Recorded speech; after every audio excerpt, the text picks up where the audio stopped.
everyone, and welcome along to the final day of the eFootball Championship Pro 2023, Konami's official professional league, where we feature some of the biggest and best clubs and players in the game. We're here in our home in Barcelona, and today is the day, my friends, where we find out which of the 6 last clubs standing will be the one to lift here this beautiful, precious trophy right next to me. And on top of that, the added bonus of getting to celebrate with this lovely lot here as well. Guys, it has been quite a journey, quite a ride. 5 months since we started this whole thing back on February 11th. Today is the day. How are we feeling? So excited. As you said, we started so long ago. We started with 8. We're down to 6, but there can only be one. We're moments away from all the emotions here. I can't wait to get it going. Indeed. AS Roma, AC Milan, Arsenal, Manchester United, FC Barcelona and Bayern Munich. There can only be one, and we'll find out by the close of play today. I am beyond excited. I love it. I love it. There can only be one indeed. So you don't want to miss out on a thing. Hang on to your seats, buckle up, because the ride continues today, and what a ride it's going to be. Off we go then. Let's go ahead and get ready for the knockout stages and the grand finale of the eFootball Championship Pro 2023.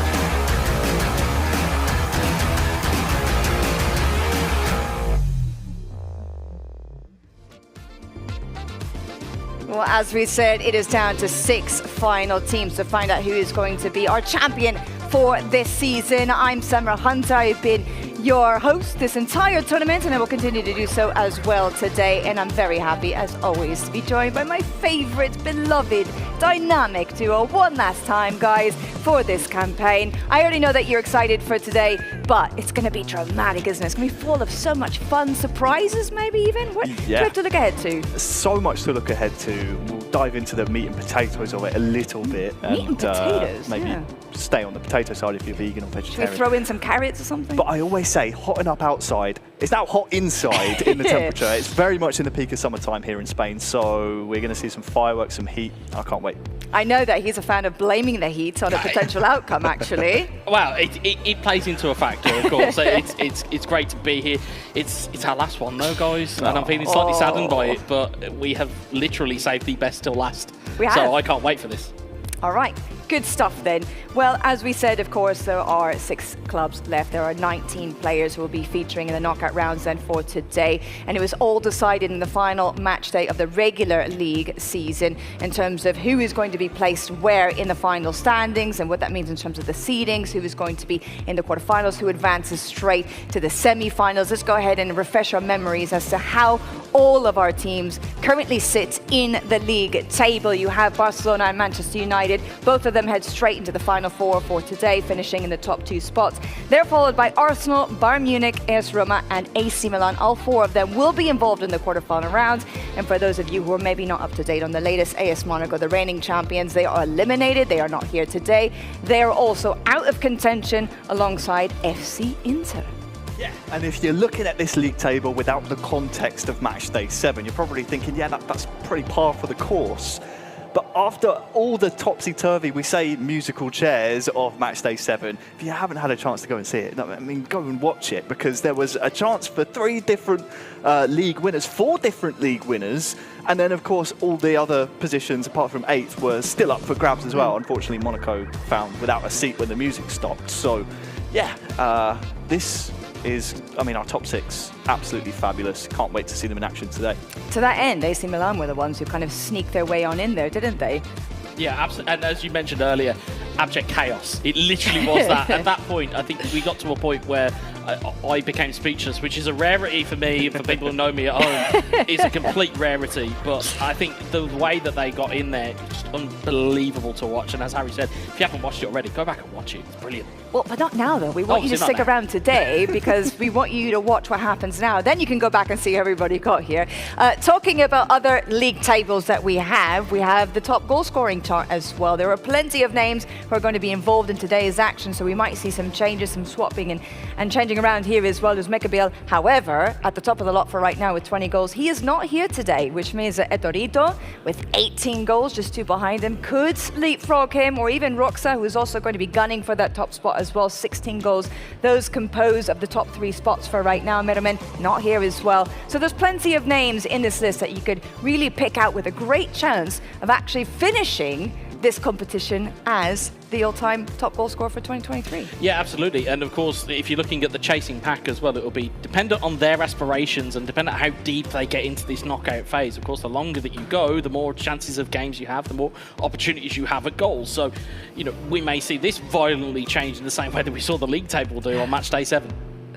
Yeah, couldn't agree more. Of course, this table will always lean itself towards players able to play in the quarterfinals. Of course, we have a different format today as well, which we'll get into a little bit later on, but might lend itself to some of those players who started strongly, as we see in this goal-scoring table, start to get those nods in the first 2 games of this best-of-3 format we're going to see today. But as Mekabil, he'll always have that feather in his cap. Goal scorer, leader after 7 match days. Well, there you go. Let's go ahead and take a look at the brackets then and see how the day is set up in terms of who's going to be playing against whom and who will be then in front of either FC Barcelona or Manchester United in the semi-final. So here you have it. The Catalan outfit, they have a bye for today. As we said, they go straight into the semi-finals. They will come up against either Bayern Munich or AS Roma. And in the case of Manchester United, we could see an all-English semi-final if they manage to come up against Arsenal, or they will line up against AC Milan. And of course, then it all comes down to those 4 teams to see who's ultimately going to take the top prize at the end of the day. But how do you like the look of at least what we have initially set up here, Wes? Beware the underdog. Beware the underdogs. AS Roma and AC Milan, as much as we might say, oh, well, they finished in 5th and 6th respectively in the league, when it comes to knockout football, as we have seen both in real football and in virtual football, all bets are off. Anything goes here, and I'd be surprised if I don't see at least one of them in that semi-final bracket. Any other dark horses for you, or do you think it'll be a bit more straightforward, the likes of Barcelona, for example, having been at the top of the league table for the vast majority of this competition? Yeah, I think Wes hit it on the head, really. Look out for Roma and Milan as those 2 dark horses. But when you look at Arsenal and Milan, we saw them on match day 7, very fresh in the memory. Milan taking 9 points out of 9 to get to this stage. It's what they had to do, and they were able to do it. So will that stick in Arsenal's mind? We'll find out that, I think, later today. Some with a point to prove, something still left with something to be said. Well, we'll come back to the match action later on. As we pointed out, there's a lovely list of goal scorers who have put them in left, right and centre. But of course, this is also the time of the day when we like to hand out our prize for the best goal of the day. So let's find out who is the lucky winner from match day 7.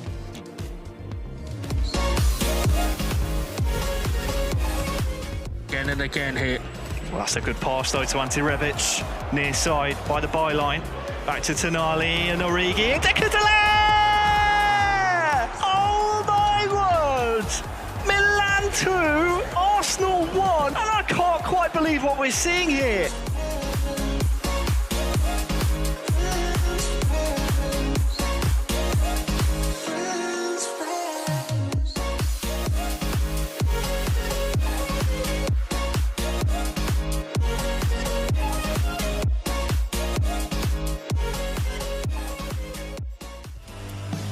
All right, everyone, let's give it up for AC Milan's Franchino, the winner of the best goal of the day for match day 7.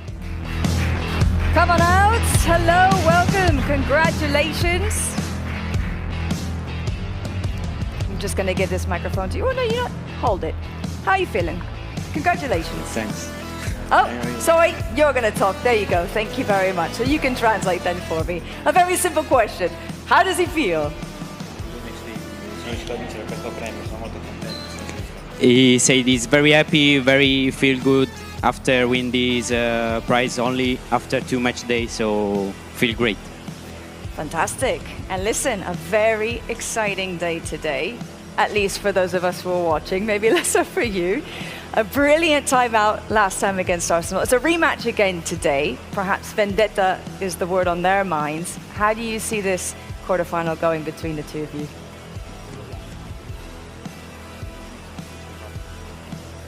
It's very difficult to beat, again, the same opponents, but we can do it, we demonstrate, so we're ready.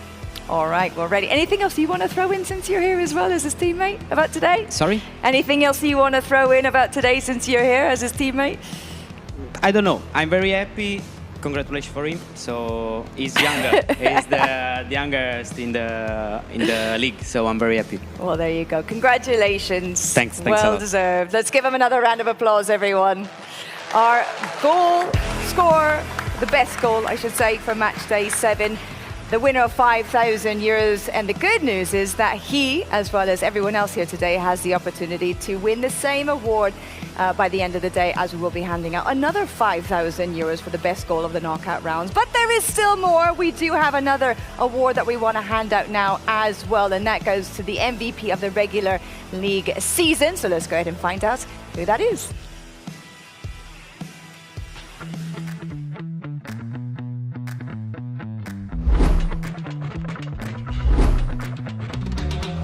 Lewandowski with De Jong. Back to him! This will have everybody looking at it. It's a poor giveaway. It's Lewandowski! Lewandowski! Still alive here for Etorito. Dembele, that's a lovely ball! And there is the goal! There's a slip from Henrique. He's gone for the challenge. Here's Pedri. Pedri has got players over. Can he use them? Is Pedri back to Kessie, back in towards Lewandowski, and Dembele back towards Lewandowski! What a goal! What a goal that is from Etorito! Well, a man who has won this award many a time. Let's give it up for Etorito of FC Barcelona, MVP of the regular league season. Congratulazione. Did I say that right? I hope. Congratulations. Or there you go. €5,000 for him. Actually, 15,000, sorry, if I could read that properly, as well as a nice little trophy. So in Spain, as we say, this is pan de cada día for you. This is daily bread. It happens so often. Another one to add to your glass cabinet. Yeah, I'm so happy about this trophy. Of course, was very hard because all players are really good. So it was hard for me win 6 games. But at the end, we did it. So I'm happy and I will just enjoy it. You came close to winning everything. 6 wins out of 7, not bad. 18 goals. The second top goal scorer for right now. You could finish the day as the top goal scorer. You've had a very impressive season overall. Yeah, it was really impressive. I didn't expect it, to be honest, but I just improved myself each match day, and I tried. At the end, I wasn't so lucky, but it's okay. All right, well, you're going to come up against Bayern Munich or AS Roma. Come on, who do you have a predilection for? Who would you prefer to come up against? I don't know. Of course, two are really good teams, both. If I should say just one name, maybe I should say Roma for my personal revenge, but or if not, even Bayern, because it's an amazing team. So let's see. But I should say Roma. To beat the best, you have to beat the best, right? Is that the philosophy? Yeah, and of it's course, like that. well, you are one of the best, and quite technically, you are the best in terms of individual players. So congratulations again, and a very good luck to you. I don't know if there's anything else you want to say. I'll give you one last opportunity here. Yeah, just good luck to everyone today, and I hope that the best win the competition. Well, there you go.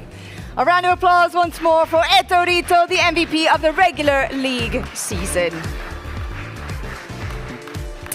And just a reminder as well that he, along with everyone else here, can also get the award for the MVP of the knockout round. So we'll find out who that will be by the end of today. And also a friendly reminder that we still have more competitions coming up as well in a month from now. Save the date, July 22nd and 23rd. We will have the eFootball Championship Open World Finals, which will be in Japan. And 10 of the players from our eFootball Championship Pro competition will be featuring there in a month's time. So I'm going to go ahead and read them out to you, and we can present to you those 10 players who will be featuring in that competition. Up first is going to be the Palma from FC Barcelona. Mujahid from Bayern Munich. AC Milan's Naples. Then we have Girito as well from AC Milan. And fellow AC Milan member, it's a hat-trick for them, Franquinho, and of course winner of the best goal of the day for match day 7, as we just announced. Minomen from Inter Milan will be joining them, so quite a few from the city of Milan then, and Dominator from Arsenal. AS Roma's Urma. AS Monaco's Uzmekabil. And one more for you, AS Monaco's Zilo. So all 10 of them will be featuring in the World Finals, as we said, to be celebrated on July 22nd and 23rd. So make sure that you save the date. But of course, that is a matter for another day. Now we're going to focus on what's coming up just here around the corner. So let's go ahead and take a deep dive then in what we can expect for today's knockout rounds. This is it, guys. This is the business end of the season. There is one more day to go.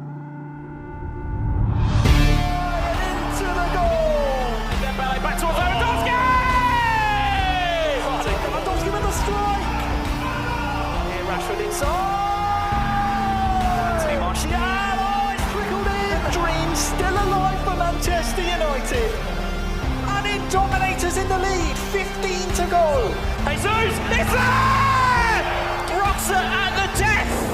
Jesus! Ostrich takes the lead! And Mucha reinstate their lead! It's Maignan! Never count out Mestre. Goes for goal, and that's a screamer. What a goal that is! Around with Eda Belotti! This is Gagliano's Roma into the knockout stages. And Stifler is in the lead. He's playing spoiler here, Wes. Welcome to the league. Franquinho with a rocket. It's Zlatan inside the box. 2-0. Cecino for 4. Oh! And I think the great escape is complete.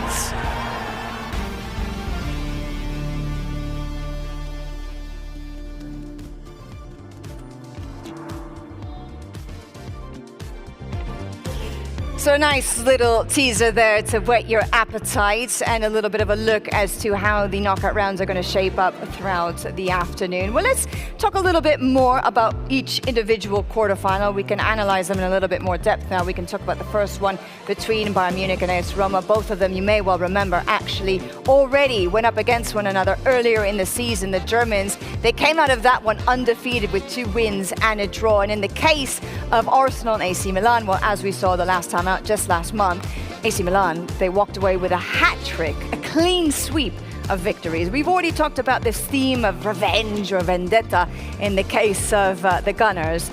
Do you see that happening today, or do you think that AC Milan can actually say, you know what, we've done it once before, why not do it again? Anything can happen in knockout football, especially considering in the regular season, all 3 players played. You played 3 matches. You were able to get 3 points from each of those 3. Now, completely different. Best of 3. So all you need to do is win the first 2 or 2 out of the 3, and you're advancing to the next round. So when you consider that, it adds just that extra little bit of spice that may change the implications of these matches compared to when they matched up in the regular season. Yeah, and it's been a long month for Arsenal to mull over that big defeat against AC Milan.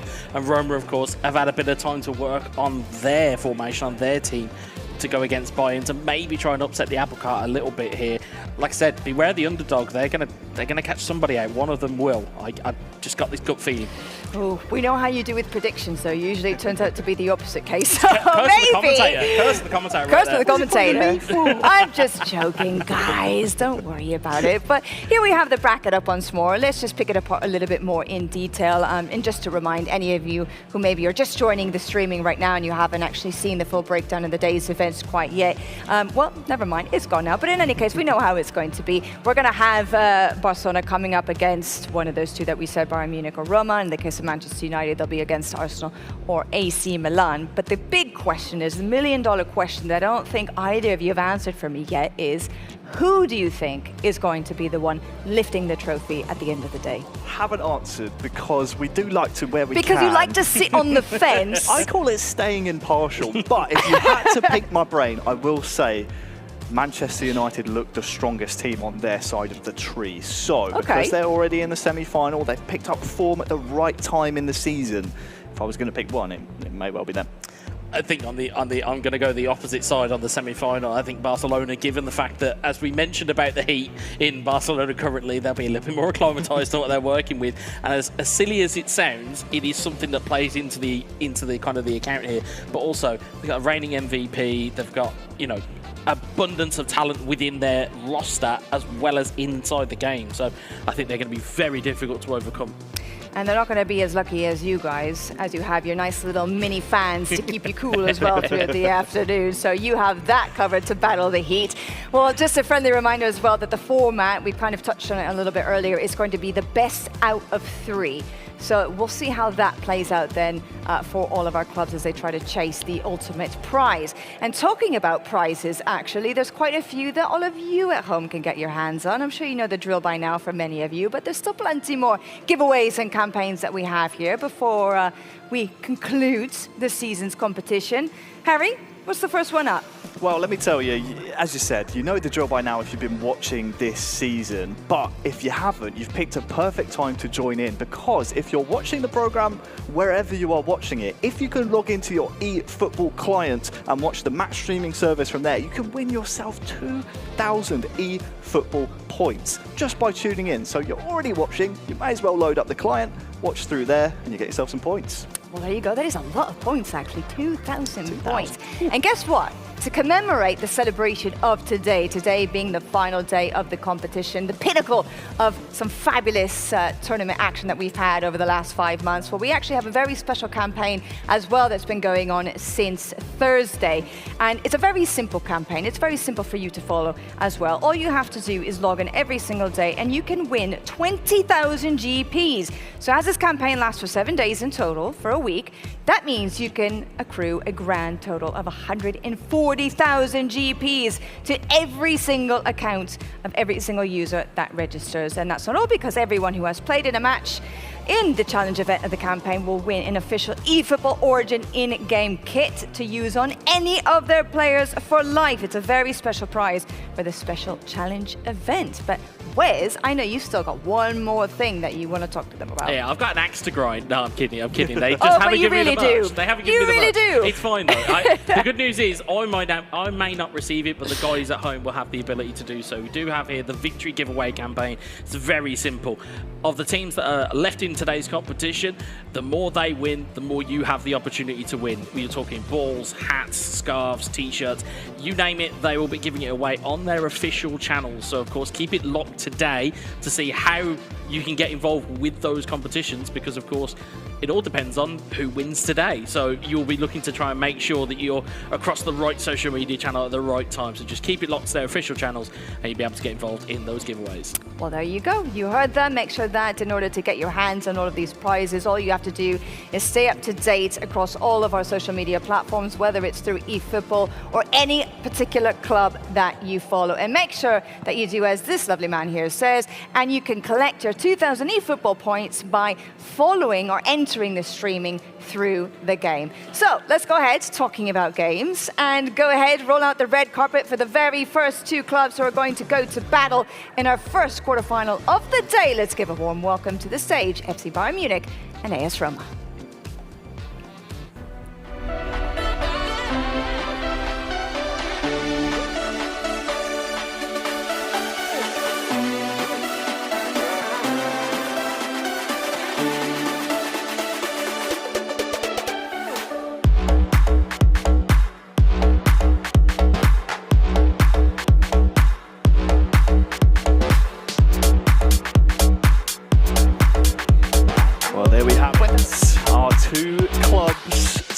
Us off, Wes. Bayern and Roma, 2 of the premier clubs we have in this competition, both find themselves in the quarter-finals. It could be a long day for one of these 2 clubs if they want to find themselves going up and lifting that trophy at the end of it. That will be the desire. They will want it to be the longest day possible, because they will want to get through to the final and win the whole thing, as it is in the eFootball Championship Pro. And of course, I'm sure there'll be a lot of vested interest from those who are waiting in the wings. You certainly can imagine that maybe Barcelona have got a big eye on this game. Absolutely, they wait in the semi-finals, but for now our attentions are on the quarterfinals. We can see our players taking the seats. For Bayern we see Mestre, and for Roma it is who is essentially the hero, the spoiler from matchday 7, Stifler, with that 1-0 win over the previously undefeated Eterito of Barcelona. A huge statement of intent from Roma to send him out first. Yeah, and he'll enjoy that nickname. He'll enjoy being the spoiler because he's there to nullify. And of course, looking across the stage at who he's up against Mestre, who, as we know, is quite a bit of a hothead when he gets going, so you won't want to give him any type of motivation to get into that groove. Definitely not. Another thing to note as well, Bayern Munich with their full contingent here today. We see plenty of those Bavarian shirts up on the stage. Maybe there's psychological warfare going on there. It's nice to see them. It's nice to see Jay Victor back. It's nice to see Lutti back in the piece as well. Having that support system there is always valuable. So, you know, having those guys back in the building for Bayern, or certainly from a Bayern Munich perspective, they'll be delighted to have them there. Just a bit more backing to the team as a whole. Well, a date with Barcelona in the semi-finals awaits one of these two clubs, and we can go now to the mix zone with Semra, who is with one of the Barcelona players. Semra, it's over to you. All right, well, thank you very much, guys. I'm very happy to say that for once I have a bit of a role reversal. I've swapped places with Weather, and I have the absolute honor and privilege of talking to you, my friend, Alex Alwafil of FC Barcelona. Huge day ahead. How you feeling? Feeling great. It's been a long way to come here to this knockout stage. Everybody looks ready, and I will say we too as well. Just wait a little bit for our moment today. You in particular, from day one, have been so determined, so driven, so focused to leave everything that happened in the past and come back stronger, and to really show the world what we already know that you're capable of doing. So this almost feels in a way almost like you're a man on a mission this season, and you're coming very close to achieving that objective. Yeah, I will say I'm on a mission, but for my own, for my teammates, for my people behind, Barca, family, because, at the end we are sacrificing a lot of our time, training hard to be ready just exactly for this match day. And at the end it's excited. I mean, at the end the club is supporting us, surrounded, the results are there, but today is the final day, and we wish to give our best, and why not looking to lift that title. And not giving away too much, because I know that your opponents are there. I mean, they're a bit focused right now, but there are others as well with open ears who are listening in on this conversation. But is there anything you could tell us about the game plan for today, what the three of you have in mind about how you want to approach the semi-finals and later on the finals if you make it there? Well, honestly, being honest, anything different than a 2-0 for Bayern right now is gonna be super strange. They are coming with 4 players, 1 coach. They are a completely squad, and also in team they are a good team. This is one of the best 2 players in game, and also the roster is super strong. So I see them really favorite for this quarterfinal. So you're in a privileged position where you get to watch them, because you get to come into the action, into the fold later on in the semi-finals. Do you have a preference? You just said you would be surprised if it weren't Bayern that made it against you guys in the semi-finals, but do you have a preference between the two as to who you'd like to play against? Don't think so. At the end, Semra, you have to beat everyone to be the champion, if you want to be the champion. So Roma defeat us in the last match day. Bayern is Bayern. Looking forward to this quarterfinal and then our moment in the semi-final. I like it. The attitude is just bring it on, guys, whoever it may be. Okay, one final thing I want to ask of you.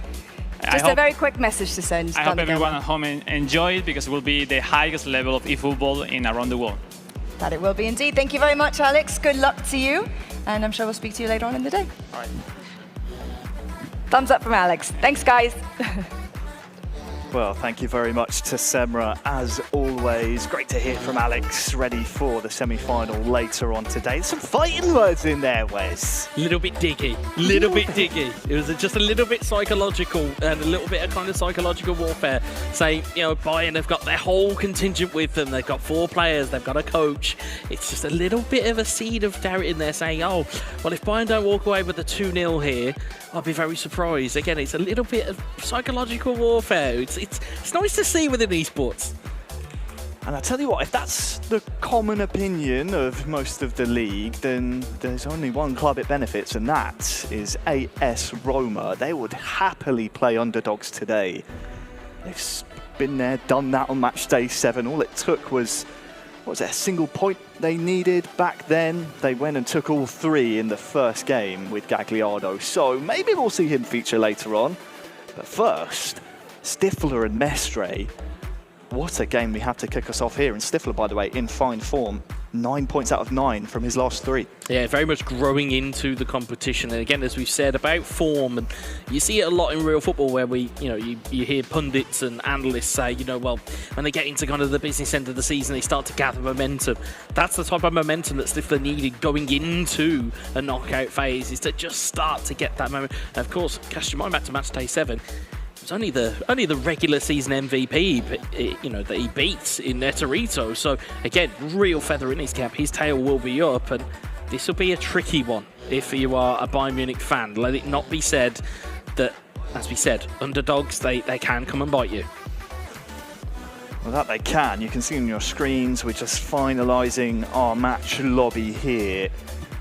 Roma versus Bayern, moments away. Make sure you stay up to date with all the eFootball happenings.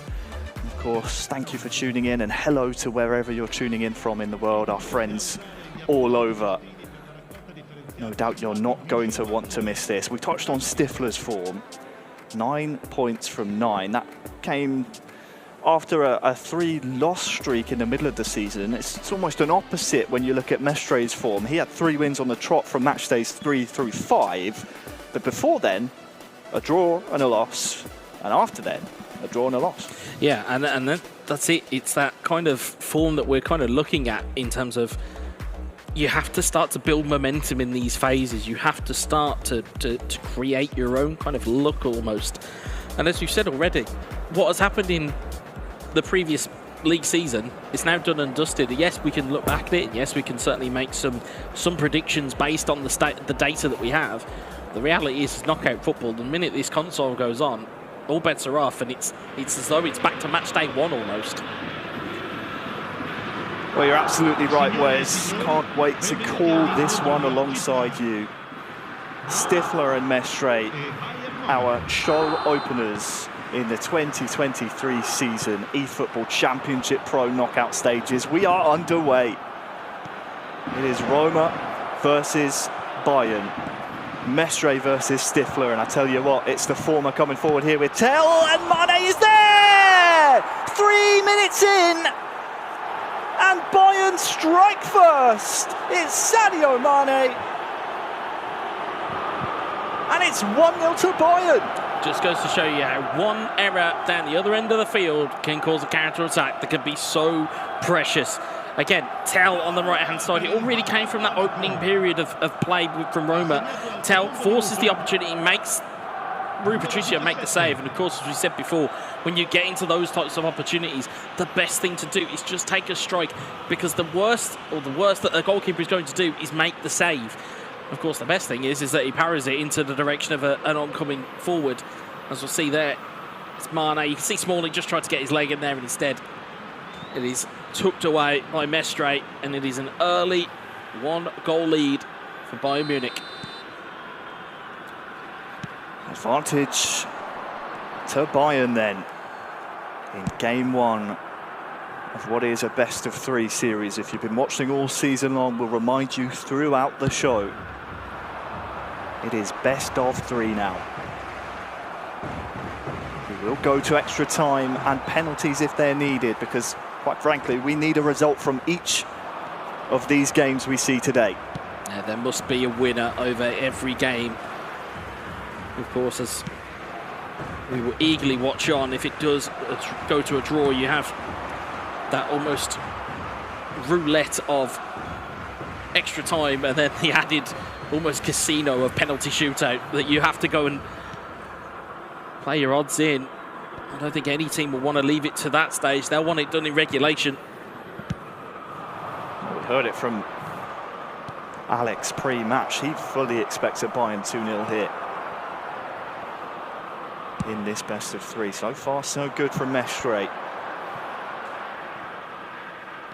Looking at these two pre-match, I mean, both had scored 8 goals, both had gathered a similar points tally throughout the season. Mestre just 1 point behind his adversary here. Stifler, by the way, hasn't drawn this season, which lends itself to knockout football, because obviously you can't draw. But Mestre, a couple of draws to his name. So far, so good, though, with that early goal, 15 gone.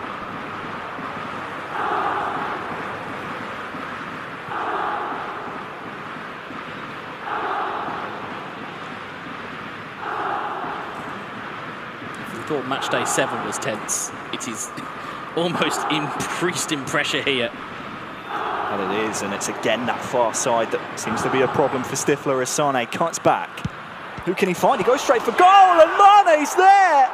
His double! A brace for Mane. 2 for Bayern, and Mestre in complete control now. Copy C and copy P of my comment for the first goal. It's exactly the same type of goal. Instead, good turn inside there, and instead of putting the ball across, which looked like the most obvious thing to do, instead puts a strike on goal, forces Rui Patricio into the save. Mane is back there again. Because you see there, he just puts the stop on, instead takes the strike that pulls Rui Patricio out of position with the save, and Mane is there to tuck it home for 2-0. They have come to play, Bayern Munich. They have come to play. Yeah, cool as you like from Mestre.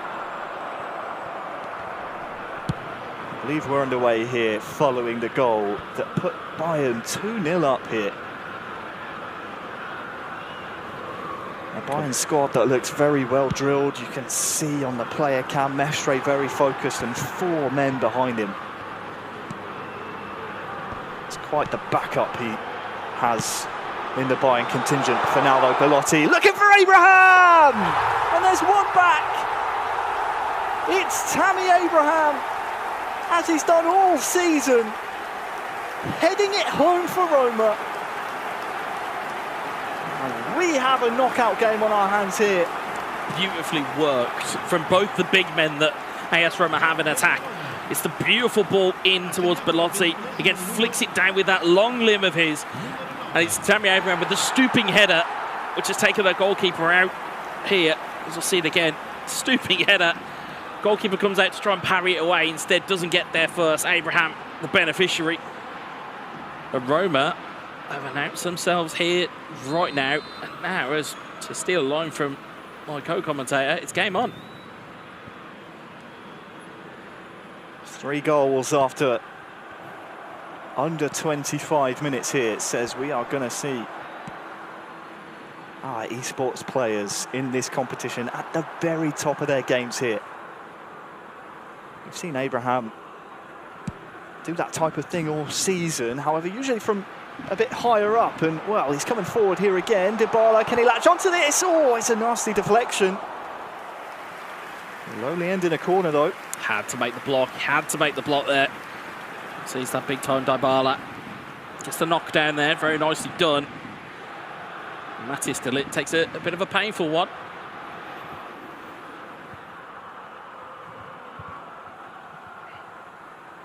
Well, it's the exact response that Roma fans would have wanted after going 2 down early on. Roma corner now. Dybala to swing it in towards Abraham. Cleared upfield, and you always have to watch Tell giving chase. He'll give that one, though. Yeah, he's very much a speedster, is Tell. Spinazzola is no slouch either.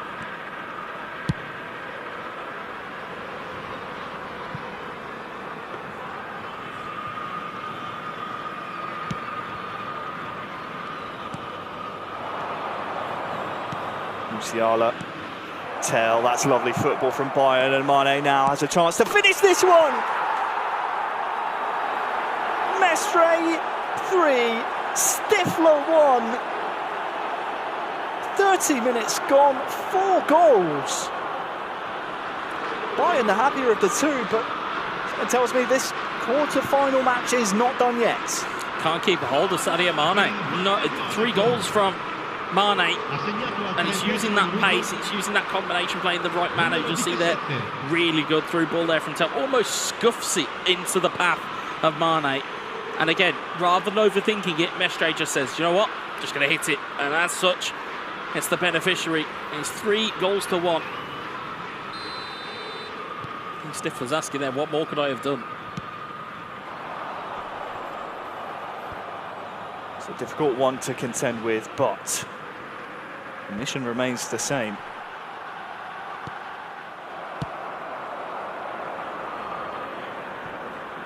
Try and overturn this Bayern lead, and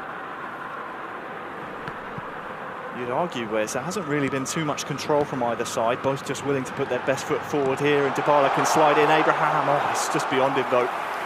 No real control from either club so far, with 10 to go till the break. It's just been attack, attack, attack. Yeah, it's just been capitalising on moments. It's been the moments that have set these two teams apart. And the decision making from Mestre has been pinpoint to take those opportunities on to force the saves. It's been what he has needed. Certainly it'll be a confidence booster if you can see this one over the line. And ball out to Sane. Kicked into touch though, and well, with 5 to go until half-time, Mestre might fancy himself for a third here. Tell is in a very dangerous position. Well, maybe the first instance of keep ball we'll see, is no doubt Mestre has that final attack of the half at the forefront of his mind. I was going to say, don't be surprised if we see more gamesmanship coming in than what we saw in the regular season. The regular season is one thing where there's points and there's goals all on the line. It's a very different thing when it's knockout football. You just need to see it out. Build up is lovely here. Mane dummies one, tries to dummy another, but Pellegrini's there. Musiala not giving this one up. Kimmich will try and recover, but this will be in the final third here for Bayern. They wanted the final attack of this first half, which has featured, by the way, 4 goals. But in the end, they come back at them. Smalling out to Belotti. Into the third. 4th of 3 added on, and now the referee will blow his whistle. 4 goals in our first half, whereas we expected absolutely nothing less. No, absolutely. And from what we have seen so far, it's kind of going as the form book would suggest. Certainly, if you were looking at this as a, as a layperson just looking onwards, you would suggest that Bayern would be the main kind of protagonist of this story. And of course they have been. They've capitalised on their opportunities, they've made good work of their opportunities, and they've made those chances pay. On any other day, if those chances had gone wide, Stifler could be walking in here with a 1-0, lead to his name, but instead they've bounced kindly, gone to Mane, and there you go. So I think at the moment, Bayern Munich very much the happier of the two camps. They certainly are in terms of scoreline. 3-1, we kick off the second half in Bayern's favour. It's just such an imposing figure when you look at the Bayern München camera here on our screens. It's quite the midfield, isn't it, that shape? They've definitely got the shape down, the 2 holding midfielders in the back and 3 up top. Makes Mestre the goalkeeper if he's sat in the middle of the as well. But yeah, I mean, again, it just kind of provides almost a... It's almost like a ring of force. You sometimes see it where players will protect each other just before a penalty is about to be taken. Very much similar type of fashion here. You've got plenty of people around him. He hasn't got to worry about any kind of gamesmanship or kind of antagonising kind of actions from other teams. Instead, they're doing it by committee.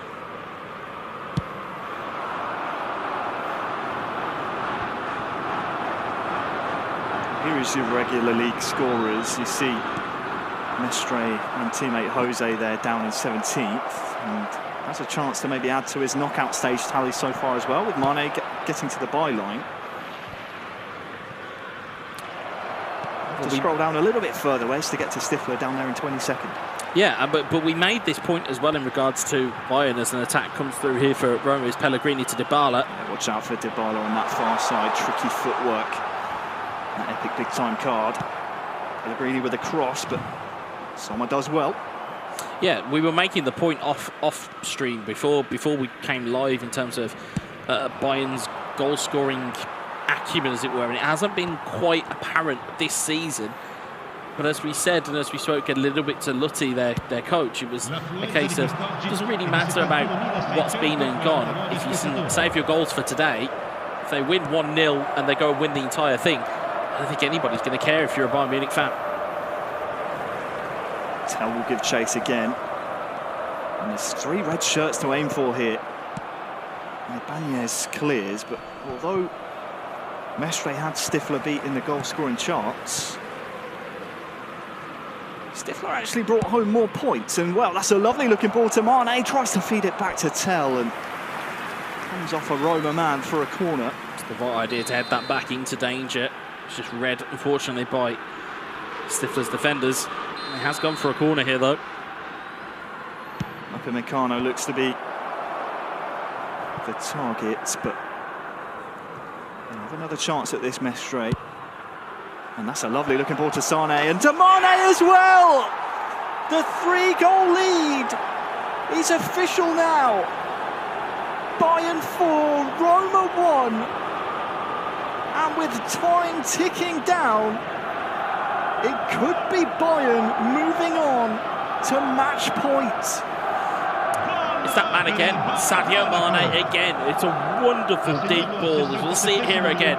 You see Sadio Mane just peels off of the back post, times his run to perfection, heads it down to the centre. Mane with a sweeping finish. And that will surely be that from Bayern Munich. Moved just at the right time. As Harry is miming to me an offside flag. It certainly had that about them. But the referee says no, and it is a goal that is given. It's the Mestre M. He is in command of this quarter-final. 4 goals to 1. You could not have asked for more.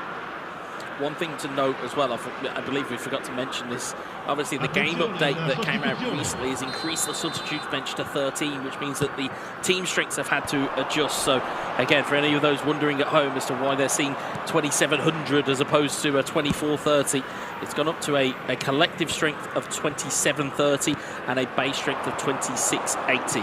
So again, just to keep you abreast of all of the different types of rule changes and the different types of impacts that even game updates can have.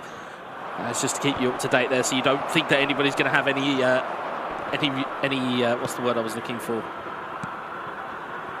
Any ramifications? Any kind of nullifying of results or anything like that. None of that will occur. Yeah, no sanctions. Hopefully, we see on the knockout stage. We have, of course, our referees Sergio and Billy up there, keeping a stern eye on exactly what's happening. Cancelo beats Pellegrini. Mane again arriving. Looks up for it today, does Mestre. Looks very, very up for it. Corner potentially to make it 5. Mane is again in the mixer. Kingsley Coman into the area, but Smalling with good defensive duty. We said neither player had really taken a hold of the first half. The second half has definitely come by the way of Mestre as he looks on the warpath here. Looks like he's kept his foot down here. And again, of those chances, we talk about it in terms of being clinical, in terms of being decisive. When those chances come to you, you have to finish them. We have seen so many teams let leads go and let results go, all because they've not found the finishes when those chances have become apparent to them. Yet another Bayern attack. Mane.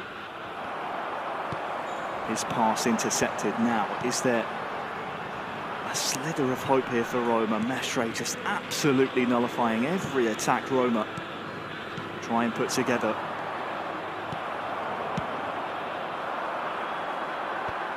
We saw magic on match day 7 from Stifler, but the knockout stages so far have proven pretty cruel, and that's a lovely crossfield ball to Koeman. To Mane! Bayern 5, Roma 1. Magical from Mestre. Job done, on to game 2. It's the Sadio Mane show. He seems to be the guy that is right there where you need it. Again, a chest of a touch from Kingsley Coman, not something you'd expect in those scenarios. Allows the defender almost to sail past him and allow Mane to be free in the middle. It's a brilliant finish again for Mestre. It's 5 for Mestre, it's 5 for Mane, it's 5 for Bayern Munich.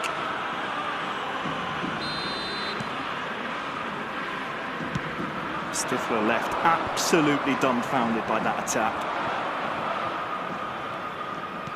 It says Alex Alguacil predicted pre-game, Bayern are cooking. They're in with a shout, of course, of finishing first in this competition on match day 7.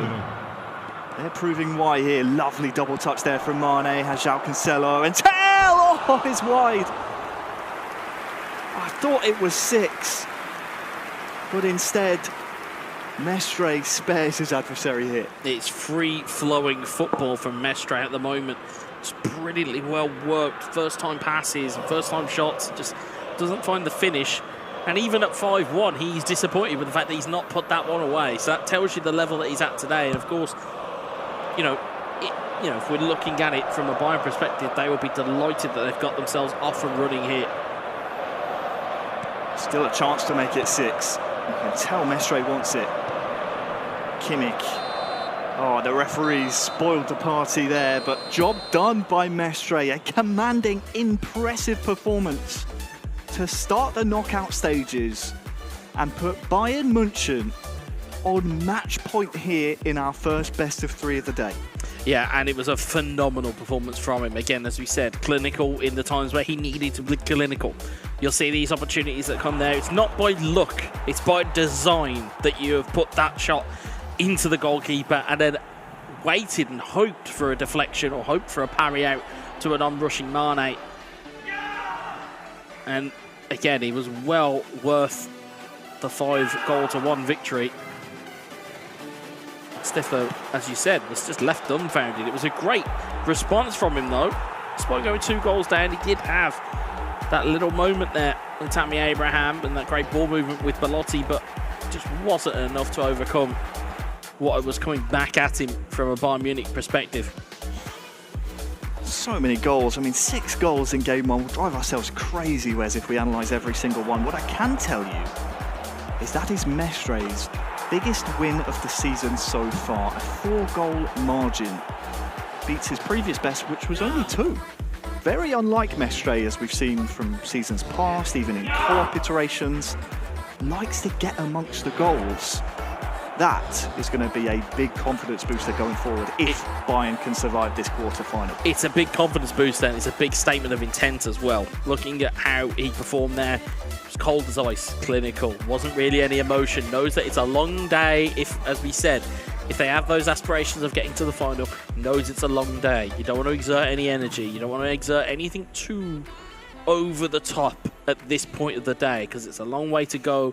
As we have to talk about it in terms of like fatigue, heat, all of those different things that were playing to the kind of the formula, as it was, of trying to get through to that final and win the whole thing. That is part of it. Absolutely it is, and we can see who's taking the hot seat for game number 2.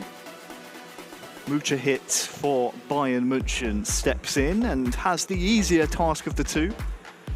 Captain Urma for AS Roma has really been their star man this season. Plenty of goals to his name. But thanks to that man on your screen, Mestre has a bit of a salvage mission to do here in quarter-final number 1. Mucha hit, renowned for his defensive capabilities, Wes. We've said it before. Why don't we recycle the old adage where it's potentially fire versus ice here. Irma, a very strong goal scorer, strong attacker, up against Mujahid, who likes to nullify his opponents. He's got 90 virtual in-game minutes to save Roma's season. Yes, the aspiration was top 6 when they first started here, but you'll know as well as I do that once you start to get into those periods and get into those environments, you'll start to think, wait a minute, we can go a little bit further here, we can do a little bit more. Irma has to win this game. By hook or by crook, he has to win to keep Roma in it. Of course, Mujahid on the other side, we know his capabilities both on the defensive side of the ball and, more importantly, the offensive side of the ball. He's able to move the ball at pace, he's able to work quickly, and he's able to work efficiently. And that'll be something that Roma will need to take care of here. And I think if you're Roma, you need the first goal in this game just to set the tone, to say, wait a minute, slow down. We can do some damage here, and we can take a victory. That is what they need here. They need to set the pace. Well, as you can see, kickoff has happened now in game 2 of quarter-final number 1. It is Bayern versus Roma. Bayern on match point, Roma on survival point here. And if there is a player that comes to mind when you think of knockout footballers, Belotti narrowly misses that one. I do think of the Roma captain. I think back to seasons previous in this competition, big games where he's been called upon, and of course back in the Euros in 2020, took Romania all the way to the semi-finals. He's proven he can do it there. Can he do it on this stage? Roma, quite frankly, need him to hit. Well, the thing is, we know, looking at, given the time and we've spent casting over these individuals and casting over these games, we'll know that all of these players have the ability and have the level to do damage. It's just a case of who causes it first. Irma will need to tap into all of that experience and all of that know-how to get himself a victory here and to get his team into a tiebreaker scenario.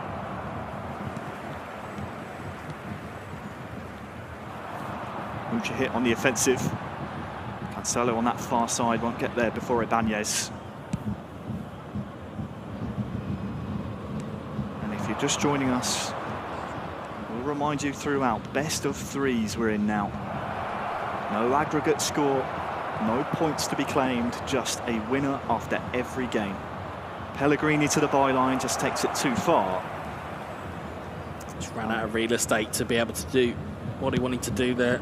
While we've spoken a little bit about Irma in knockout football, we've seen Mujahid on the national stage as well for his home nation, Turkey. Has plenty of experience under his belt in this type of competition.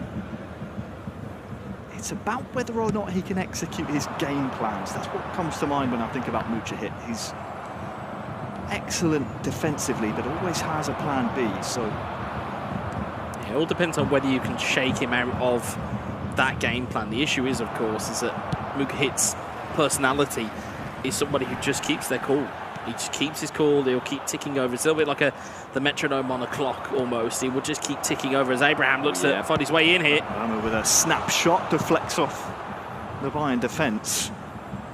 That's this one had potential, Wes, for a really good chance for Roma. Yeah, and to shake him out of that metronome state. That's why it is so important that Irma gets this first goal. Because if he settles into rhythm, Mujahid, it's almost impossible to play against him. This will be a big opportunity here if you can make it pay. Well, swings it in towards Abraham, as we've said. Headers are vital for the Englishman. Early cross here towards him again. I think he won that header, but just did not bounce in Roma's favour. I think if you're Mujahid is that you kind of have a little bit of pressure off you. You know that Mestre's already gone out and won the first game, and you know that you have really got to push, and you've just got to wait for a mistake. And as I've said on occasion before, Mujahid, it's a lot like playing with a viper or playing with a snake. Once it wraps himself around you and starts to suffocate the game away from you, you realise it's too late. Roma on the prowl. That was an inviting one for Dybala to run on to as we approach the half-hour mark. are in knockout football, so we will see extra time and penalties if they are so needed. Sadio Mane inside to Cancelo, but defensively Roma dots the I's, crosses the T's.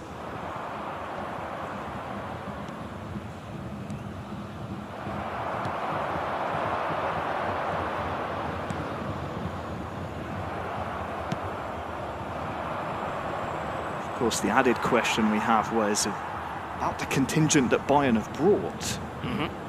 Jay Victor last featured back on match day 2, if memory serves, so no doubt he'll be eligible if they need to call upon him later on. For now, though, Mujahid trying to skip past the Roma defence. Well, if you think about the conditions and you think about the levels of fatigue, it may just be an idea to have him along in case that fatigue sets in. Defending to do here for Bayern. Kamara back to Belotti. Just sticks a toe in.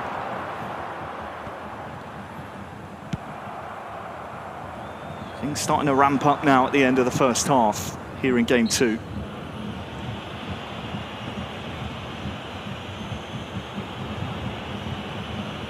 We're into the realms now where, as we trickle down towards half-time, both players on the stage, Wes, will be thinking about maintaining possession for that final attack of the half that we've seen so many times be incredibly valuable. Yeah, absolutely. They'll be looking to have the last statement of the half. Here's Gnabry, Kimmich. And Cancelo in the box as well, dispossessed. Yeah, they'll be looking to have that last statement of the half. As you'll see, 44 minutes on the clock here. It's quickly ticking away. There will be 1 minute added time. And the ball stayed in play for the majority of the half, so only 1 minute added on. Kimmich looking for Mane, far post, goes for the header! And on the stroke of half-time, who else but Mane to put Bayern in front, not for the first time in this quarter-final. Bayern 1, Roma 0 at a perfect time. Something tells me that Bayern Munich have been working and working and working on this setup, because it always appears to be Mane who is the player who is left unmarked. Beautiful ball into the box, and again it's that last chance of the half, and instead of heading it backwards like we've seen Mestre do, instead Mujahid went no, I'm just going to head this at goal and see what happens. It's a great finish from Sadio Mane, and that is a big derailer if you are a Roma fan. Just out of vision, the referee blew the half-time whistle. Now it's time for potential changes. You can see the 5 heads of Bayern Munich all just putting their heads together to try and figure out what changes are needed. I wonder if we can have a little listen here.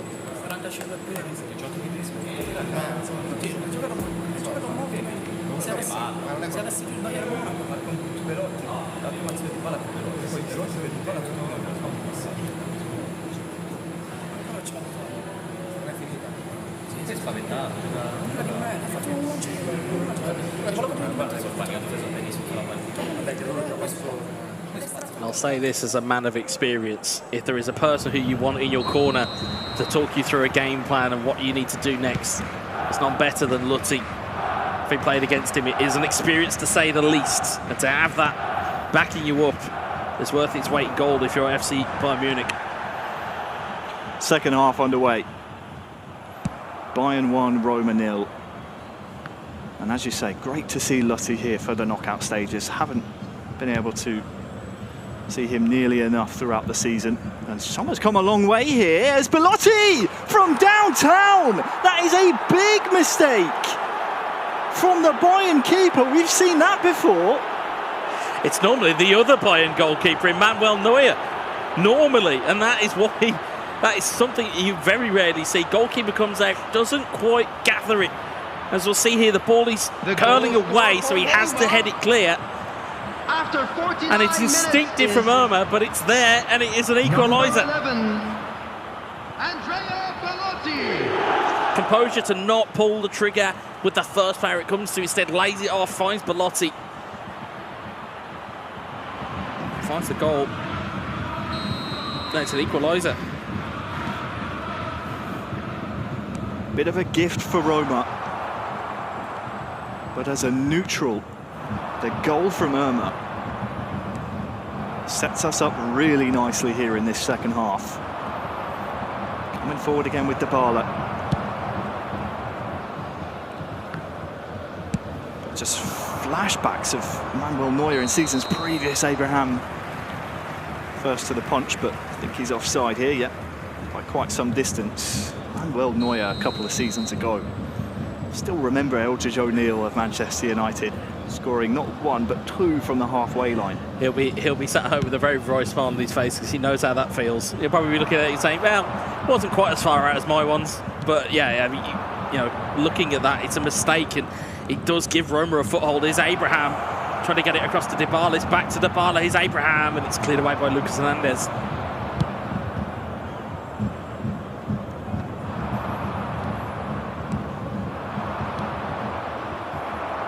Goretzka stepping in, and that's risky footwork, but it does the job. Gnabry will give chase here, but Ibanez should be there first.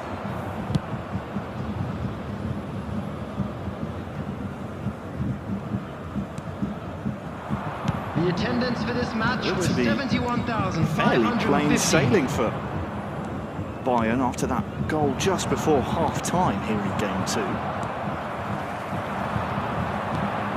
Now Mucihit has to start again. On the other side for Irma, whereas of course it is that lifeline, and psychologically your first goal in a knockout stage can be arguably the most important. Absolutely, and no better time to get it, because looking at the way that Irma had been playing, there wasn't really a lot in terms of opportunities to break down this Bayern Munich team, and it only came from a mistake, but it's a almost invaluable mistake for Irma to have taken control of and put the ball in the back of the net.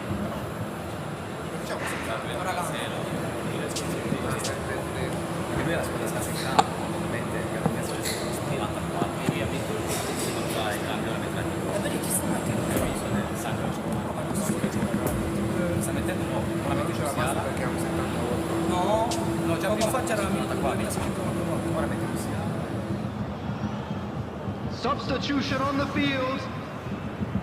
Number 22. Number 7. Here is the restart. Still as you were. Bayern 1, Roma 1. Number 42. In game 2 of this best of 3. If Bayern win this one, then Roma are headed home. But as of now, they are still alive.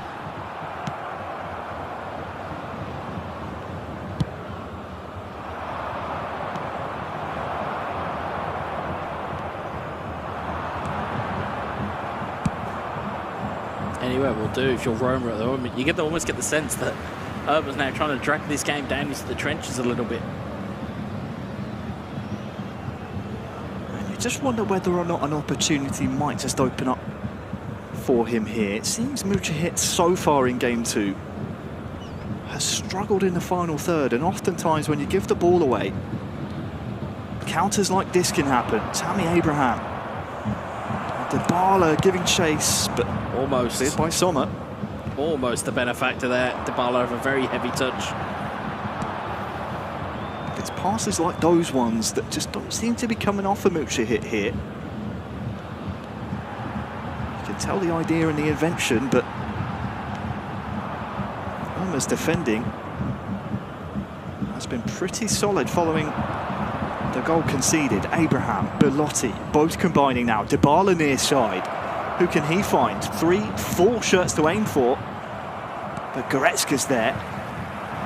We thought he maybe would have tried a bit of an audacious one there, given the fact he's on Dybala's favoured left foot. Might come back at the Bayern defence here. It's gotten scrappy in this final 10 or so in-game minutes. If we're tied at the 90, we'll go to extra time.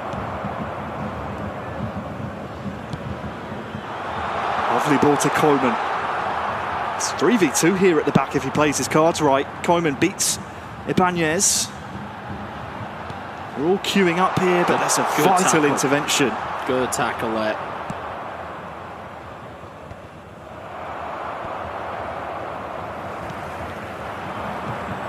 Second chance at the attack now for Mujahid. Tell. Coleman goes for a goal from distance, and Tell is arriving! Had to go manual keeping there to make that save. Ball's not cleared thoroughly though. Here's Kingsley Coleman. Coleman near side. Siege mentality now for Roma. Mucha's third attack on the bounce. Kimmich. Mane looking for Kimmich again. Who can he find now? Spinazzola for company. It's the Great defending again the from latter who is called into action. Fourth bite of the cherry. Tell inside, muscled off the ball. The referee says no. Still not gone. Fifth attack now. Kimmich dispossessed. And now we're in the 90th. The concentration that is on show here from both teams. Chance for a winner though. Added minute has Abraham been through. indicated. Queued up the stunning strike. Why not? I think he knew he was going to be caught, and I think that was the issue there. He knew he was going to be caught with Abraham, so he had to try and pull that trigger early. And I think the referee has seen enough. In regular time, we are headed to 30 added minutes of extra time to try and separate these two competitors. What a second half that was. Some real siege defending from Roma. Yeah, and the only reason we've got extra time is from a goalkeeping error, which is strange enough in itself. But we have extra time. Irma still has an opportunity. Roma are still in this. And now they're going to go to extra time, where now substitutions will become even more important. You know, you may not want to play your full hand early off the bench, of course. With your substitutions off the bench, you do have 5. So you don't really want to use all of them at the same time.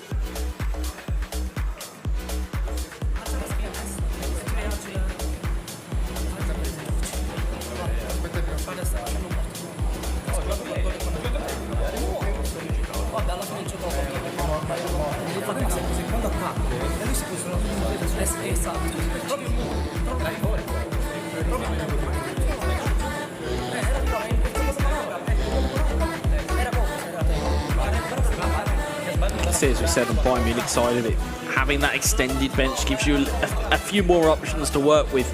Granted, they have to be at the very least a 75 overall on the bench. So yes, they might not be as well powered as your starting 11, but they certainly can cause some damage if you use them correctly. Well, we're just kicking off the first half of extra time between Bayern and Roma. Coming on the field. 1-1 after 90. Number 23. Is there a winner in this final 30, I wonder? Paulo Dybala brings it forward for Roma.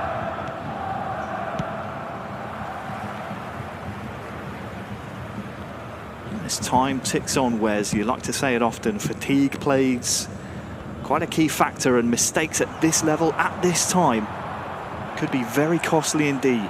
Yeah, both on console and off console, fatigue is paramount importance. Tammy Abraham. You have to manage it as well as you can.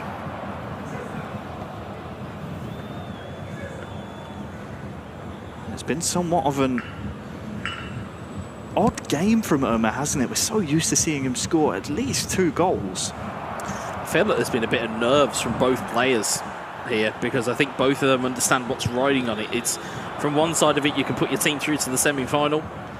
On the other side of it, you're playing for survival. So I think there is nerves from both sides here.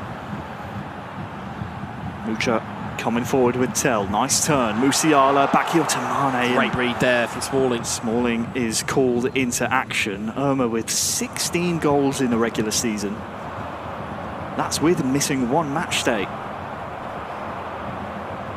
So used to him being free-flowing, but here comes Mane. Is there any defending to do here? Mane tries to slide it across. That's expertly read from Irma at the expense of a corner. So it's fine margins, though, Harry. So it's fine margins. Mujahid might want to have that one back. Bayern corner, looks like the outswinger. And with 0 minutes added on by our virtual referee. think this first period of extra time is now in the books. Still cannot separate Bayern Munich and AS Roma. Our two gladiators on the stage, giving it everything here. There's certainly one to watch out for here. You can see the types of substitutions that both of these teams have at their disposal. See the differences in tactics that they're employing as well. And as you said, both of them looking a little bit jaded by the fact that they've been dragged into extra time here.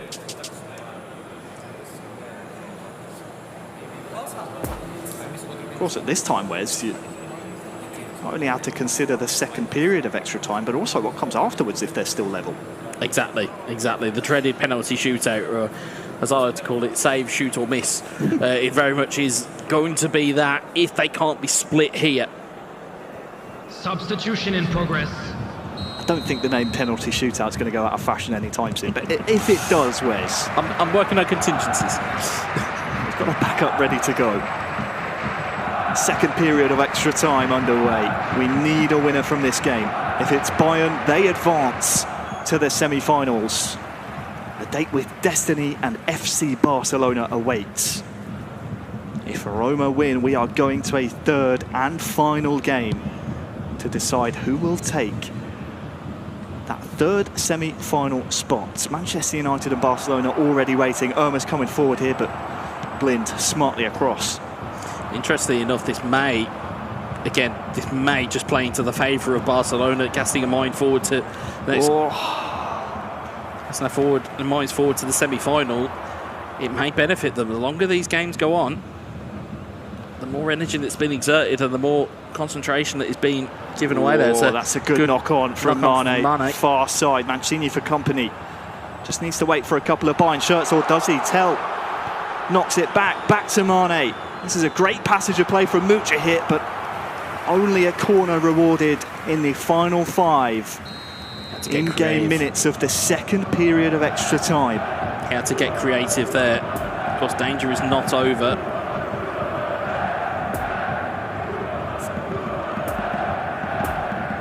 Is there a moment of glory waiting Mucha hit here? A goal from open play surely would see Bayern through with a clean 2-0 victory. Interestingly as well there, one of the tactics we very rarely talk about players to join attack. That's to put more bodies in the box at set pieces. You can see De Ligt, Gravenberch all being employed there from a Bayern Munich standpoint. Here we go. Towards De Ligt near post. Pavard, that's a very heavy touch. And now El Shaarawy.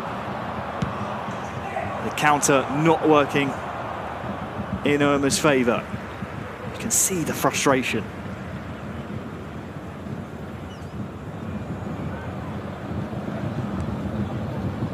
Time ticking down now. Is there a winner from either side? Tell with the hold-up play. 3 red shirts flying forward. Choupo-Moting's one of them. We've seen him be hero for Bayern Munich so many times, Choupo-Moting, within these competitions. There's no time left here, though. Choupo-Moting to attack. Tell. It's Tell. Choupo-Moting, Kimmich, far side. Who can he find? It's Tell! Bayern Munich are into the semi-finals. It's jubilation. It's heroism from Mucha. Surely no time left.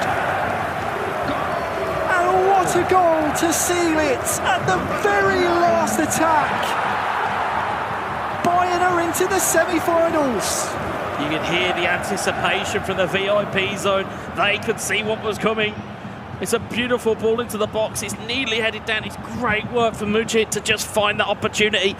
And it's a brilliant flying header from Tell. And you'll see there the release of emotion.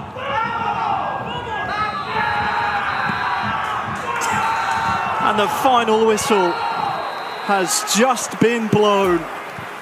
That was the last kick of the game, and Bayern have punched their ticket into the semi-final. What a performance by Mestre in game one. And Mushahit, he had to dig deep, Wes, but dig deep he did. Heroics at the last. Bayern are through. He got dragged into an extra time period that some would say didn't deserve to be in because of the goalkeeping error. But Mushahit kept his cool when the pressure was on. And he finished with aplomb right at the last moment before he entered the penalty shootout. Instead, he walks away and has sealed a semi-final date with FC Barcelona. Commiserations, of course, to AS Roma. Their season ends here. We saw some fantastic moments from them, especially on match day 7.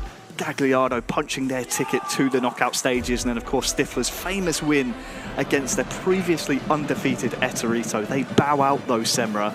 Here in the quarterfinals, there was only ever one team destined to move to the semi-finals, and this time around it was Bayern Munich. We can see the replays, and as Wes said, it was somewhat of a gift from the Bayern keeper, but they all count the same, Semra, and it is Bayern moving on.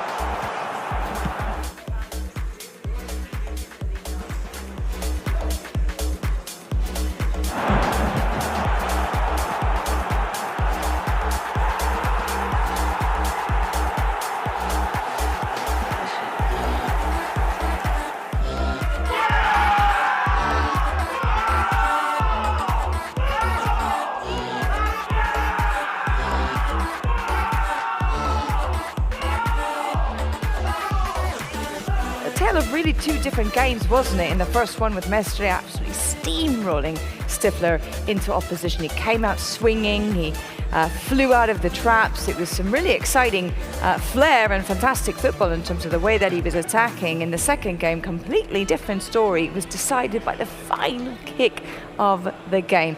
But really exciting stuff then if you're a fan of the German outfits. Unfortunately for AS Roma, it means that they are going to be sent home then.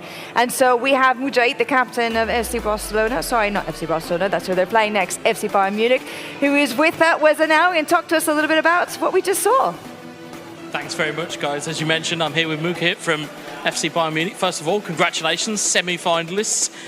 Left it, give us a bit of drama, didn't you? Thank you.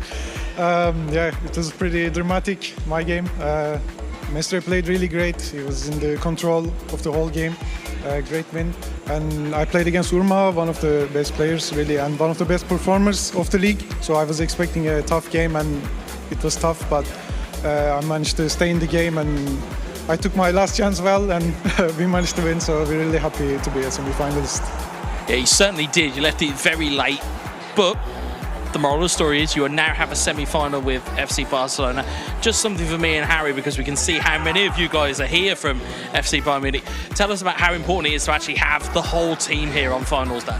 It's always great to have extra support and like some outside eyes watching the game, and they can see some things that you cannot see during the game, and they can give you some advices. It's always good. And against Barcelona, I couldn't play against them in the regular league, so I'm really excited to play against them. But hopefully this time we will be the winner. Yeah, certainly you can see that excitement coming from you. Do you think you guys can make the final? Do you think you can take down Barcelona? Exactly, because our only goal is to win the trophy. So against everyone, we will give our best. We will be on the stage to win all the games. So hopefully 2-0 wins and we can get the trophy. Fantastic to hear the confidence from you. I'm sure that runs through the entirety of your team. Guys, back to you guys on the desk. Thank you very much to both Mujahid and Wes talking there. Of course, there's going to be a battle of the FCs in the first semi-final. That'll be a really exciting clash of heavyweights there.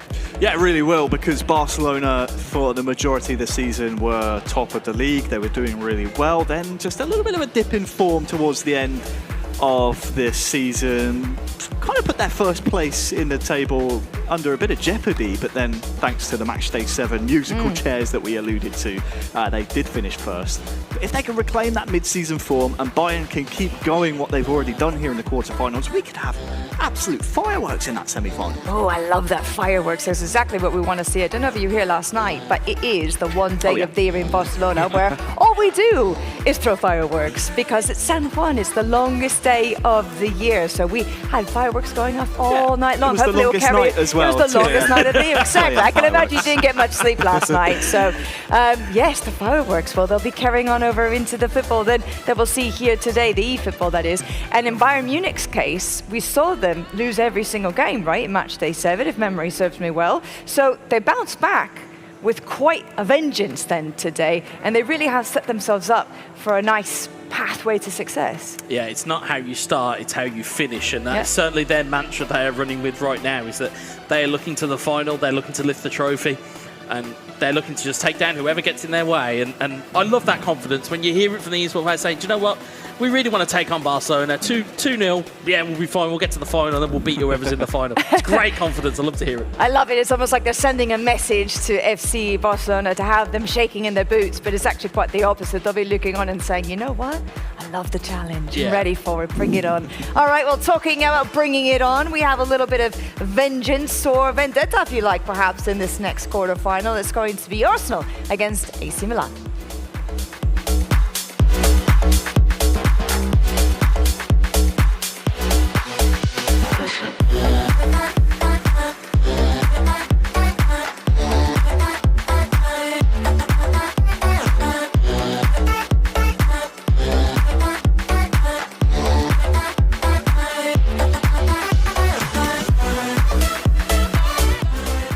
Quarter-final number 1, we saw plenty of goals. We have our first semi-final set.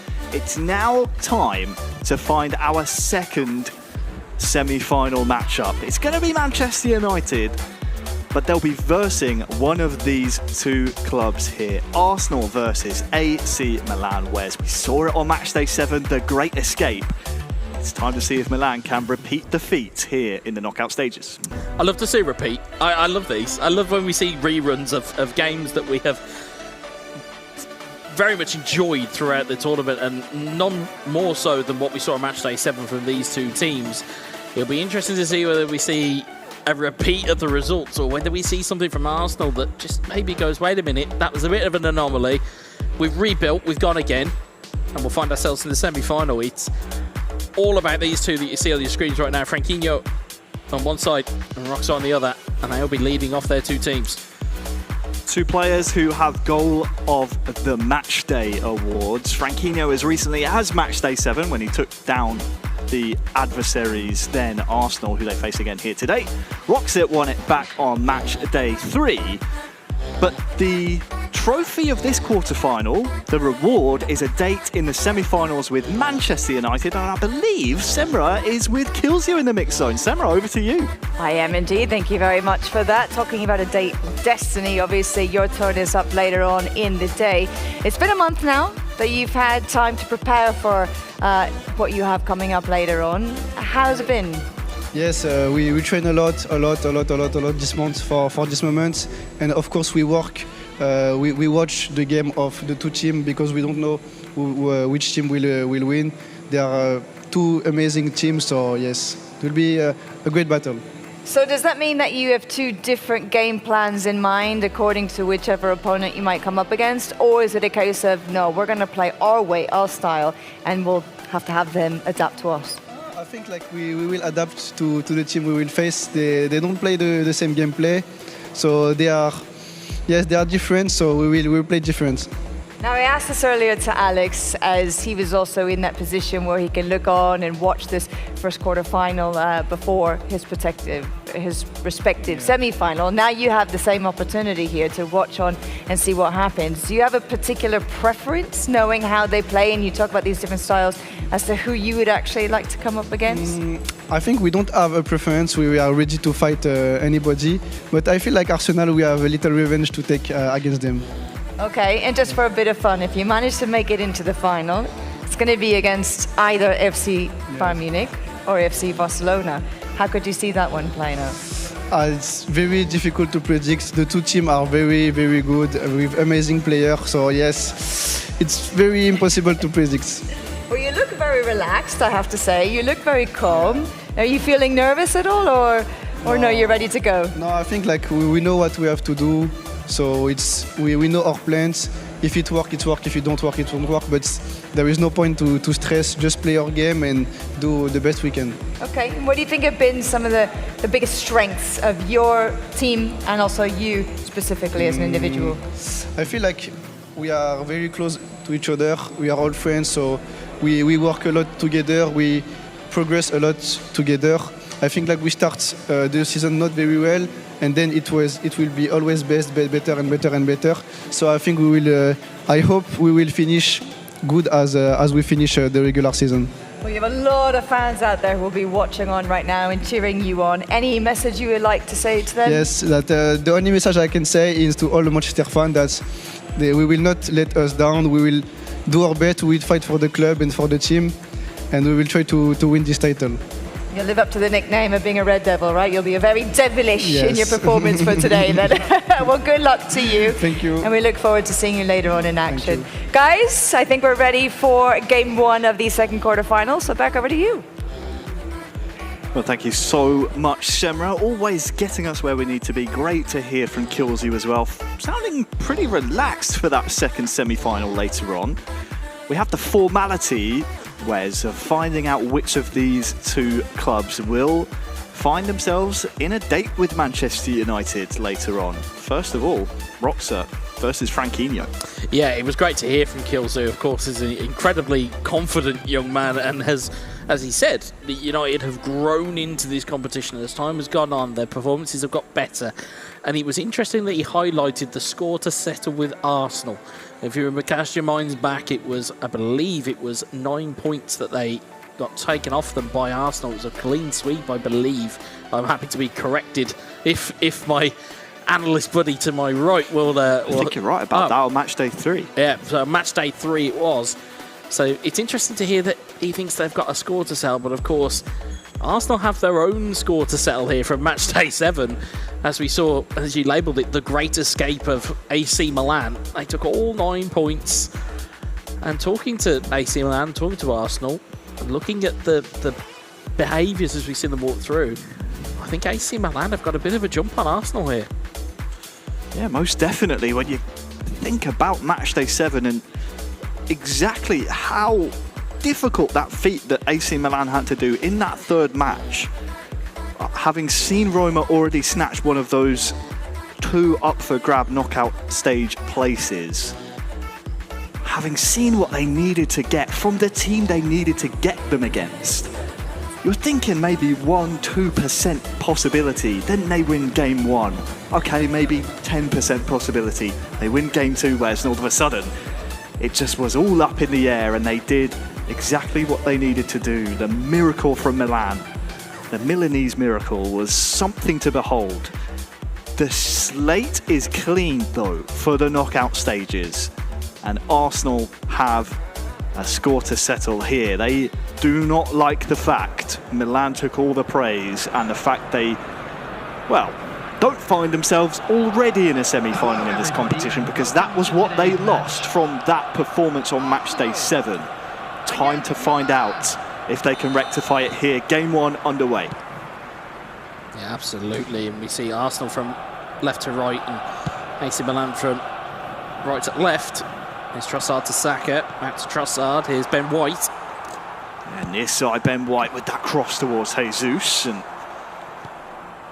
introducing our players, of course, Franquinho introduced back on match day 6, a Coppa eFootball Italia winner and MVP. A draw back on match day 6 against Mestre, who we've already seen in the knockout stages be a fierce competitor, winning his knockout stage game 5-1, and a 2-1 win against Indominator on match day 7, bagging the Goal of the Day award as well. Was quite the introduction to the league from Franquinho. He's been a big shot in the arm for this AC Milan side, again in terms of confidence, in terms of bringing some new ideas and bringing some new, energy to the side. He has been worth his weight in gold, especially from how he performed through the tail end of the season. And bearing in mind, I think it's only his third match day in total. So he came in at the right time and just managed to get them across the line. Well, his opponent is a difficult customer to take down as well. 5 wins out of 7 match days from Roxa. Plenty of goals to speak of as well. Likes to shoot from distance, so watch out for that. As soon as a sight of goal appears for Roxa, he will take it. And 10 minutes gone. It's been fairly end-to-end as Leal now on the near side. He'll be a difficult player to deal with for any teams that may come up against him today.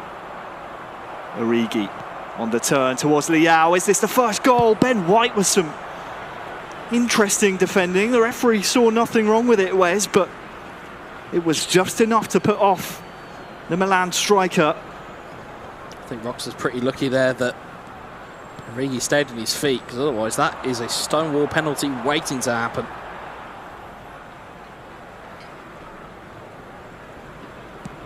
Saka just shielding the ball. And when you look at the form, of course, Franquinho undefeated in this competition, only played, as you said, 2 match days, this being his 3rd. Leal wins the header in the box.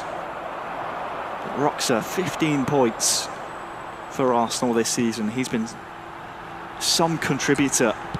Trossard, Jesus arriving, and just doesn't connect properly with that header. First proper chance for either club here in this quarter-final. As much as Franquinho didn't commit with Tomori to go and mark the header, Jesus didn't fully commit to the header to put it on goal. There'll be an alarm bell there for Franquinho to worry about there, though. He's Origi to lay out to Catalare. Oh, Origi in the box with some nice footwork as well. Finally gets his shot on goal. Benacer to the feet of Origi, and this is really nice build-up. Leal trying to knock it past Ben White.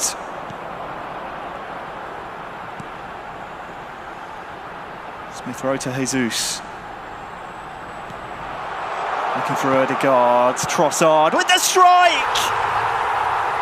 And Arsenal strike first. It's Roxa with Trossard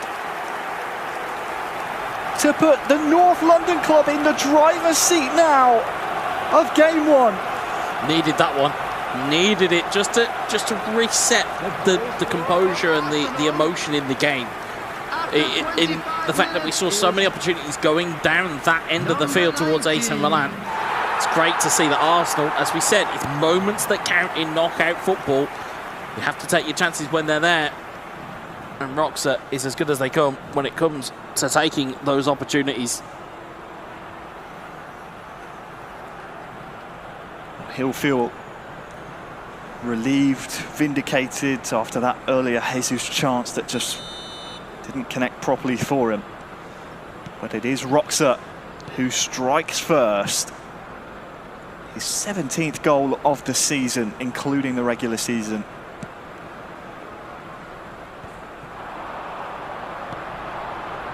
No doubt he'll be looking for more. Jesus far side has Kalulu for company. And that's some good defending from Milan.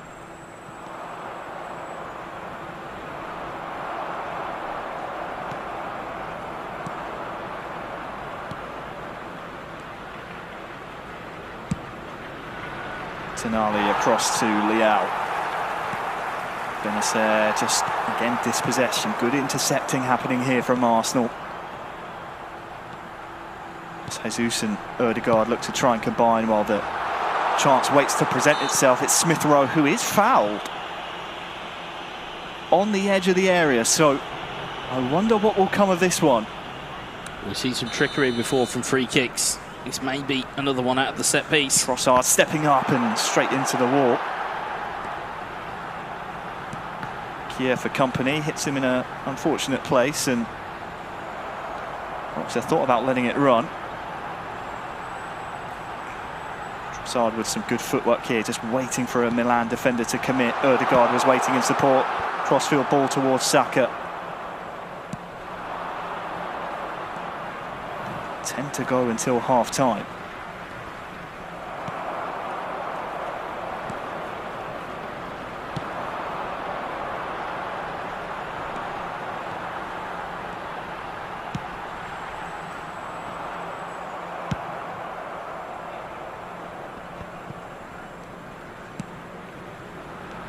Roxa starting to advance now. Trossard with a strike from distance. Saka arriving and another missed connection. Sees it just hit the side netting, I think, and a let off for Milan. Tried to take advantage of the goalkeeper being on the floor. Couldn't find the angle. Origi now as Franquinho looks to advance himself. De Ketelaere.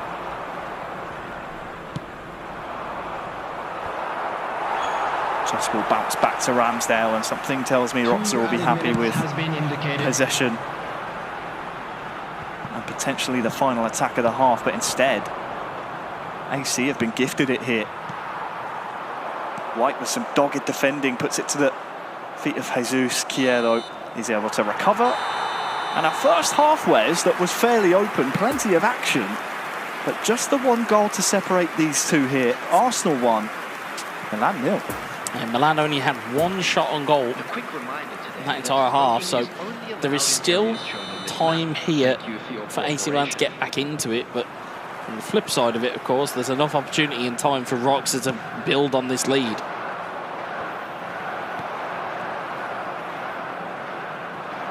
If you're just joining us, this is game 1 of a best-of-3 series between these two clubs. Win 2 and go through. Manchester United await in the semi-finals. For Franquinho, just feels like the ball hasn't really settled for him here in the knockout stages. Has been brilliant since Milan called him up on match day 6, but it's a completely different environment here in the knockout stages, especially against a seasoned veteran such as Roxa.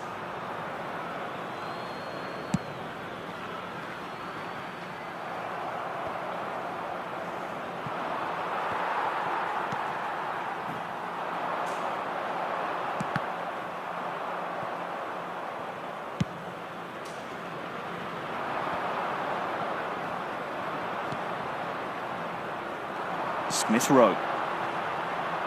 Trossard with a heavy touch. Benacer almost invites him back onto it, but Milan can break now. Origi with a nice turn. Divock Origi, Rebic was there as well. Stopped his own momentum there with Origi. Had the opportunity to take that on. Might get a second chance here as Leao far side against Tomiyasu, and well, the Arsenal defence once more doing enough. For this match was 71,898. Such a fascinating affair here because it's end-to-end, but the ball staying in play the entire time. So plenty of clock has been ticked away. And I wonder whether or not we'll see some substitutes here. The hour mark has been and gone. And right on cue, Wes. Time to turn to the bench.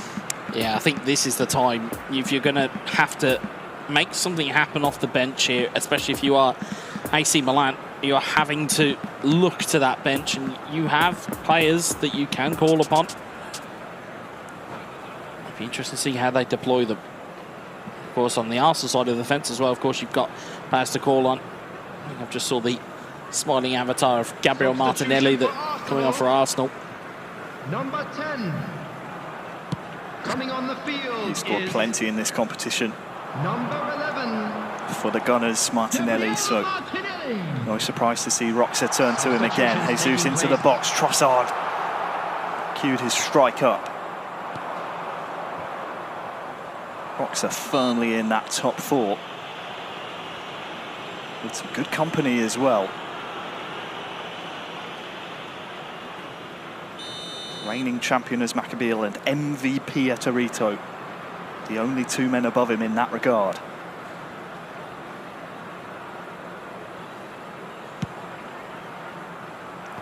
Headed down by Origi. And Leao takes his strike, and oh, that's improvised.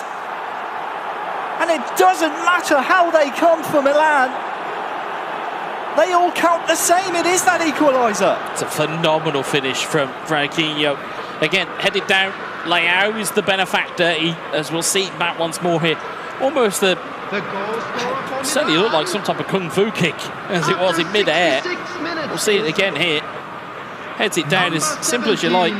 It's half volley, beg your pardon. I was thinking more of his counterpart is Zlatan Ibrahimovic of kung fu kicks. Instead, that one was more so a half volley, and it's take a chance when you can get it. If it's there, have a go, and beats Ramsdale. That's some finish, seeing it from that angle. Yeah, it's a fantastic finish. And we said Roxa likes to shoot on sight. Franquinho says, yeah, that sounds like a great plan. 1-1. That's livened this second half up. Well and truly. Roxa building with Jesus, waiting for the run of Trossard, but Kier steps in. And cast a mind back to match day 7, how important Kier was to AC Milan's aspirations against Arsenal. He may be called upon here again. It was a bit of a boogeyman for the North London club back on match day 7 when they shipped 9 points to Milan, and Origi's not giving this one up. Just trying to read where Roxa was going with it. Instead, Tierney plays down the line, and Martinelli's beaten to the punch here. Diaz inside, Origi, that's offside. Just offside. A toenail by the look of things. Well, we said, Wes, knockout stage football is a different beast. I just sense Franquinho settling into the occasion here. Yeah, it certainly seems to have got his feet under him now. And gone, okay, well, we've got an equaliser. We've got ourselves back into the game. Let's just breathe and let's take it nice and slow. And the thing is, if you can ride the wave of Arsenal's starting 11, I mean, they are a potent threat all around the field, but if you can ride the wave and maybe put the momentum back onto them, it's the type of result you might be able to garner. Bakayoko smartly heading back, and we're approaching 10 minutes to go in this second half. All level. A reminder, we need a winner for each of the games you see here today. That means extra time and penalties. Great footwork from Leao. Twisting and turning, double touch. Ben White finally called into action, and Origi gave chase to it, and almost instant reward. Roxa with the smile on his face. All he could do was smile. It could have gone anywhere. That's where that smile means. Vieira now, feet of Jesus, and Martinelli near side, fresh on the pitch, so potentially could make a run. Saka up for it as well. Fair play, both of our players fancy themselves in the final 5.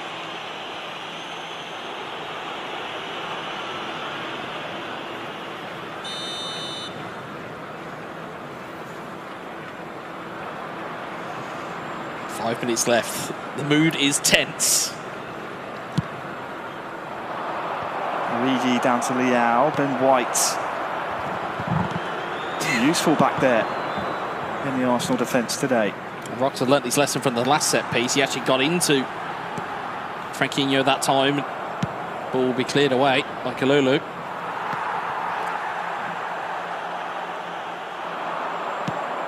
Well, it's ebbed and it's flowed this game 1. We're in the 90th now. Surely a goal here would be the winner. Brahim Diaz with a heavy touch. 3 added on by the referee's assistant. Gabriel Martinelli. Just waiting for a runner. Trossard's the man. Towards Vieira. This one's cleared, and I don't think there'll be enough time, will there, for a Milan attack? There will not.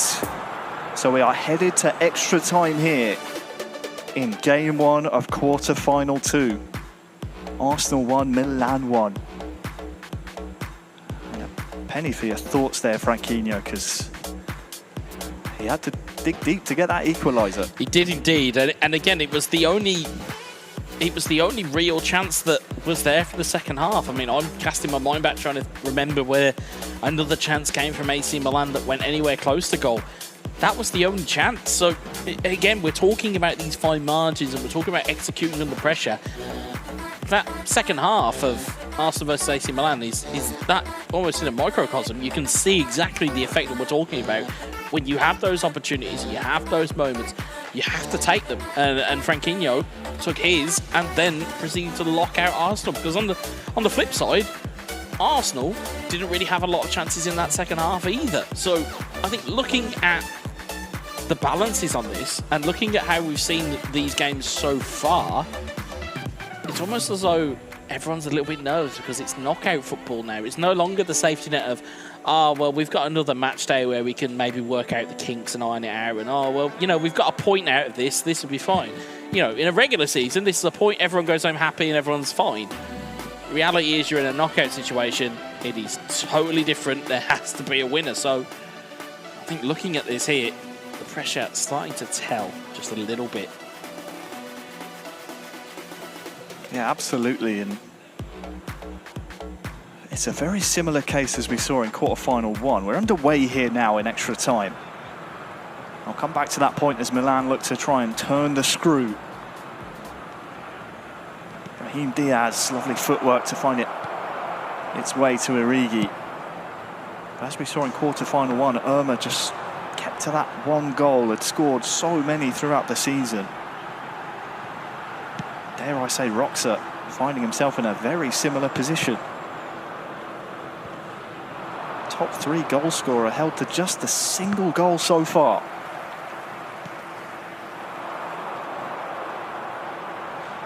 If you're an AC fan, that's just what the doctor ordered. And as we saw from the first matchup we saw between Bayern and Roma, this extra time period goes very, very quickly. And it does, just 5 in-game minutes remain in the first period. I think it was Leao giving chase to that on the near side, just off screen.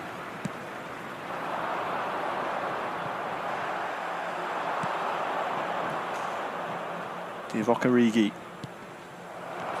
Just crowded out in that midfield. Krunic to Giroud. Back to him, Giroud! It's the former gunner who strikes the heart of the Arsenal defence. And at the end of the first period of extra time, Wes, Milan, they're in the driver's seat now. What a comeback, 2-1. The most handsome man in football strikes a dagger into the heart of Arsenal. It's great footwork and it's great build-up play here from Frankie. You will see it again here. It's neat. It's first-time passes, the first-time 1-2. Giroud sweeps that home. And it is advantage AC Milan in extra time. Oh. Brilliant finish from the Frenchman. The finish is wonderful, but the assist, just something absolutely magical there. You can see the frustration from Roxa. He knows he now has a job on his hands to at least force penalties. Trossard crowded out again, and with no minutes added on, the referee has seen enough. I'd like to draw your attention to the one final period of extra time to decide what happens here in our game 1. That is a killer of a goal. That is, it really is. Because we've said, in terms of how quickly extra time goes, in terms of that first and second period, they go so quickly that you're going to have maybe 1, maybe 2 chances at most in extra time. So if you're Roxa, you're going to have to get a chance very quickly and then convert it. It's not even necessarily just waiting and getting an opportunity. You've got to then go and convert it.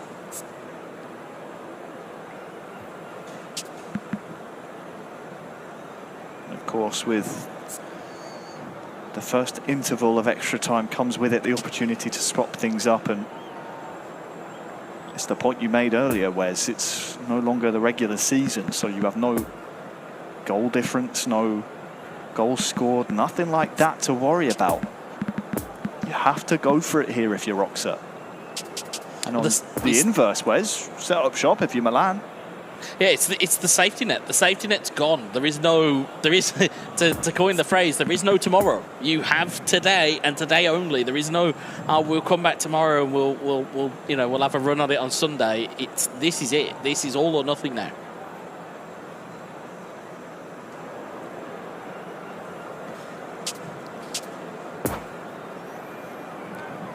And you don't have to be a body language expert to see the frustration on the Arsenal side of the stage. 15 in-game minutes for an Arsenal equaliser. Otherwise, it will be advantage Milan in quarter-final number 1.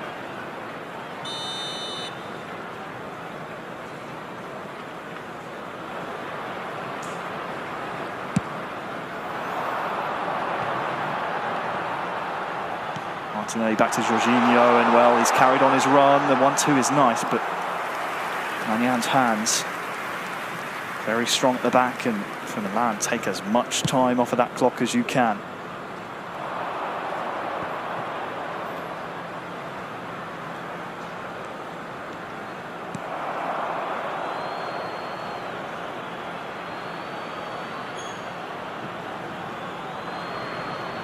In-game minutes remain. Raheem Diaz far side. Again, maintaining possession, frustrating the Arsenal back line, and that's a corner. Yet more time ticked off of that clock. The longer it stays in the field, the quicker that clock will tick. Every time it goes dead, as you'll notice in the top left-hand corner, it still ticks over, but not nearly as high the rate. Ramsdale palms that one in, and the audible frustration from Roxa. Because again, it's more minutes ticked off, it's more seconds ticked off while the ball is at the wrong end of the pitch for Arsenal's hope here in game 1. I think he was certainly hoping that his goalkeeper would take that into both hands. He could maybe launch a counter-attack, and instead punches it back out for another corner. And again, if you're AC Milan, you're just wanting to just kill the clock. We see it in real football all of the time, in terms of teams that will go and play in the corner, they'll play disruptive football, they'll create tactical fouls, they'll do everything that they possibly can to disrupt their opponent in the hope that they actually come away with the result. All Ostrubuch and then Dominator can do is watch on. Corner swung in, Tierney away. Still time. Roxa scored plenty this season. Gabriel Martinelli, Bukayo Saka to Jesus. Has he stayed on? Oh, no, he hasn't. Wouldn't have counted anyway. Just offside there. Maignan was equal to it, but it's as good a chance as any. Long ball to Origi. 5 in-game minutes, less than now. It's go time for Roxa. Vieira, no pressure on him, giving green grass to run into. He's looking for movement, and he's found one in Jesus. Oh, just whips it back to Trossard there, did Jesus. In the 120th minute now. It's now or never. Jorginho. There will be 1 minute added time. Just dispossessed. And it looks like this could be a big step towards the semi-finals for AC Milan. They win game 1 and now find themselves on match point against the team that helped them get to this position, whereas on match day 7, Franquinho. What a performance. It's great. It's a great performance from Franquinho. Again, proving, again, being a real kind of cornerstone now of this AC Milan side. Again, to beat an experienced operator in Roxa, you've got to go some to be able to do it. And he has done it there at the perfect time. Very visible frustration there from Roxa, of course, used to winning games, scoring goals, but his opponent there, Franquinho, had the perfect game plan to just frustrate his opponent. Started off so well. Just didn't let Roxa get into his rhythm. As you said, started off perfectly within the opening half hour. Trossard tucks it home. You're thinking, yeah, Roxa's built for this type of occasion. But Franquinho settled into that game one really well. And it's job done for him. Yeah, and it was that improvised finish, as we'll see here again. Half volley, on the turn, controlled strike. Brilliantly found into the corner of the net from Rafael Leao. And that really set the tempo, because then it then started to just, as you said, Franquinho started to settle in. It started to become AC Milan's game. It started to just kind of inch their way in slowly but surely.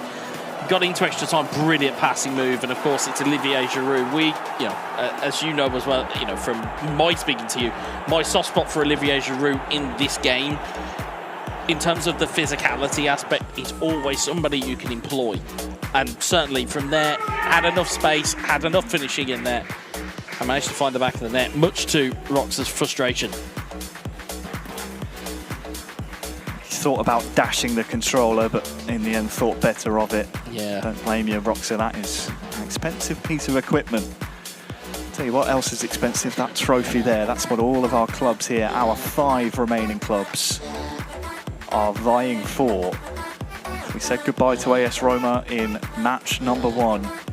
They fell to Bayern 2-0.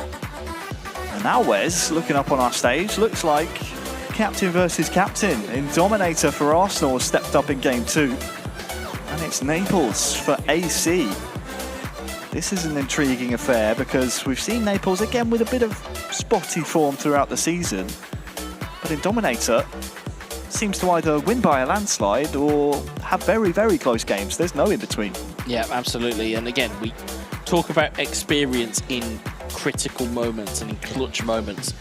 You have to cast your mind back to the Euros of 2020 with Naples and with Italy in terms of having that composure to pull out a last-minute winner for his country. You would think he'd be hoping to try to do the same here for his club. Of course, on the opposite side of the fence, you have a Dominator who, as we've all said, seasoned veteran of the game, has the ability in the Arsenal part of the punt to do damage. It's just a case of who's going to come out on top here. Game 2 then, in Dominator versus Naples. Experience on both sides, but it's in Dominator looking to strike first here. Martinelli, Calabria with the recovery tackle, and as you said, Dominator, been here, done that, has captained his country, captained teams previous in this competition, has found himself in the knockout stages time and time again. He's going to have to pull something out of the bag here in game 2 to give Arsenal a bit of a chance going into that game 3. Otherwise, it will be yet again so close but so far for the Arsenal captain. This is good build-up though as Trossard, can he sneak a strike off? He can't. As Tonali looks to recover here, Giroud for Naples. Rebic looking for Leao, and he's kept it alive here. He snatched at it. Snatched at it. Cross-come shot, if you will, and out for a throw-in the end. As you say, snatched at it. Interesting to look at from Naples' point of view in terms of the squad selection. Giroud and Rebic employed from the start. So interesting to see that there's slight differences in how these teams line up. Brahim Diaz also in from the start as well. Of course, from the Arsenal side of things, Thomas Partey in from the start. You can see there's just those slight differences between play styles. Trossard finds it to Jesus.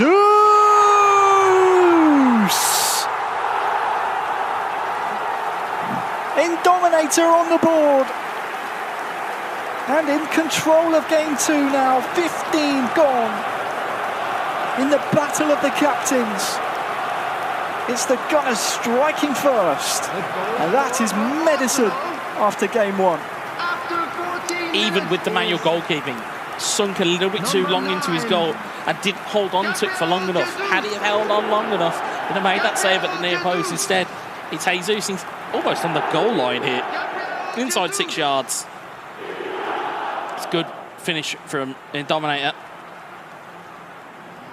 Even he looks irritated by the fact that he scored. Still confuses me with these players after all the match days we've watched, that some of them will still be angry with the way that they've scored. What can Naples do to return the favour? Goal scored by Dominator puts Arsenal in a great position, and Trossard has time to queue up a strike. Odegaard, Trossard, back to him now. Martin Odegaard. Kier in his way.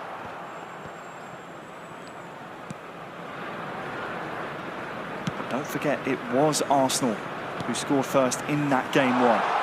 Lovely improvisation there from Odegaard, but he was offside. Following the return to him. That's a bit of a harsh one, to say the least. I've taken the literal meaning of being able to score with a body part equals offside. I mean, I think somebody's forehead being offside but their legs not. It's a very interesting call from the referee, but the rules are the rules.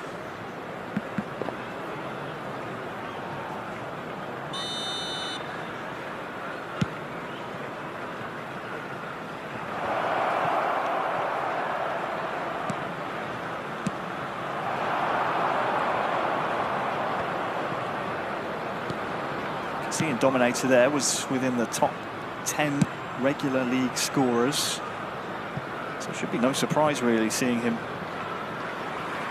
open the scoring here. Of course, the only Milanese member in that top 10 is Sassinho. Naples all the way down in 14th, and of course Carito, who doesn't feature for Milan in the knockout stages, down there in 19th. What can Naples do though to try and bolster that tally? Raheem Diaz, Leao, Giroud. Won't get there before Tomiyasu does.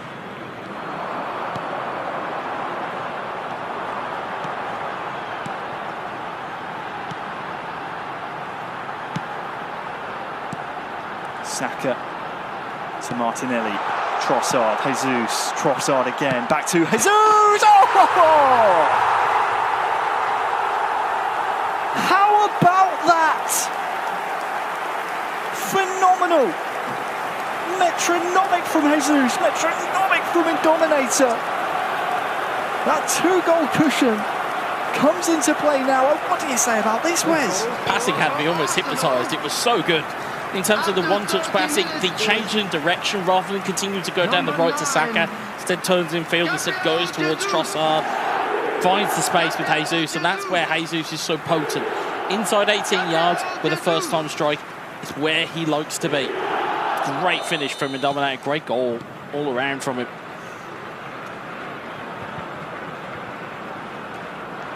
Arsenal 2, AC Milan 0.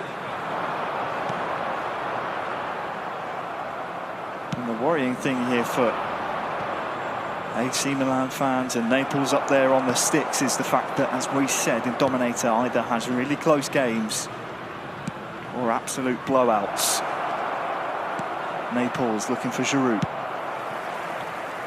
And it might come all the way through to Jesus here, but Magnan well on top of that one.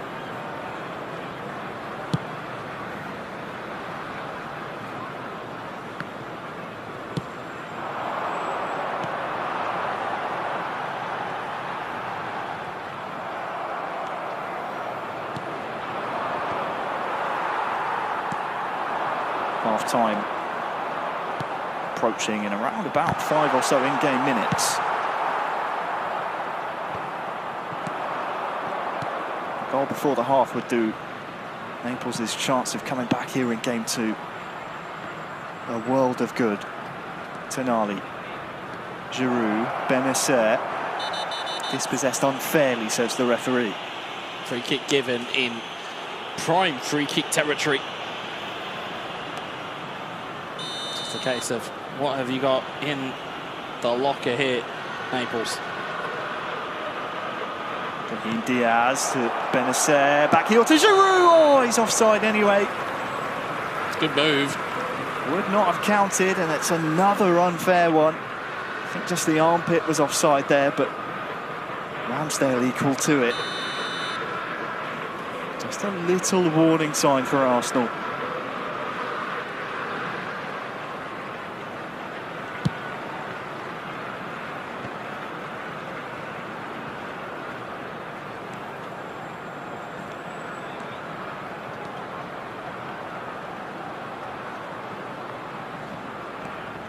Party. 2 added minutes has been Tackle indicated. will spring this Arsenal attack. Odegaard to Trossard. Can he get it under his spell? I think the control was not what the Dominator intended there, so was forced into action. And with the 4th minute almost approaching of only 2 added on, the referee will blow the whistle here in our game 2. In Dominators Arsenal 2, Naples is Milan 0 at the half. It's a good answer. It's a good answer and a good response from Arsenal. It's what they needed at the right time. The Dominators come in, got himself a 2-goal lead, and has calmed the place down a little bit from an Arsenal perspective. And that's what has been required.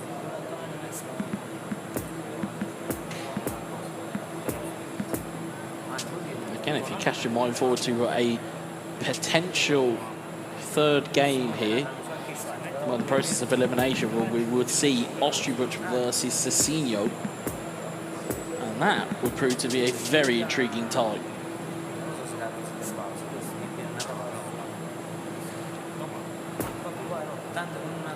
Again, if it does go to a game 3, you've got to think that the major benefactors of that are Manchester United. Well, of course, we're underway now in the 2nd half of game 2. Arsenal 2, Milan 0. You're right in saying that as well. Rebic and Giroud. Oh, it's snuck in! It's snuck in! Off the palm of Ramsdale. It just had enough power to trickle in. And Giroud gets one back for Milan. 2nd half well and truly on now.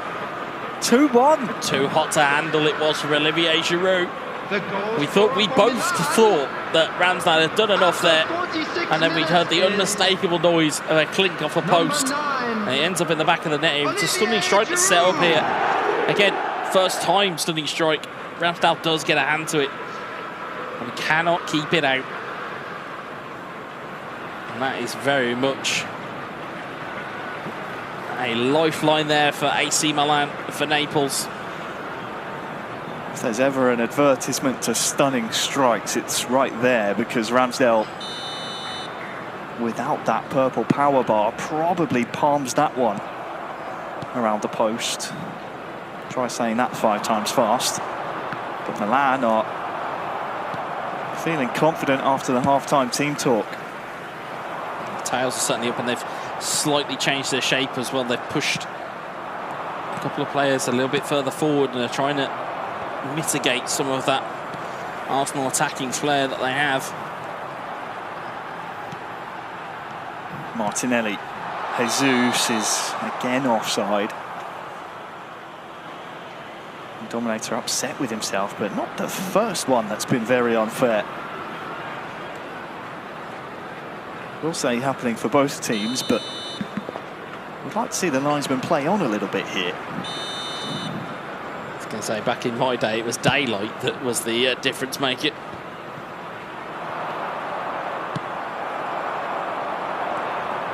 Oh, Tamori's missed his intervention there. He's given Trossard the opportunity to move forward. Jesus, can he find his teammate Gabriel Martinelli? He was ready and waiting, but now it's defending for Indominator.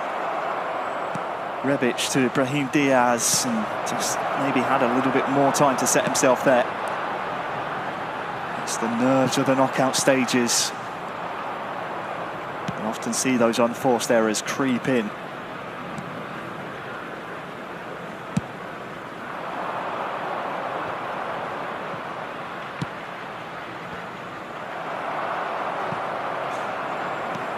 Inside to Brahim Diaz. Benacer breaks the lines through to Leao, and he takes a strike from quite a distance. And this one will roll out for a corner. Just looking for that knock-on controlled strike that it's as good as, if not better, than a stunning strike. It's caused plenty of players problems over the course of this competition. And it's gone out for a corner. Of course, that Leao player item is so coveted by this Milan side. Diaz's corner. Got to beat the first man. Tonali towards Giroud, and it will bounce towards Diaz here, and Rebic! Oh, it's the equaliser! Just like that! We are all equal here. Arsenal 2, Milan 2. I've got to say, there's some big slices of luck in this goal. You can see the grimaces on the face of Arsenal as we see this back on replay. Ball gets cleared here, and I'll show you the little pieces of luck that are here. Wins the ball back. It's just a ricochet right into the path of, I think it was Brahim Diaz.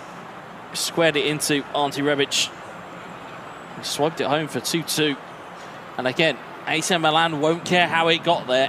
It's the fact that it got there is the key stat for them, and they are now level. Well, it is Arsenal 2, Milan 2. How is your mentality here in Dominator? Martinelli offside once more. That one is a bit clearer than the ones previous, but when you consider Milan on match day 7 winning 9 points out of 9 against Arsenal. Here in the knockout stages, they rematch. They win game 1 after trailing, do Milan. We're 2-0 down in game 2, back to 2-2. At what point, if you're Arsenal, do you just say, we need to get rid of these guys now, because they are a thorn in our side. They are prickly customers. I think now, you have to do it now, because if you don't get rid of them now, you're going home instead of them. So you have to find a way, regardless of how you find it. As like we said, it's not really the journey, it's the destination. You need to get there. It doesn't matter how you get there, just get there. Coming on to replace him is number 10. Substitutions taking place. Arsenal players will be wondering if Milan just have their number. They're coming forward now, though. Saka. I think that one was intended for Smith Rowe, but instead was cued towards Jesus. And Milan are in the ascendancy here in this second half. Grey shirts pouring forward. De Ketelaere. Florenzi is on now, over on that far side.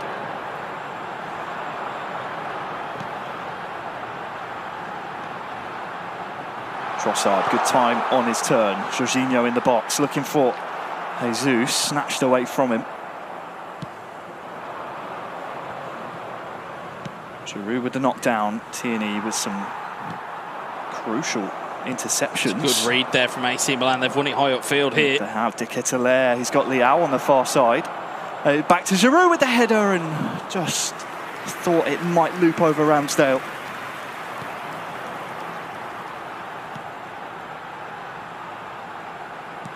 Arsenal building now. Jesus almost turning in the final third. It's anyone's game here in the final 15. Jesus with a very heavy touch, and Tomori, the benefactor.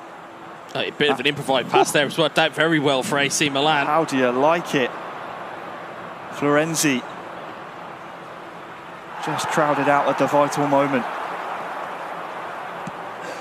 End-to-end stuff. Trossard. Tonali. De Ketelaere. Giroud has broken the lines. De Ketelaere back to Giroud. Florenzi, and Rafael Leao is dispossessed before he can pull that final trigger. Here's the scorer's chart. But if it's me, I wouldn't take a single eye off of this ball.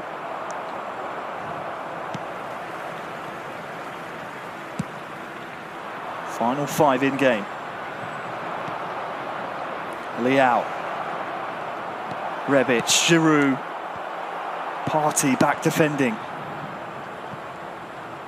Bounces over Trossard, misreads it there. Giroud. Now Milan are scampering back. This counter looks promising from Arsenal, but again it will come back at them. We'll go to extra time and penalties if we can't split these two clubs in 90 or 120. Martinelli. Smith Rowe. Pickpocketed by the Milanese defence. Saka to bring it forward. We're in the fourth almost of 3 added on. Final attack of this second half. Jesus, Smith Rowe dispossessed. And we're headed to extra time, Wes. That second half. Oh my, that was something. You have to take a breath, almost. You have to remember to breathe. Such is the drama that is going with this game at the moment. Again, if you're a dominator, you're looking at it, and you were 2-0 up at half-time. All of a sudden, AC Milan came flying out the gates in second half. And you're now staring at extra time. What has to be going through his head right now?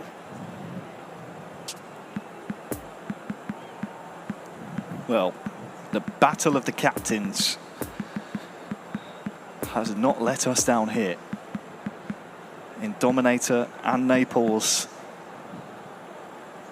providing a prime example of why players relish the opportunity of playing in knockout stage football. It's the opportunity to put your best foot forward like in Dominator did in that first half. It's the opportunity to dig deep like Naples did in that second.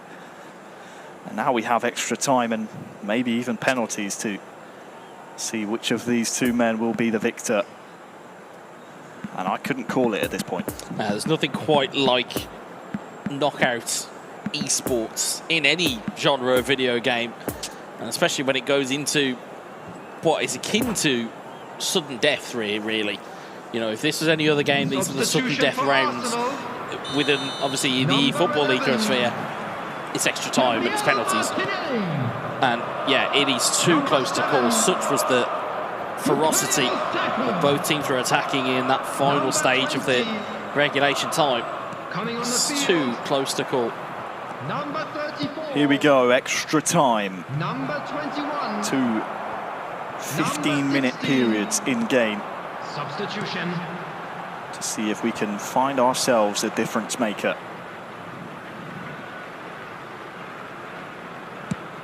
Of course, if Milan come out on top,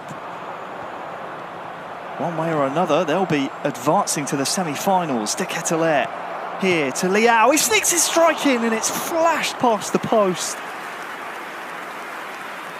I thought that was the one. It's those chances we talked about. It's those moments in games. If you can take hold of them, it'll be brilliant. But you could see there as well in the replay.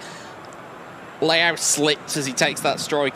And sometimes you've seen them go in. On this occasion, just drifts past the post.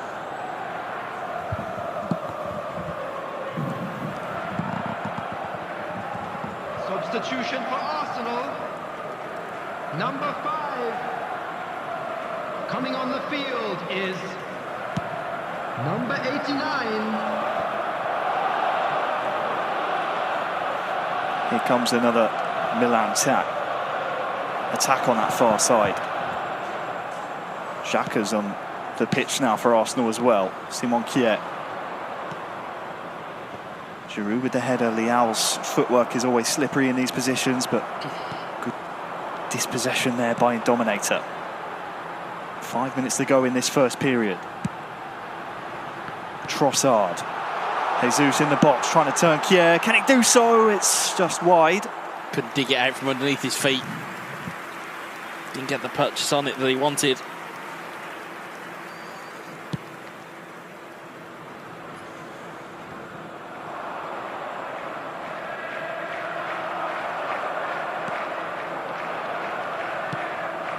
Tierney with the long ball.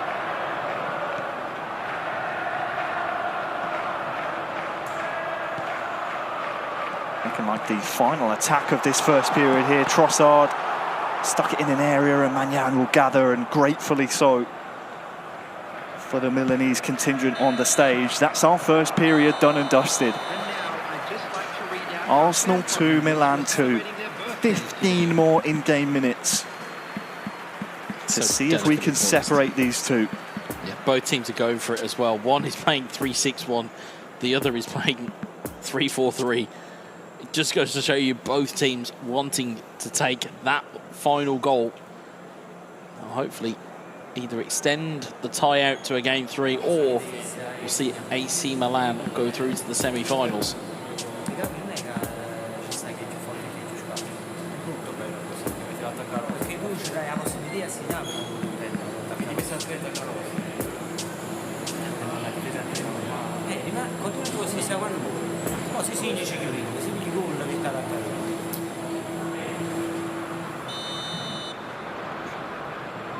Second period underway. It's balanced on a knife edge here. And this is only game 2. If Arsenal win, we go to game 3 in this best of 3. If Milan win, they will advance. Trossard versus Tomori. He skips past him here. Jesus is waiting, but Milan survive again.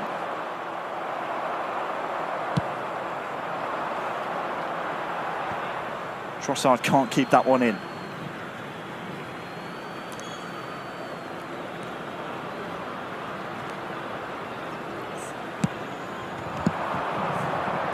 It's broken quite nicely to Giroud, but the layoff not quite there.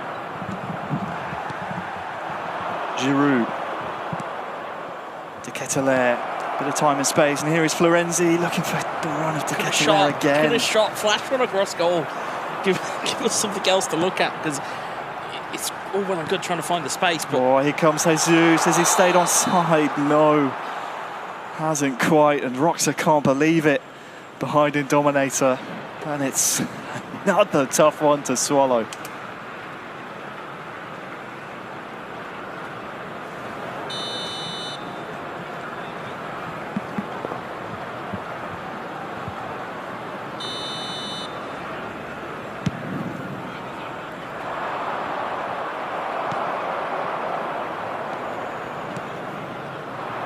Smith Rowe, final 5 in game. He's running with it here.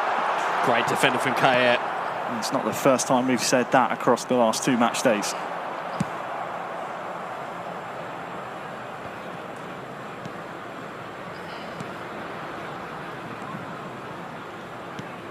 Tomiyasu, Dominator trying to build something, but here's Tonali now. We're in the final throes of this second period of extra time.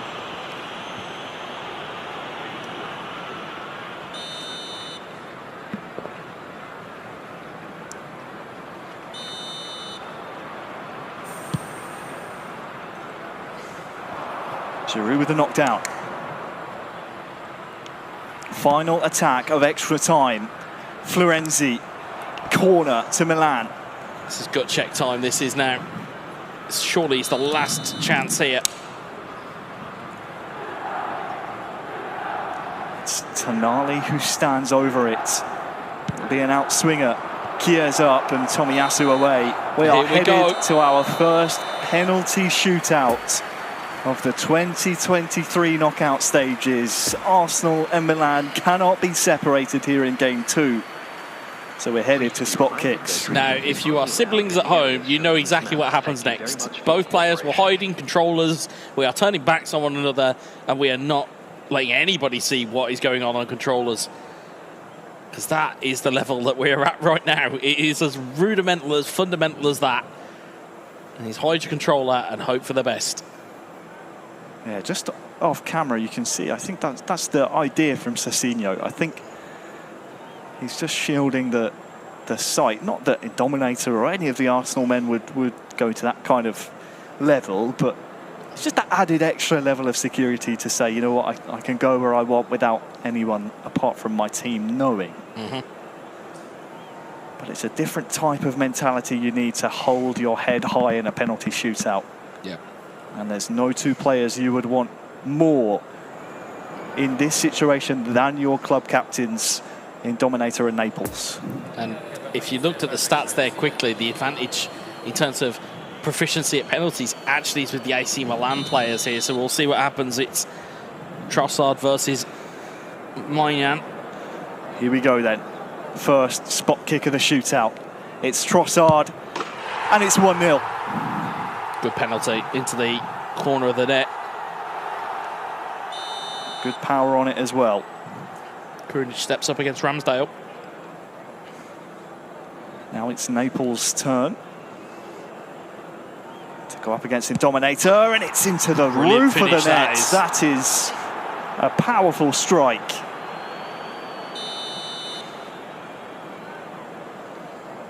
To keep us even in the shootout. Up next, Indominator tucks it home. Puts all the pressure back onto Naples. It's the former Arsenal man, Olivier Giroud, who will take the next spot kick. Great finish and from scores Giroud. it. Great finish.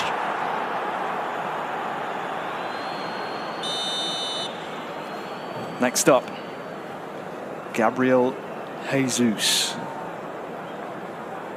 With the slow run up here against Magnan, and it's sent him the wrong way. Small move from Magnan just before that ball's kicked, just to maybe give a bit of an idea as to where they think it was going, but swept away by Jesus.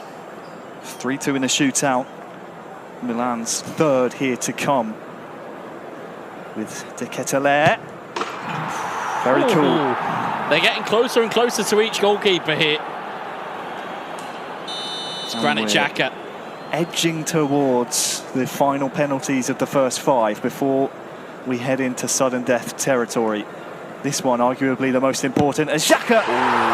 Cool as you like. Cool as you like. Advantage Arsenal for now. The pressure swings back like a pendulum. Rafael Leao tucks it home as well. You can see that both goalkeepers, or at least both players, leaving it to the very last moment to try and dive.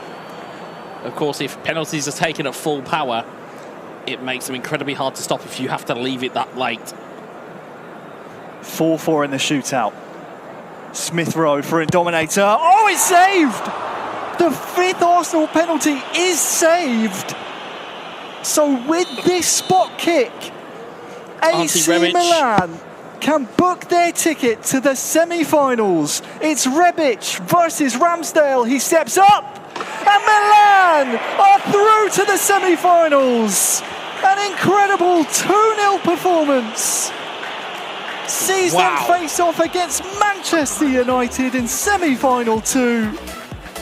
It took 10 spot kicks to separate them, but in the end, it is Milan who advance 2-0. What a penalty shootout we saw there. It was all full power penalties right up until a save gets forced. And what a save it was. And well, in the end, we had questions coming into today about whether or not Milan just might be Arsenal's kryptonite this season. And I think we've just found the answer, because after winning 0 points from 9 on matchday 7, the final matchday of the season, with a chance to finish top and even top 2, booking a semi-final slot, they were unable to do so. We thought maybe the script might be flipped a little bit here in knockout football, but Milan just have that resolve in the latter stage of the season. Both games they went behind, both games they come through as the victors. Semra, I mean, what can we say about AC Milan? They are just mentality monsters at this point. And in both matches, both quarterfinals have been decided in the final kick of the game, in game 2. It's so refreshing in a way to see the newbies, the new boys, AC Milan, a brand new face in this competition, make it this far. And they showed their statement of intent on match day 1 all the way back in February, when they had a clean sweep of wins, didn't they? It was 9 points from 9. They really set up themselves for a lot of success, and here they are today. They've done a brilliant job against Arsenal, who are one of the favourites, I think, to go the distance in this competition, and they've managed to eliminate them in 2 games. And again, it was a case of been relatively close, you have to say, this time out, more so than in the first quarterfinal, but definitely in game 2. It's the first time we've had penalties all day. It's the second game in which we've seen both teams go, at the very least, to extra time, but it adds a lot of spice and drama and nervousness, doesn't it? It has everyone on the edge of our seats, even for the neutrals watching. It really has been quite scintillating stuff then so far. And now we're moving right on into the semi-finals in a moment. But first, we do want to hear from the captain of AC Milan, Cecino, who is with Wes now. Wes, let's see what he has to say. Thank you very much, guys. I'm here with Cecino. Congratulations, AC Milan semi-finalists. Last time we spoke, of course, you said, oh, well, whatever happens from here, we've done our job. But that feels like a real statement victory. After the last match day, we made a miracle, a sportive miracle.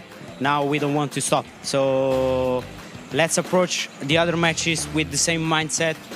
Calm down. It's a game. So this is it. Yeah, you spoke about it there, about mentality. I mean, myself and Harold were looking on, to go into extra time, at least in the first game for Franquinho, his ability to just steal his mind to just say, hey, we can get a goal in extra time. Of course, Naples, we know of his pedigree in competition. How good is it to see the mentality from those two? Yeah, Franquinho plays against a top player like Roxa. The same Carmine against Jos. Franquinho was good to remain in the match in the 90 minutes, and in the extra time he killed his opponent. The same Carmine started with 2 goals of advantage, Jos, but he was good to change the formation, defense 3, and it went good. Yeah, we saw it really turn the tide, and as a result, you guys have now got a bit of a prize, to say as at least. Manchester United in the semi-finals. Again, how do you feel that you're going to get through there? Do you think you guys can get to the final? Do you think you can win it all?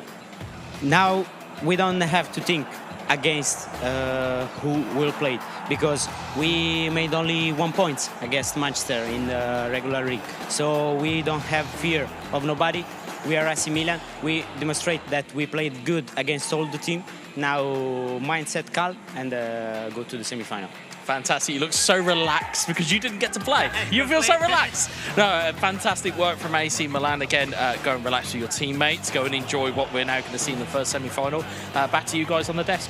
Thank you very much. He may be relaxed now, but maybe in a few hours' time he might be less so because, as you say, Wes, he hasn't yet featured for today. But I love the fact that he used the expression a minor miracle to get into where they are now, because it is worth reminding, I think, everyone, that at the start of match day 7, it was squeaky bum time, because it was the last day that the teams could certify their place in the knockout rounds, and they were outside of the top 6, if memory serves me well. So they needed to get all 9 points against Arsenal to get themselves in the top 6. That's exactly what they did. They carried on today with 2 more wins against Arsenal. So now it's 5 wins from 5 on the bounce. And here we have it set, the semi-finals, the final 4, 4 different clubs from 4 different nations, FC Barcelona in representation of Spain, Bayern Munich in representation of Germany, Manchester United from England, and AC Milan from Italy. I love the spreads. It's so nice, all these different ingredients that we have here. I mean, now that we're at this stage, how do you think it looks, Harry? I think it looks fantastic. First of all, I mean, congratulations to our 4 semi-finalists. I want to give 2 special shout-outs, of course, to Manchester United, who went out and got their dream lineup. They find themselves now in the final 4, which is fantastic. And also AC Milan. I mean, you've just said what a fantastic achievement it is, but also because these players were all on the outside looking in of this competition for the last X amount of years. So now they finally get the chance to prove that they deserve to be here, and they've done it with aplomb. Can't wait to see how they get on in the semis. Yeah, and quite rightly, as I spoke to them, and I couldn't drop the line in, I told you to beware of the underdog, and it's come to pass. So all I'm saying is I've got 1 right this season, guys. I've got 1 right. Okay, so there's only 1 underdog left then in the 4. Yes, right? quite, yeah. So it's going to be AC Milan, because everyone else is pretty much, let's say, a heavyweight in this competition. Obviously not just because of the name of the club, but also the people that are representing them as well. Yeah, right? they've all got pedigree. Those are the three teams that are there in terms of Barcelona, Bayern Munich, Manchester United. All of those players in some form of iteration have been there and done it for multiple different clubs in too many of these competitions that we could even name. So, you know, for AC Milan, of course, it's a little bit of they're almost an anomaly because you're not quite sure what you're going to get from them. And that's why I love it so much. Yes, uncharted territory. It definitely will lend itself perhaps to some twists and turns then. As for the other three, loads of quality, pedigree, as you say, knowledge, know-how, experience, and some of the very best who've ever played this game. Speaking of which, they're going to be in action right now because our first semi-final is going to be a clash of the FCs. It's FC Barcelona against FC Bayern Munich.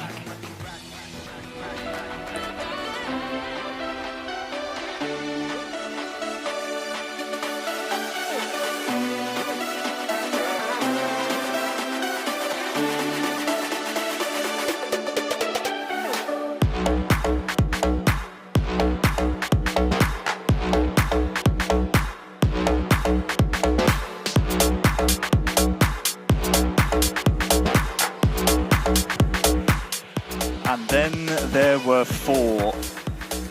Our semi-finals are set, and as you can see, our first two clubs, our two giant clubs, are about to face off in semi-final number one. We have Barcelona on one side of the stage, our league winners of the regular season, including reigning MVP, Etorito, not a bad man to start off your knockout stage campaign with.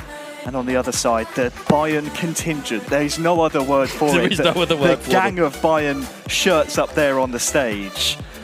This one has all the elements of producing a contender that could lift that thing at the end of today, Wes. These two clubs are huge. These two sets of players are fantastic. We could not have asked for a better semi-final one. When you look at the status of the two teams, when you look at the status of the players they have on the field, you have a look at the status of the players on the sticks, this is worthy of any final, let alone a semi, let alone of any knockout game. This would be worthy of a final on any other given season. Of course, of the way that the brackets are broken down, it's now a semi-final, but it's going to be an absolute peach. That it is, and a man who knows all too well what these two teams are capable of is Roma's Stifler. I want to hear from the man, and luckily we have Semra in the mix zone with the man himself.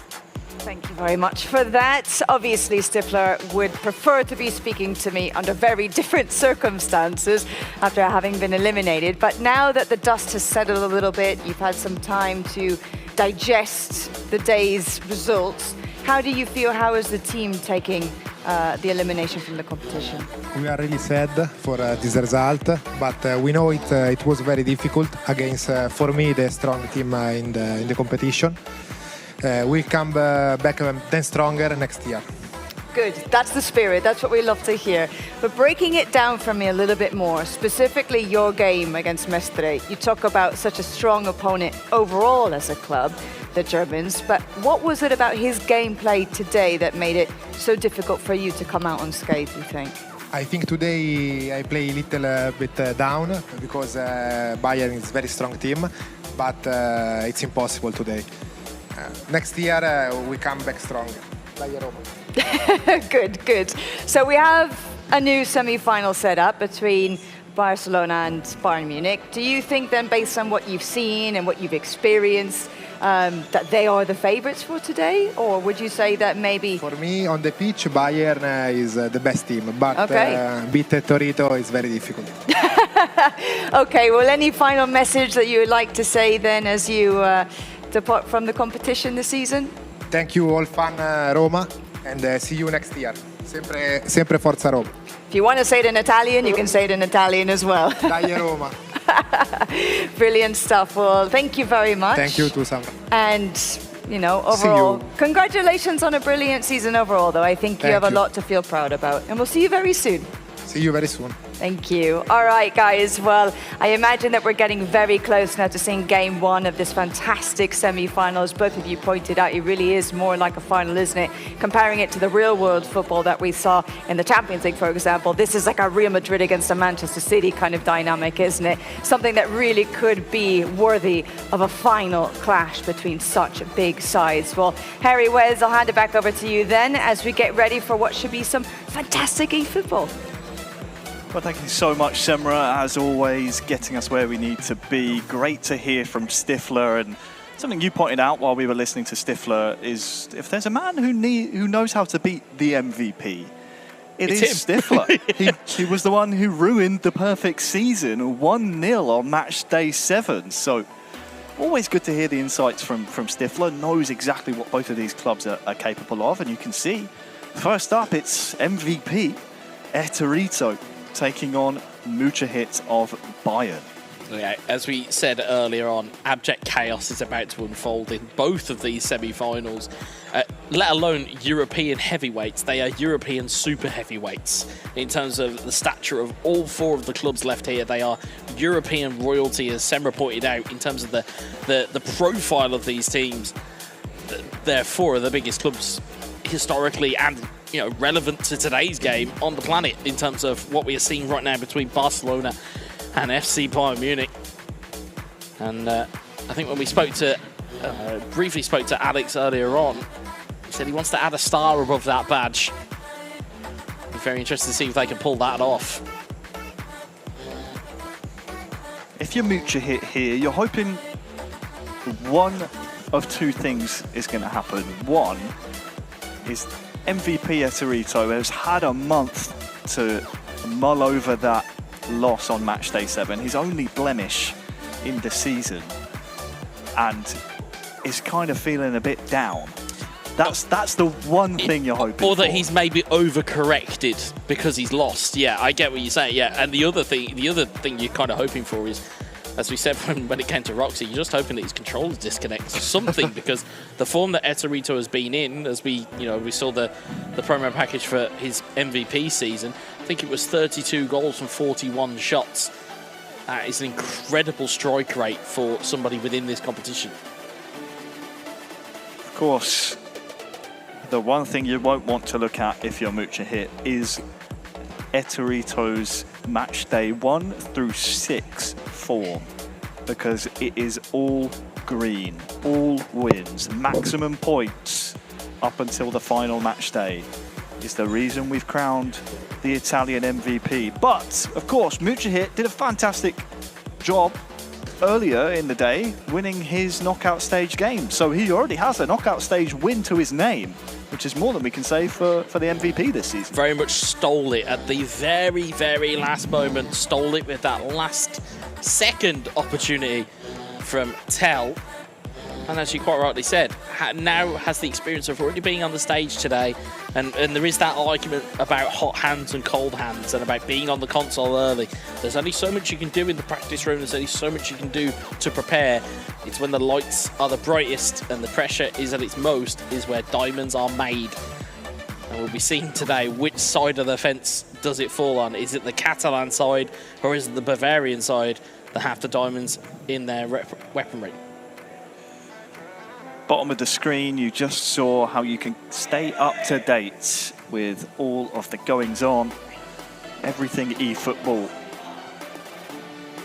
For now though, our eyes are trained on one screen and one screen only. It's this one, the semi-finals of the eFootball Championship Pro 2023 season are moments away. As you said, pressure makes diamonds. The lights are as bright as you like, and we will see who will thrive. Will it be Barca? Will it be Bayern? Time will tell. It's Eterito up first, and it's Muchahit in his way. Yeah, of course, today will be the first time today we'll have seen Barcelona. We know the players that they have at their disposal. You're looking for your Lewandowski, your Dembele, your players that they can do damage with. You already really know where this ball's going to go. If you're a Bayern Munich fan, you're going to be looking to Mane, you're going to be looking to Tell. as your two real outlets for attacking prowess. Cancelo with a hopeful header there in the opening 5. We haven't really had a chance thus far, Wes, to talk about the psychology of a best-of-3 format, and we might have to wait a little bit longer as Dembele trying to prowl forward there for the MVP. It's who you put out first, who you put out second in this best-of-3. We came to a bit of a consensus. You don't want to leave your best player until last because there's a chance he might not even get to play. Absolutely. Absolutely. You can't... Not to say that the two players that we've seen from each of these sides are, in inverted commas, the best players that they have. But you can't leave... For example, you couldn't leave Ettore to last because you can't gamble on the fact that he'll end up getting a game. You have to put your best foot forward.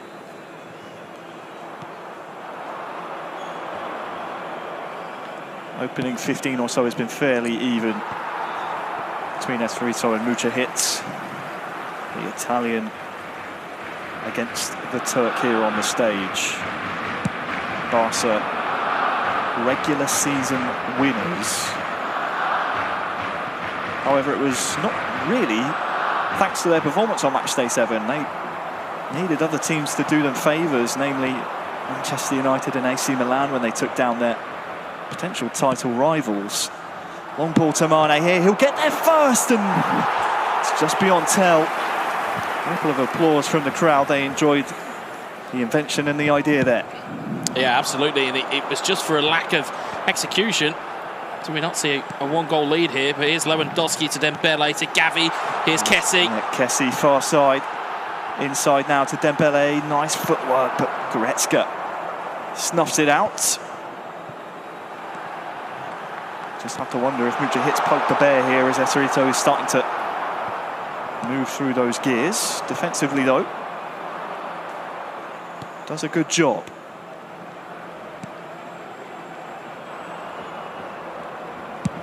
Cancelo, nice switch of the play there. Gnabry turns inside. Too many opposition players to try and sneak a strike away. He tried it nonetheless. And now Pedri, nice double touch. Kessie. Lewandowski stumbles but retains possession. It's pretty messy at the back, but it'll do for Bayern. It's a rare one, seeing the goalkeeper getting fouled. He's back on his feet now and in position, so no chance for a long strike as we saw earlier on.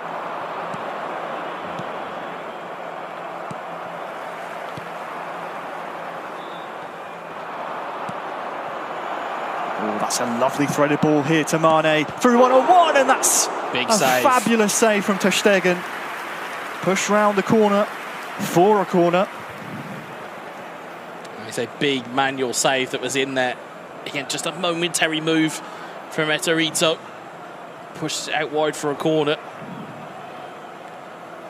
That is the first real chance in anger that we have seen from either one of these two teams. Bayern corner, oh, rattles itself off the woodwork.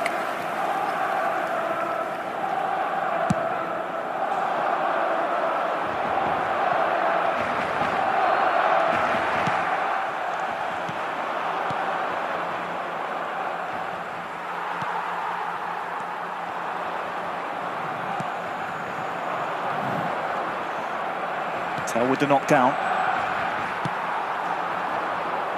The MVP defends well until he gives the ball away. Just gotten pretty scrappy here. We'll say, though, not been too many stoppages. This first half has flowed fairly freely.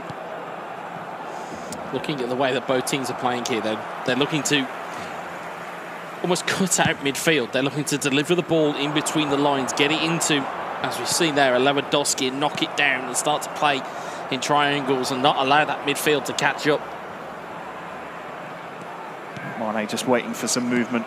Good patience from him, and now Tell has a couple of white shirts to aim for here.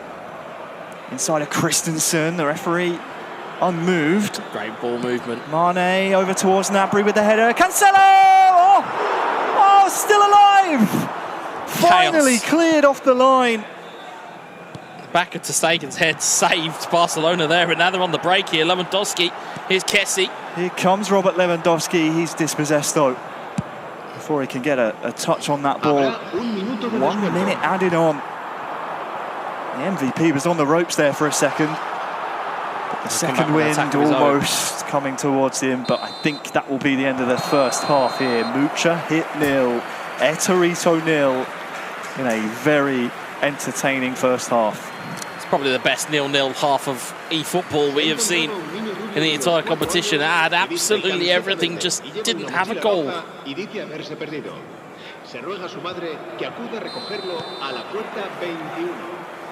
Second half is now underway.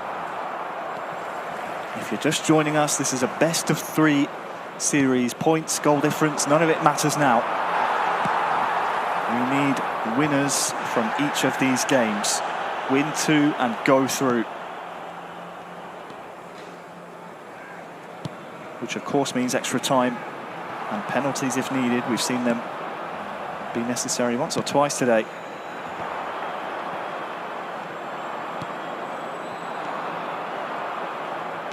Bayern starting to gallop forward. Of course, they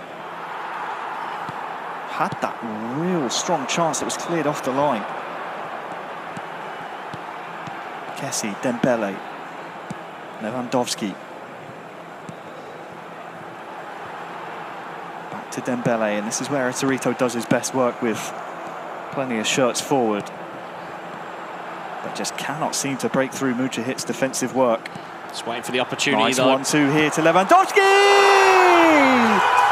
And it's the MVP striking first. Etorito introduces himself to this semi-final. Barca 1, Bayern 0. It's like having a great white shark in a number 9 shirt for Barcelona. Wonderful bit of play. Again, patience we saw from Etorito there. Finds the opportunity, gets the give and go. Lewandowski with that first time strike. No one stops them from inside 18. He is the striker supreme. He is the apex predator of the eFootball Championship Pro. Is that Robert Lewandowski card. And he finds the back of the net. And he knows how important that is. No emotions from him all season because he's been dreaming of this day. Match days 1 through 7 don't matter to him as long as he gets to this point. Has defensive duties to commence, but passes that test with flying colours. But now we'll see the emotion from Ettore, and he's coming forward again. Lewandowski versus De Ligt, and Sommer with a good clearance. Approaching the hour mark. As big game hunter as he is, he's the biggest hunter of all, is Etorito. When he gets going and he gets into that mode, just get out of the way. Just get out of the way and stay out of the way, because he's a wrecking ball. And defensively, Mucha Hit was holding strong till that point, but it's when he goes through these gears, Etorito, he's most dangerous. As Pedri doubles the lead! And that garners applause from around the league. The king is back this season. And Barca 2-0 up. And in control. Showing exactly why he's the league MVP. Again, really good footwork. And you said up until that point, Mukit's defence has been resilient up until the goal. And now all of a sudden it feels like it's got the consistency of a wet paper towel. He's just drove the ball in there. Pedri's got the wrong side of the defender, has not let the ball go out. And crucially, he's got the strike off. And he knows how important it is for Barcelona to get off and running here.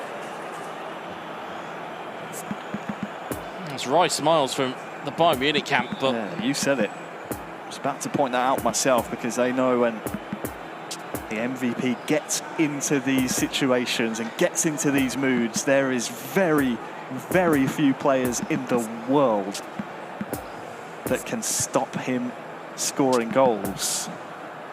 Just exerts his will on the game, does Etorito. When he wants to, when he's up for it, and when he wants to go ahead and he wants to take the game by the scruff of the neck, he has that ability to. We've seen it in co-op before. We've seen it in 1v1 time and time again from Eterito. Of course, as Yumuka hit now, you're trying to salvage something from the depths.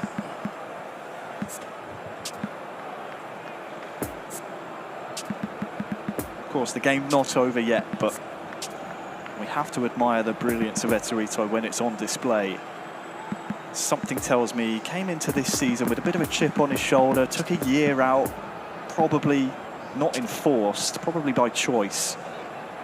Comes back, wins MVP, wants to win it all, is often compared with Uzmakabil about who's the greatest of all time, who's the greatest player in the game. Uzmakabil, unfortunately not qualifying for the knockout stages, gives Eterito a perfect opportunity to say, I'm him, I'm still here. Whether they like it or not, those two will forever be compared, and it will always be a conversation. It will be the hero and the villain. It will be, you know, the nemesis and the superhero. They will always and forever be compared because of that level. There is those two, and then there's everybody else in my head. That's me personally. It's them two, and it's everybody else afterwards. And these types of performances, this type of leading mentality that we're seeing from him, it just goes to show it again and again and again. We're underway following the second goal. Barca 2, Bayern 0. After that note on Eterito, it's worth reminding everyone, Mujahid still in the lobby here, still out there on the pitch and could still play spoiler. Still plenty of time on the clock, but again, as we've seen from Eterito in the past, the ability to close out games, it's really his forte when he wants to. It's a tall order for sure. Pedri, nice work inside. Eterito has a few shirts to aim for, one of them Dembele. Lewandowski! Didn't even need a reaction that time. Even he knew how good that was. He didn't need it. He knows. I don't know what to say. Sumptuous, sublime football. It's a 3v2 at the back, sure, but you still have work to do. But he makes it look so easy. It's the arrogance of a man who's at the peak of his powers. That's what it is. It's you'll see there. Even he knows. He doesn't need the third, you know, get up and scream. He knows. He knows the ability that he's got at his disposal and at his fingertips.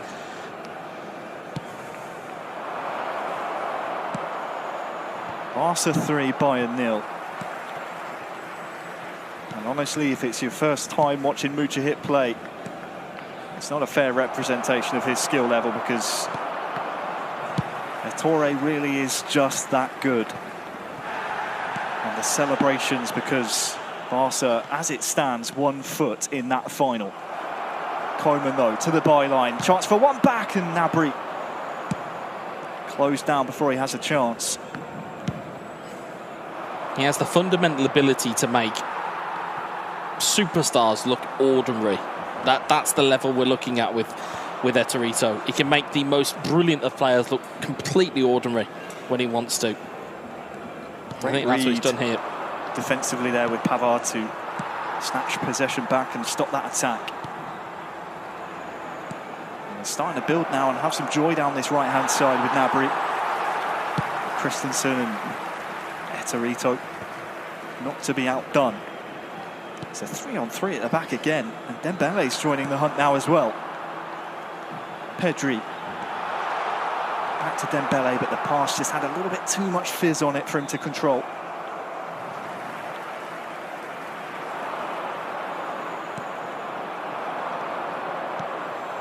Kimmich looking for Tell, but again, it's Eterito controlling the game.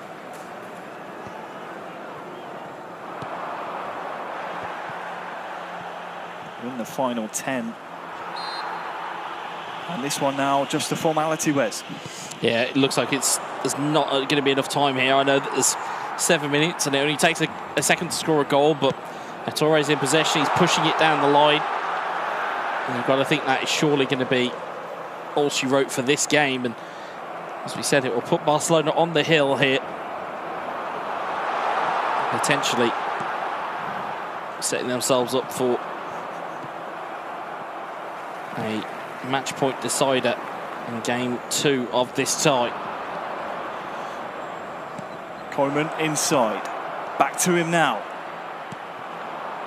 It will be a Bayern corner in the 89th minute. Interesting enough as well, when you think about it, as we see the ball get cleared away there, Mookie Hit was in his post-match said, yep, you can get 2-0 done here, be good job. That's all we need. He's kind of forgotten that he's up against Barcelona and up against some of the very best. Pedri to Kessie. The MVP wants the cherry on the cake here in game 1. Nice footwork there as well, as Dembele was waiting gratefully. Still one last chance here for Barca, is there? The referee says no, and game 1 ends Barca 3, Bayern 0. It's a dream start for our league leaders. Barcelona for Bayern. They need to win the next 2 against the Barca team in red-hot form. Yeah, you felt the minute he got his nose in front, Etorito wasn't going to be anybody else's day but his in this game. As we said, he has the power to just make players look ordinary by comparison.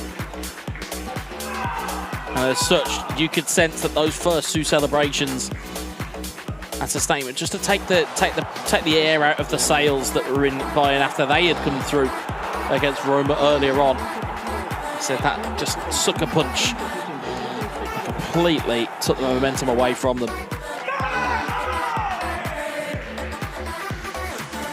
I mean, what else do you say about that performance? It's difficult to find the adjectives, and some people at home might think we're overselling Etorito a little bit, but if you actually go back and look at his accomplishments, not only his accolades, but also the way he's done it, you can't oversell it. You can't. And you're just witnessing greatness before our very eyes in game 1. And I do feel for Mookie Hit, because when you're both on the stage, you enter as equals, but in the end, you exit as quite an overshadowed figure.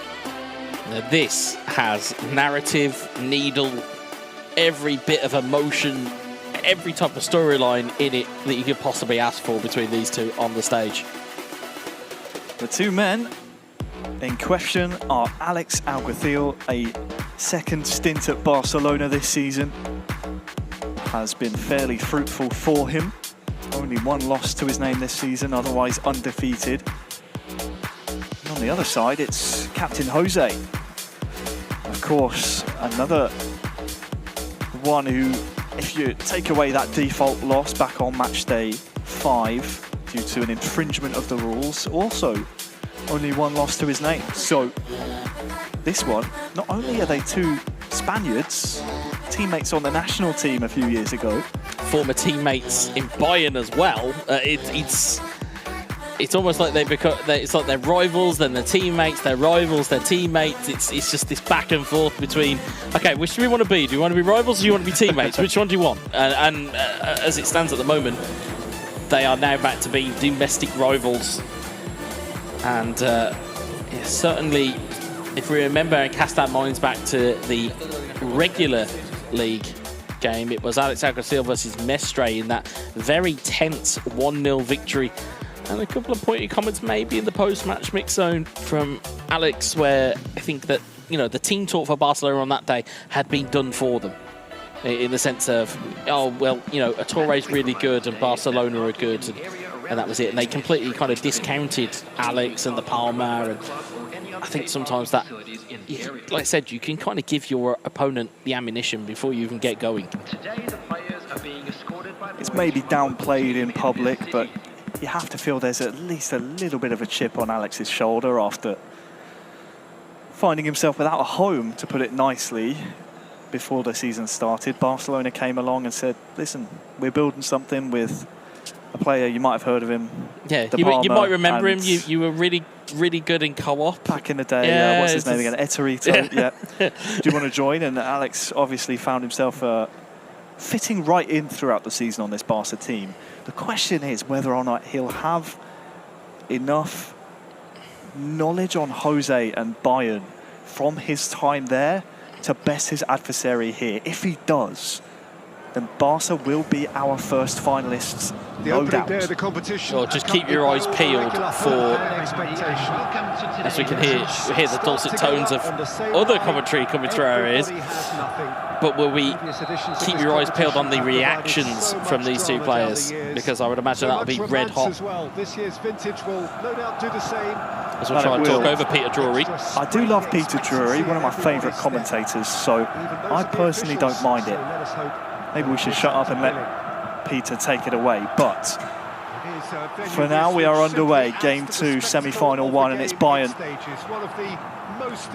Starting out strongly, Sane inside the box, trying to wriggle free of the defender. Back to goal, though, not really a chance to get one across. He beats his man, and Musiala draws first blood. Jose in the lead, Bayern. That is exactly what they wanted. Do not adjust your sets. It is Bayern 1, Barca 0. And that sets up this competition perfectly as Musiala tucks away the finish. Yeah, it's a really good finish in truth. And again, it's good work in there from Leroy Sane. Just popped home. And as I said, be careful of the reactions. They will come. Yep, you can see there, even I can lip read that in English of, okay. Yeah, Alex knows. He always knew he'd be in for a game here against his former captain. And it is 1-0 to Bayern.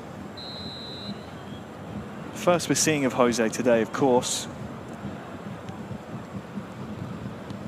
Sadly, Peter Drury has gone away, so you're stuck with us for now. Sorry, guys. Far side. Barca looking to reply as Alex with that header. Testing the goal. Something tells me this one's going to be end-to-end. Long ball to tell. Has he stayed onside? I do wonder. Linesman says yes, and shrug past the defender. Lovely stop and go. Double touch as well. Second bite at the cherry, maybe.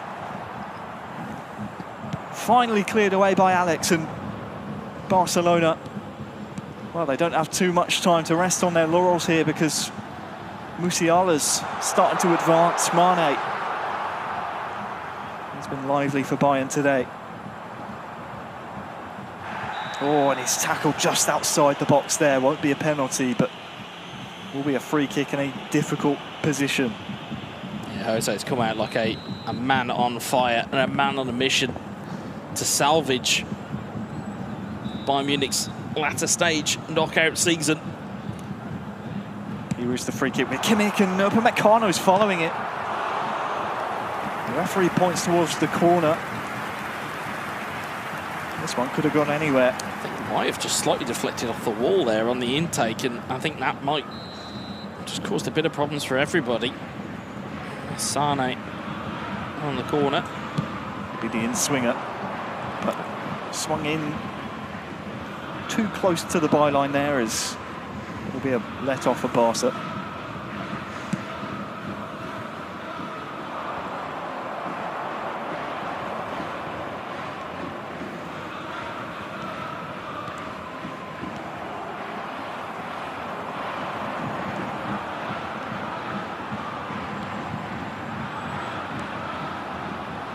Out to Mane, that's a nice dummy. Defended well. That's Barcelona. Cassie long ball. Can start to come forward themselves. It's De Jong and Pedri combining. It's really nice footwork. I think Gavi was the player best positioned there, but Upamecano is the one carrying it away.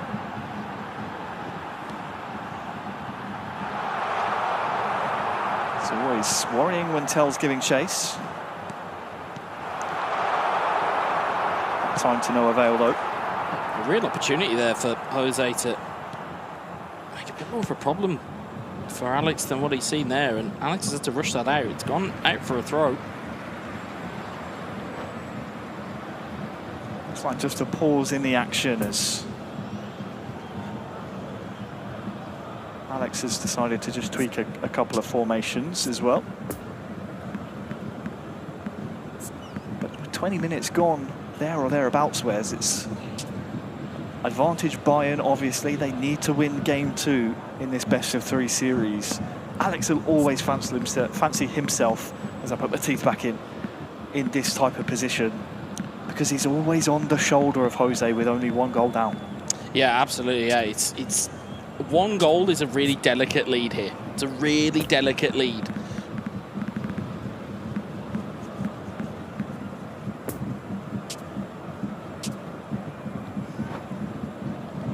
Really delicate lead. It's not something you can hold on for, especially in knockout football. You don't want to be in that position.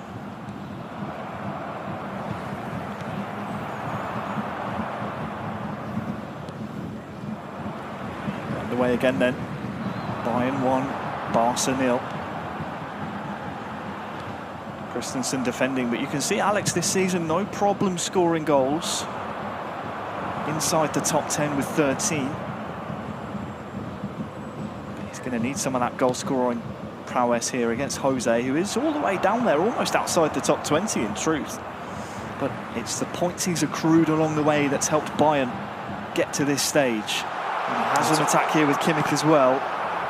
Blocked at the first port of call though. Well, that's what we've said. We've said in terms of Bayern Munich and their goal scoring capabilities, it may not necessarily be at the fore, but it's been effective. It has been effective in terms of how they have distributed those goals and how they've made sure that they've accrued a lot of points along the way. As long as they are in a golden sequence. Musiala still alive here as well.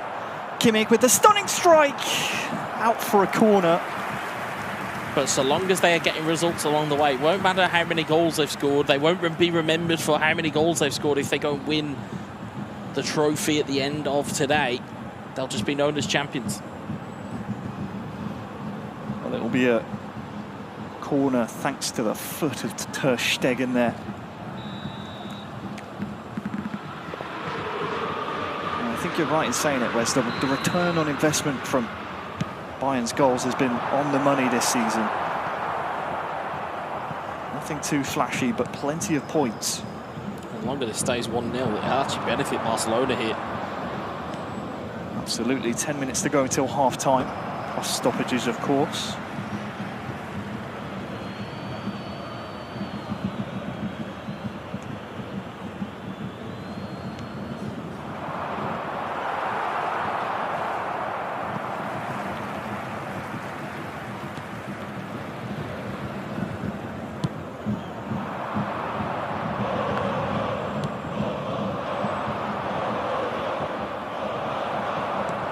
A little scrappy here as the ball finally settles down. Now for Jose. Up against his former teammate. It's got the better of him thus far, but has to maintain it throughout the 90.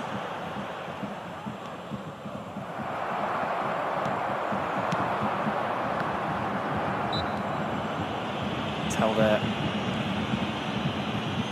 Fouled, and the referee will pull this one back for a free kick. Allows Barca to get men behind the ball, and they do just that as Lewandowski sees the run of Dembele. Barca members are arriving, but Dembele might just have to stop up here as he waits for them. It was De Jong there. Just denied his opportunity, but we're in stoppage time now of this first half. Perfect time to score a goal.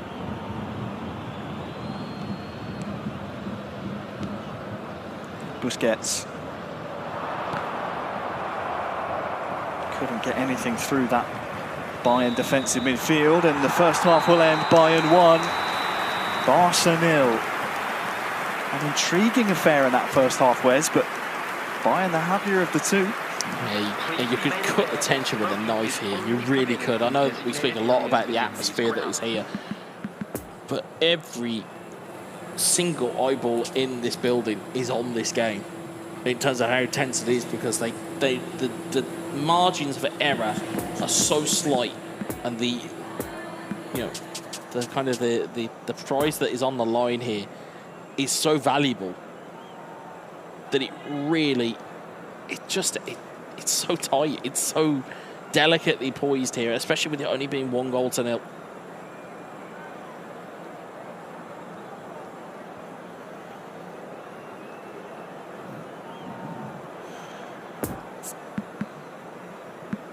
Well, you can see at the half-time break, Alex just wanting to check with their Torito and, of course, De Palma. Check on their advice, see what they would do in this situation. That's the benefit, of course, of having your teammates up there. We've said it once or twice, Wes, but you've got 5 Bayern shirts up there on the stage. Plenty of minds to put together, we'll put it that way, to try and come to a resolution should they need it. There's plenty of minds there. There's only one person that's in control of the sticks, so as much as you get intel, as much as you get ideas, it only really matters about what you're doing. It's great to have those minds up there, and sometimes it works, sometimes it doesn't. Second half underway then, game 2. Bayern Munich 1, Barca 0. And Tell is coming forward. Christensen defends well. Remember, Bayern need to win this game to force a game number 3. So far, so good from the captain.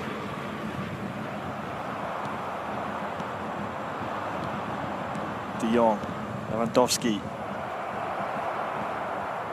Just the pressure comes so early from Bayern, but Lewandowski's nodded it down, and oh no! Momentum's taken him in. It's a big mistake at the back from Bayern.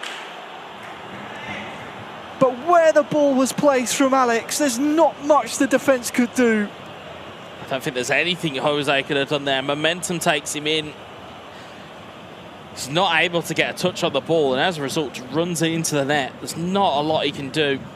I'm sure if you watch it back on playback, you'll see it again here. It's nodded across. Every bit of that is intentional. But you can see there, it's just that extra heavy touch. You can see his teammates doing his celebration for him. I don't think they need to say any more there. And right look across there from Jose across the stage. I think he knows that there's a good bit of fortune in that. Well, the MVP like that one, because it means Barca now level here in game 2. A game which, if they win, they will be through to the final. If we're level after 90 minutes, we will go to extra time and penalties if they're required. Busquets to Pedri. Lewandowski with the touch, and Dembele! Just like that! From 1-0 down, it's the 1-2 punch. Barca in the lead now. It's a great bit of play again, benefits off a slight bit of luck, but as we said, it's in these moments where you need to capitalise. We'll see it again here. It's just from this moment here, just not cleared enough and correctly. Pedri gets it, a lead bit of footwork from Lewandowski. It's awesome at Dembele. He fires that home for 2-1. It's his advantage, Alex Alguacil. I wondered, Wes, if we wouldn't see a celebration out of respect to his former club. No love lost there. I think they know. They know how important that goal is. 60 minutes on the clock here. There's still plenty of time here. I think if you're Bayern, you'll be looking at that and saying, hey, If Alex can score 2 in a couple of minutes, so can we. It's all about momentum, it's all about pressure, and it's all about emotion here in the eFootball Championship Pro.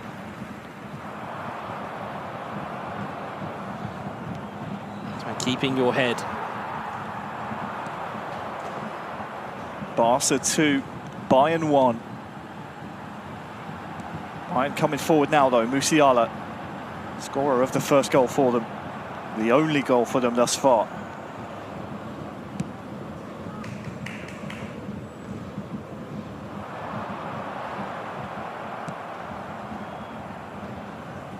It's a huge 5 in-game minutes there for Alex Alguacil, from 1-0 down, wondering how you're going to get back in the game, to now leading it. He has a lead to defend now. Musiala tackled by Koundé. Bayern corner after this pause. Every positive piece of play being applauded in the VIP zone. I mean, as we said, we are in Barcelona. You would expect the Barcelona support to be a little bit more ferocious than any other support that's here.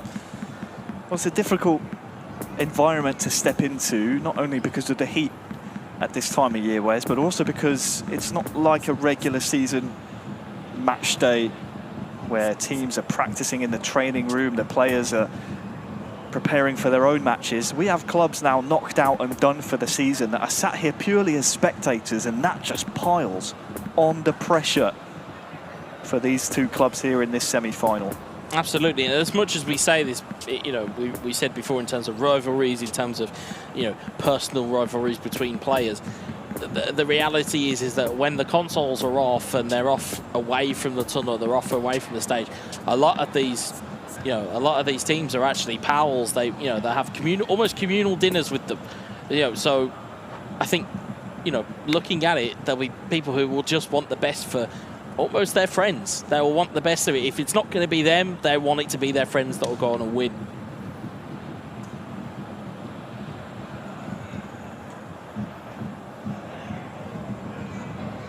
Well, you can see the tweaks Substitution on the field. done and dusted now.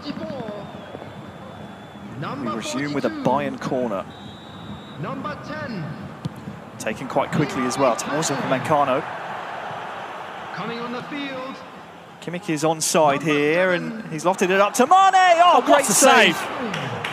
Huge save. Ter Stegen called into action. And with 20 minutes to go, how important might that save be? Substitution.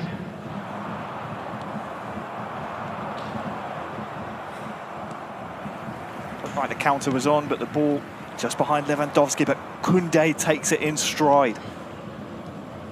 That counter can now resume. Made Pavard think a little bit there, did Alex Alguacil. 15 in game to go. Busquets. Lewandowski just controlling possession now for Alex, trying to turn the screw. Busquets. Pedri, Lewandowski. Pavard is there first. 10 in-game minutes to hold on for Barca. 10 in-game to break through if you're Bayern. Otherwise, your season is done. Koeman, Tell just lacking in positioning there. Couldn't quite get to the ball.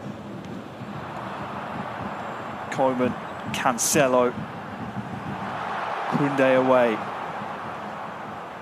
Just about 5 in-game minutes to hold on, but Kimmich has won the ball high up. Koundé across. That's Koundé still to beat here. And the referee has said that will be a free kick. Big kick, big opportunity here for Bayern Munich if they can just get the right delivery in here. This is a big moment in the game.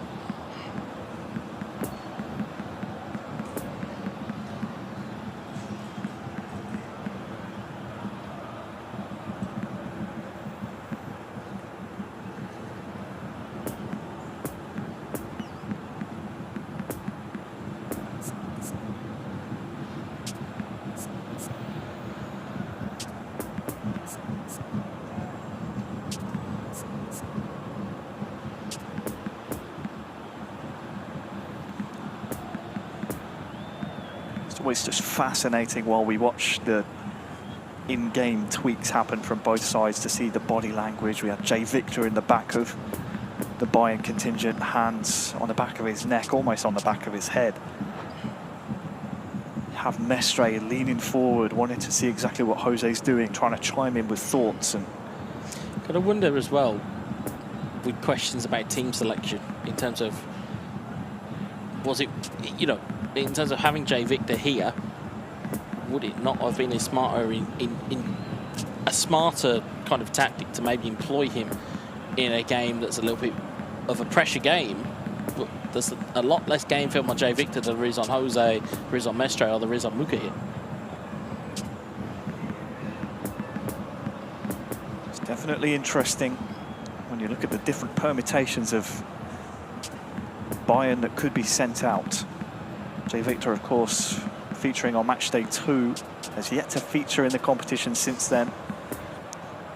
Was standing in the place of Mujahid, who unfortunately couldn't travel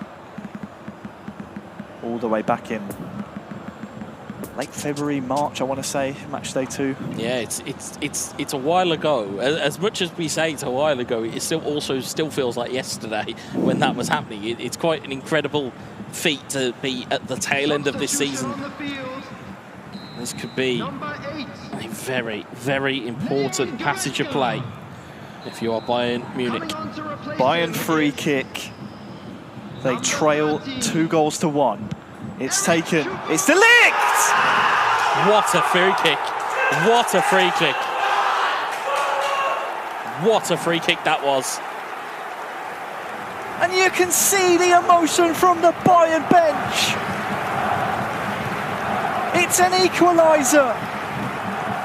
As close to the 90th minute as you would perhaps want at this stage of the competition. Perfectly delivered. Expertly dispatched as well by Matthias de Ligt. It's a brilliant ball into the box from Joshua Kimmich. Thunderbolt header. And from that distance, with that power, it is not going to be going anywhere but in the back of a Barcelona net. You see the shake of the head of Veterito. What I will say is, though, animated celebrations. If it's good for you, it's good for them.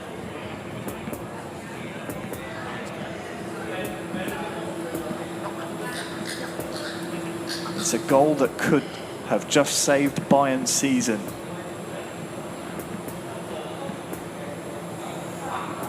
Had they not scored that, they were on the brink of elimination after losing game 1.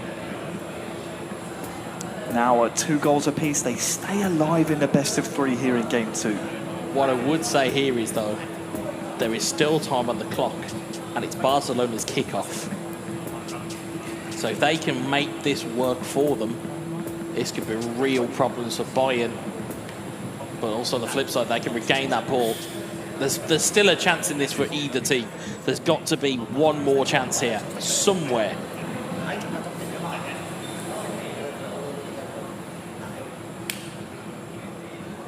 We shall find out who it falls to.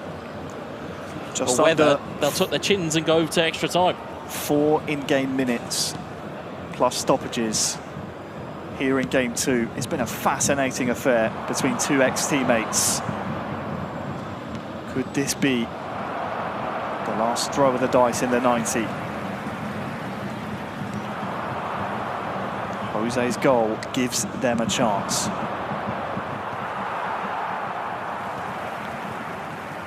Barca, who are just 5 in-game minutes away from booking their place in that final, now have 4 in-game to make that ticket certain.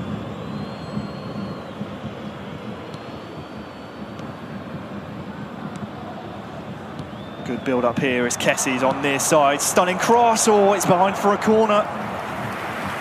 Still a chance here.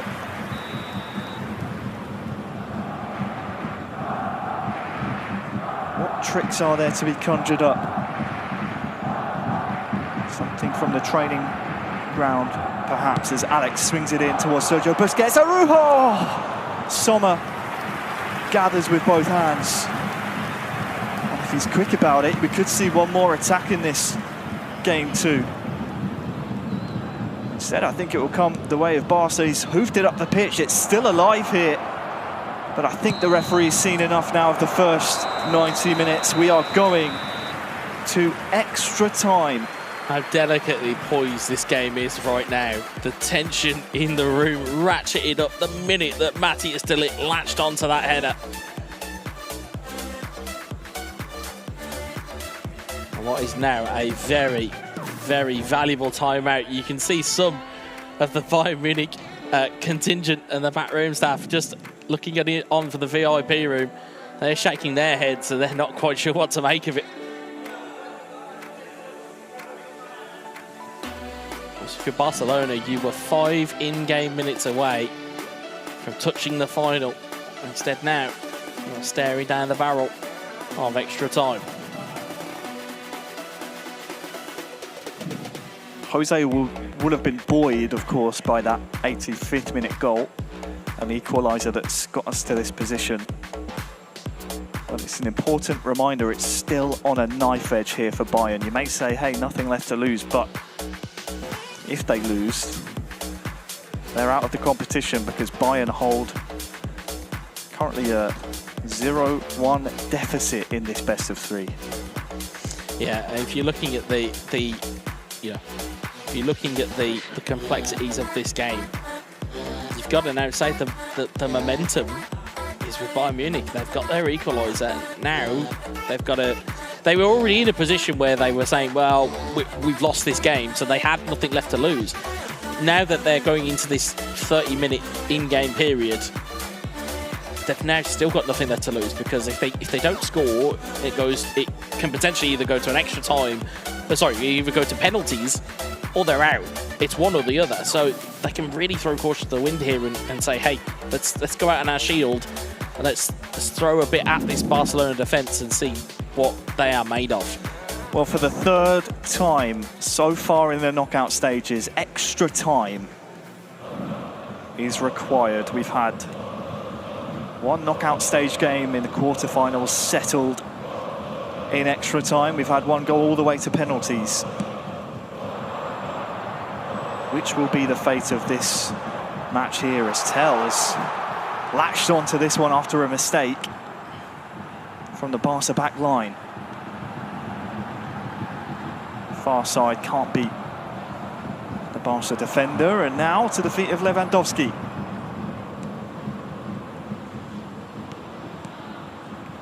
Ansu Fati to Lewandowski, who's offside, so play will reset. Extra time, then penalties. It's difficult to call between Jose and Alex because they're so evenly matched. And they know each other so well. That's not only are they evenly matched, these two will have scrimmaged with each other for Spain, that have scrimmaged each other when they were teammates at Bayern. There's going to be so many different levels of almost knowledge and intel on each other. That's why we're in this extra time period as it is right now. We're approaching the end of the first period, the first 15.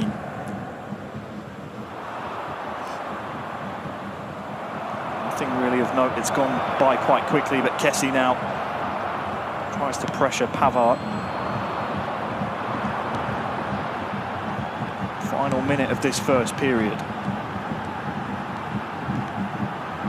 Coleman, this will be the final attack of this first half of extra time as Coleman is double touching. It's Can't let him dance down the byline like that. You have to cut him off. We've seen it happen time and time again this season. You cannot let it happen. And as the first period comes to a close, it's the breakthrough that Bayern wanted. 3-2. Yeah, really good work, really good play there from Jose. Again, just find his way down the byline. But if you're Barcelona, you've got to get out to him. You've got to get out to him. You've got to block it off. And instead, I believe that's through the legs of Araujo. We'll see it again here. Hopefully we'll get a better angle. We will do. It's Koeman who squares it into the box here. Right through the legs of the defender. Had to be so precise just to get that, but Jose knows he's still in the game.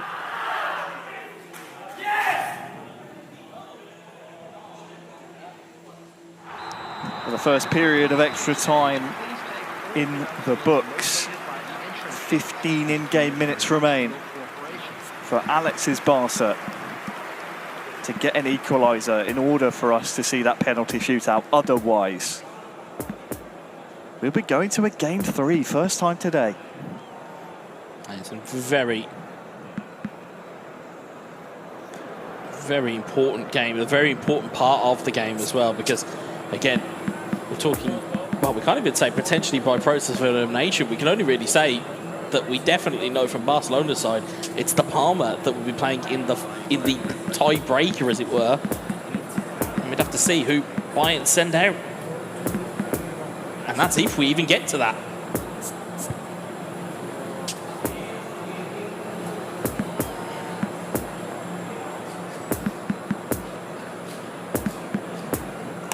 Not a whole lot of conversation happening on the Barca side. You can see the Bayern contingent all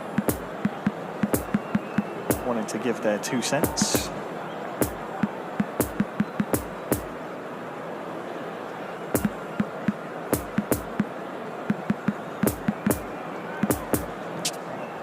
The silver lining for Alex is there is still another period of extra time. 15 in-game minutes plus whatever stoppages to get that goal. You can see by the way that Jose's setting up, it's very much the idea to get that midfield as congested as possible in front of that back four. Yeah, and I suppose the worry for Bayern is that, yes, there is still that period left. There is still that 15-minute period left. It's now going to be a case of how do they consolidate the ball, how do they make sure that they don't let this out, because as we've seen before already, when these teams go to defensive, shapes, if the team then equalises who they're playing against, it's very hard to then break out. The only issue, of course, you have here is you're breaking out, and it's not the game. The game isn't over if they equalise. So if you're Barcelona and you grab a third, it's just going to penalties. That's all it's going to. So you may as well on the field. Throw a little bit of caution to the wind. Number 17. And see what you can get done here.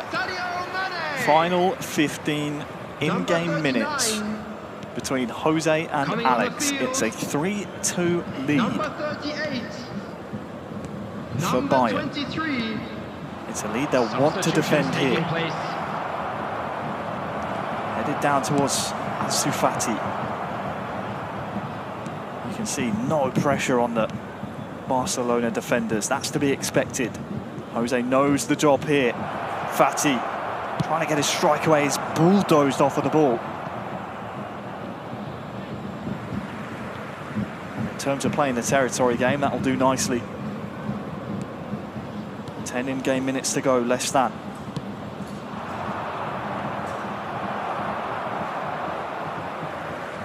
Otherwise, we are headed to a game number 3.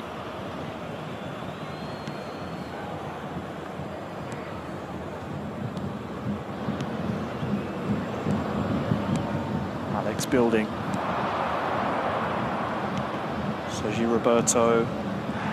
Referee plays a good advantage.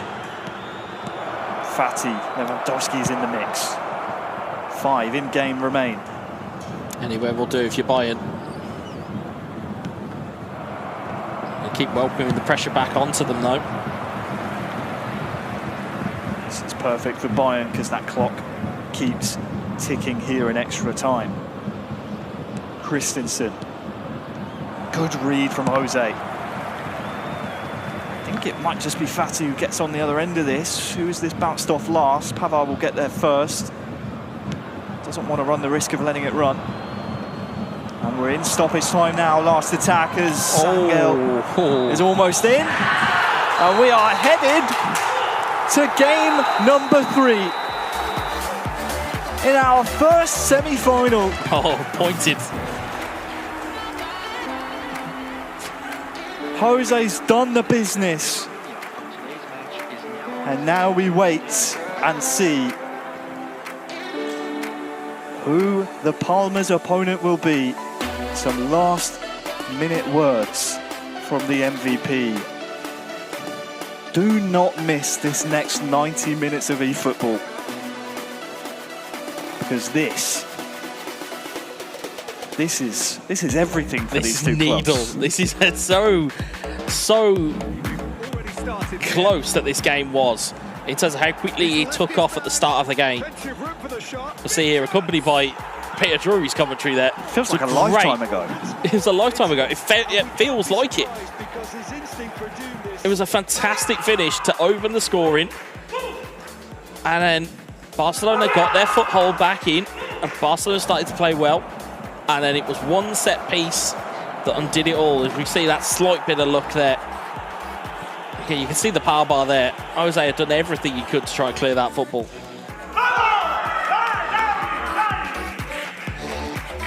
Of course, that was the equaliser, and then following that,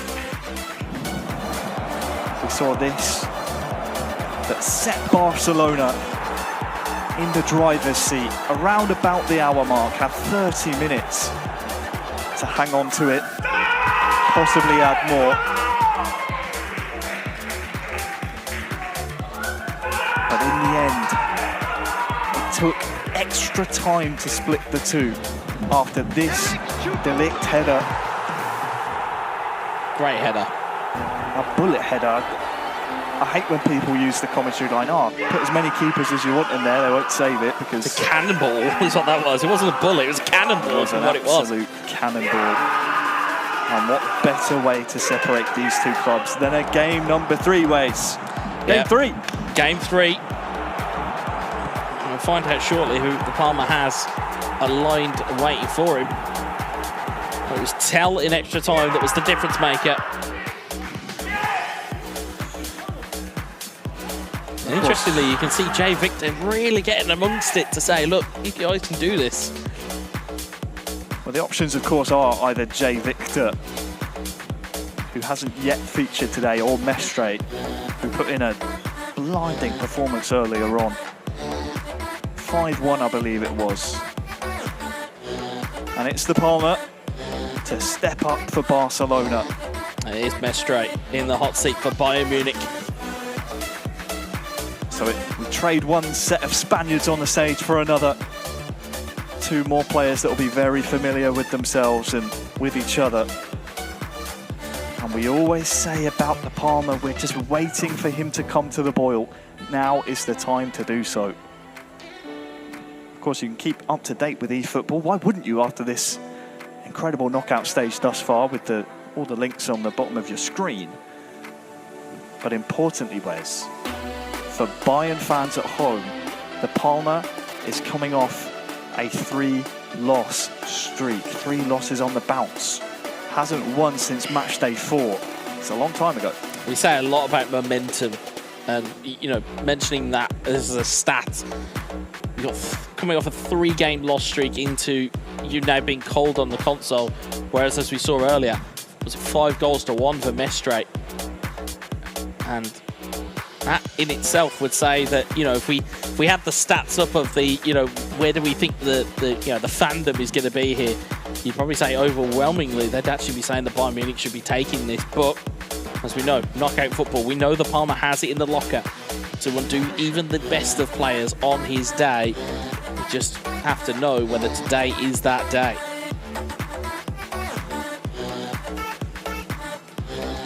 The Palma looks a little bit pensive up there. Wonder what's going through his mind right now. Of course, there's another player that's been in this position several times before throughout the former PES League days, now throughout this competition as well.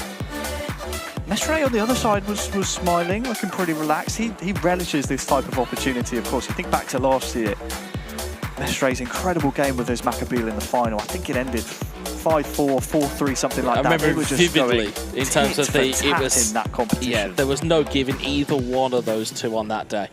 And and certainly Mestre will know that he was in the game there. And they're also exacted a little bit of revenge earlier in the season, and has really kind of grown into that role.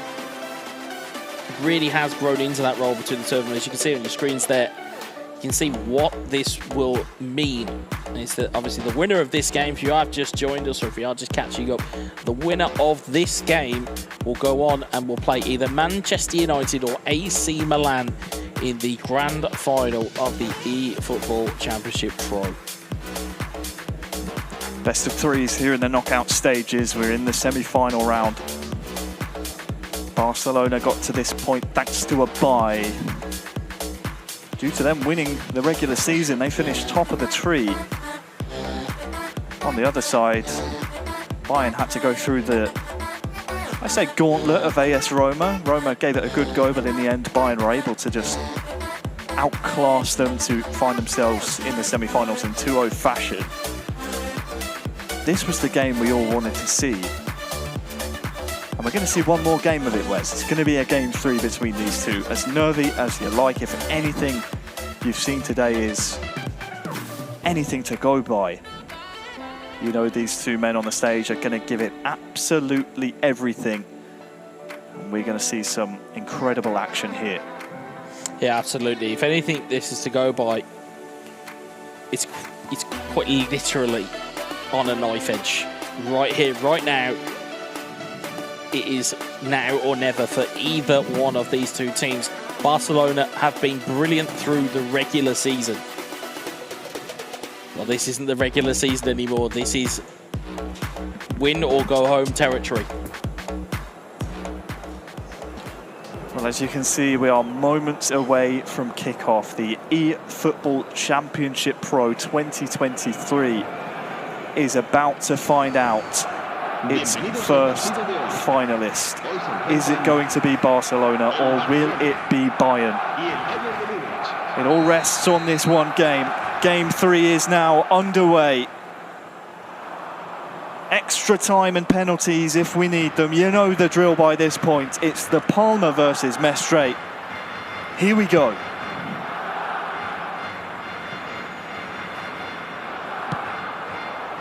Starting off, Barcelona attacking left to right. And the Palma, we said, he's hit a sticky bit of form, has had a month to work on different tactics maybe, but Bayern are a difficult beast to come up against with the likes of Tel, Musiala, of course off the ball, Sane, you've got Mane as well. Some very, very key pieces of that puzzle. It can be difficult to figure out exactly which man to mark at whichever moment. As Sane now, long ball looking for Tel. Cleared away by the Palma.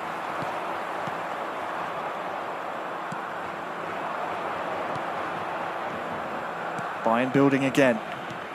Mestre, long ball looking for Tel. It's that same almost cross-field ball into the box. Cause a little bit of chaos. Sane from downtown. He's won himself a corner here. And for the early shot, you got to. With games like this, you have to establish that you are willing to do anything. You're willing to try anything. And yes, okay, that hits a defender, it goes out for a corner. What that does is, though, it implants an idea in the Palmer's head to say, yep, actually, I fancy doing anything here. You've got to unseat your defender. Musiala has risen highest and off the woodwork. Sorry to cut you off there, Wes, but this one was a towering header. Yeah, you don't quite expect it from Jamal Musiala. So you've been forgiven for cutting me off, as I thought, there's no way that's going to go on goal. It's Musiala. But no, hits the bar. First real opportunity. It's a very good point you raise. It's telling the Palmer needs to consider every possibility.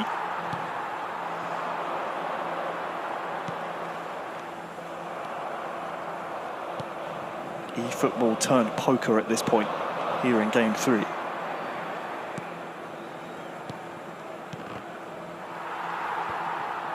Busquets heads it down. Dembele gets there ahead of the on-rushing defender, but Upamecano back on defensive covering.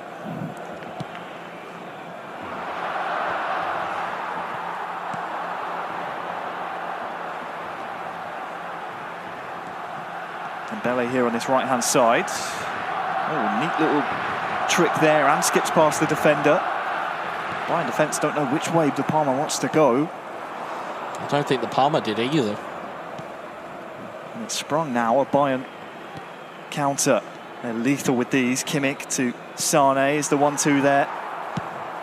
Not this time.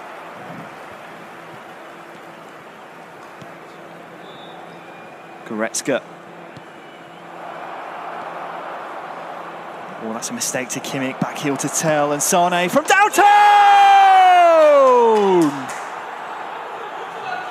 Magnificent from Mestre. And it's Bayern 1, Barca 0. It's those finest of margins. The eagle-eyed among us. You'll have seen De Palma just edged his goalkeeper out. And he took hold of that goal there. You'll see it just moved out just a moment, just trying to cover the controlled strike into the corner instead. You've always got to keep your near post covered if you're a goalkeeper. You'll see it again here. Just one small step. That takes it away. Brilliant strike there. Mestre knows. Oh, yeah, Mestre knows.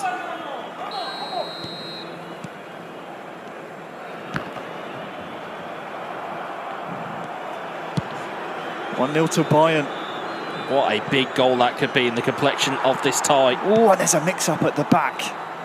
Almost costing De Palma very dearly, but that's a good spot, and arguably it all comes from that seed that Mestre planted early on with that shot from Sane.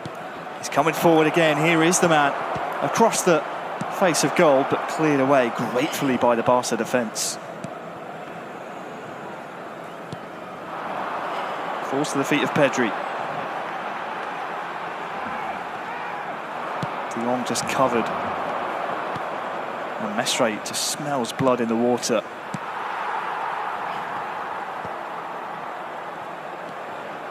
What a confidence builder this would be for Bayern if they were to knock off the regular league winners.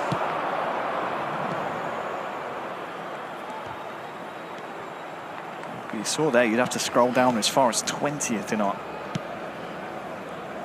league scorers table to find De Palma, and for a team that's finished first in the regular season, that's quite the anomaly.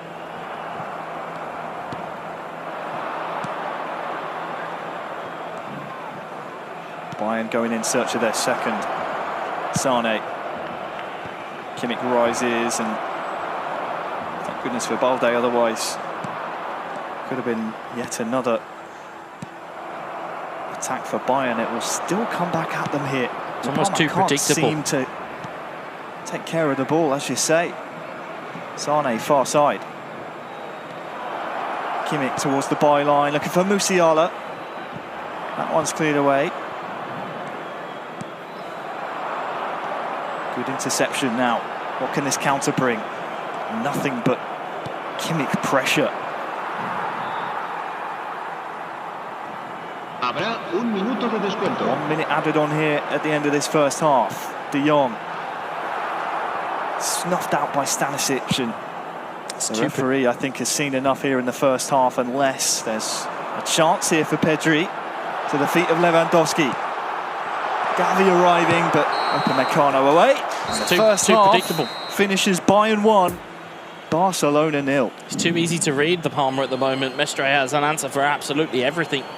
And yes, it is only 1-0, but critically, no shots on goal from De Palma.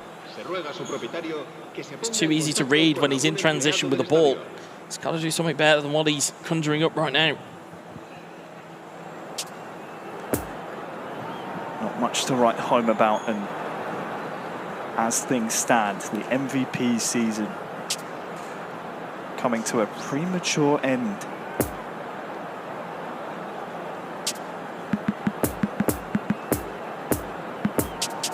Magnificent from Mestre. Going back over that goal to read and anticipate the goalkeeper movement from the manual goalkeeping. Expertly done, a real veteran move, and the gamble paid off, as thanks to that move, Bayern will kick off the second half with A goal to nil lead to defend for the remaining 45.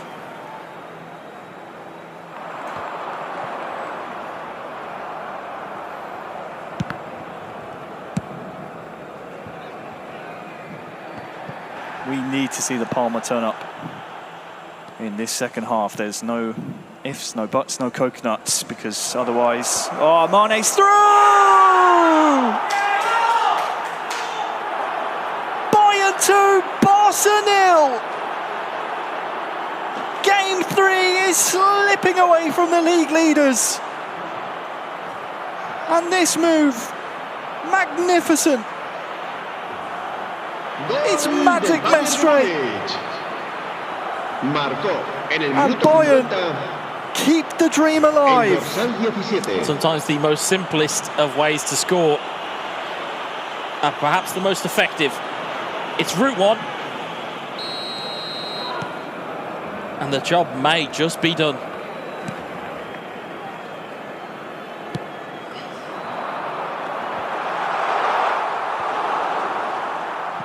Well, we're underway following the goal. We saw some of the reactions. Mestre unfazed by the Barcelona support here. I think pointedly he may be saying you can have the MVP, but we might be walking away with this title today. Nice move from Gavi. Shackles have to be off now for the Palma. Lewandowski knocks it past to the byline. Back to Pedri. Delict with the steal.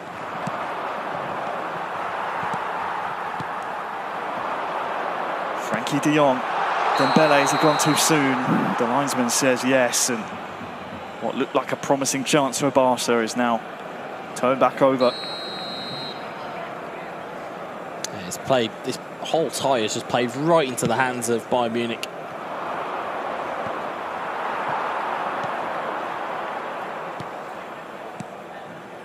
Pedri to Gavi. This is better from the Palma, but at this point on the hour mark, need to see more of that. All of a sudden the line seemed to have opened up for him. Dembele, which way is he going to go? Frankie de Jong dispossessed by Delict. Running into cul-de-sacs is the Palma at the moment. Just not finding an avenue. Make his way forward. That's a useful ball though. Gavi with the 1-2, and Pedri's entering the box now, but Stanisic is there. Still alive for Barca though, as he goes for goal. Sommer saves. Pedri's still alive, but probably going to go Bayern's way. But Barca steal it back here. Gavi on the turn. Pedri almost breaking. Good spell of pressure here from the Palma, but Mane cools things down.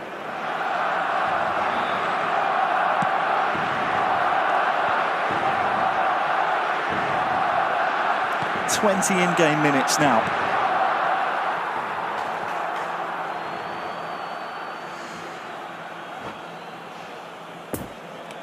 As we finally take a pause, take a breathe, in what was a frenetic 10 in-game minutes there for the Palma, but resulted in no goals. It's quite unbelievable in terms of the opportunities that were there. It was just for the odd tackle here and there from Bayern that just made them not be as clear-cut of an opportunity as they needed to be for Barcelona. And you've got to say that Bayern, in the driver's seat here with 20 in-game minutes to go here, plus stoppage time, they are on the hill and they could be having one foot in the final despite being one game down. Their powers of recovery have been called into question, and they have certainly found the answers that they needed here.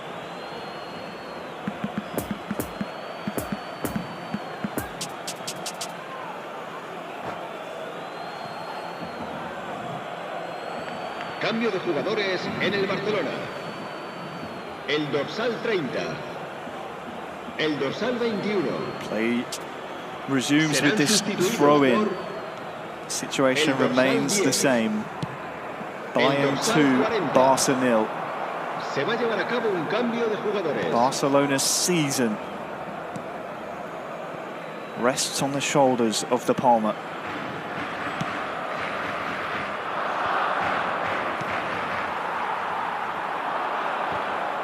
At what point do you game kill if you're Bayern? Ansu Fati back to his teammate now. Pedri, Ansu Fati! Oh, just wouldn't bounce back towards Lewandowski. The chances are there for the Palmer, just needs to take a couple of them. Mestre can't seem to keep a hold of possession. He's almost intercepted there again. Coman past his man, and Mestre straight for the corner. Lightning quick is Kingsley Coman. Coman to the byline, we've seen this one before. 10 minutes remain. 10 minutes separating Bayern from the final.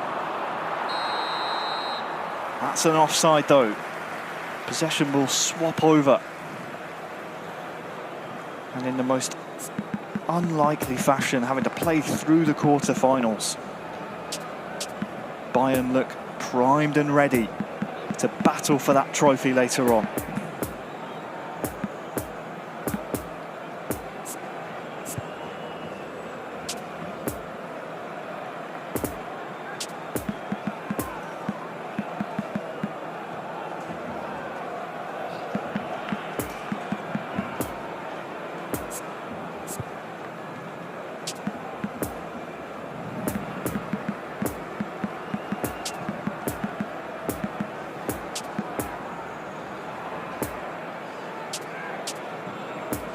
Strength in numbers certainly appears to have been at play here today. Absolutely, just thinking about the strength and depth of Bayern. All three of their contingent able to pick up points along the way. You look at Barcelona, clear tactic for them. Send out the two informed players out first, Esterito and Alex, and try and close it out in two. It's not been the case, and they find themselves in their position right now, where they have less than 10 minutes to find 2 goals. Just to force extra time. It's unlikely. As we always say, it's not impossible, but it's highly improbable. Has to be now.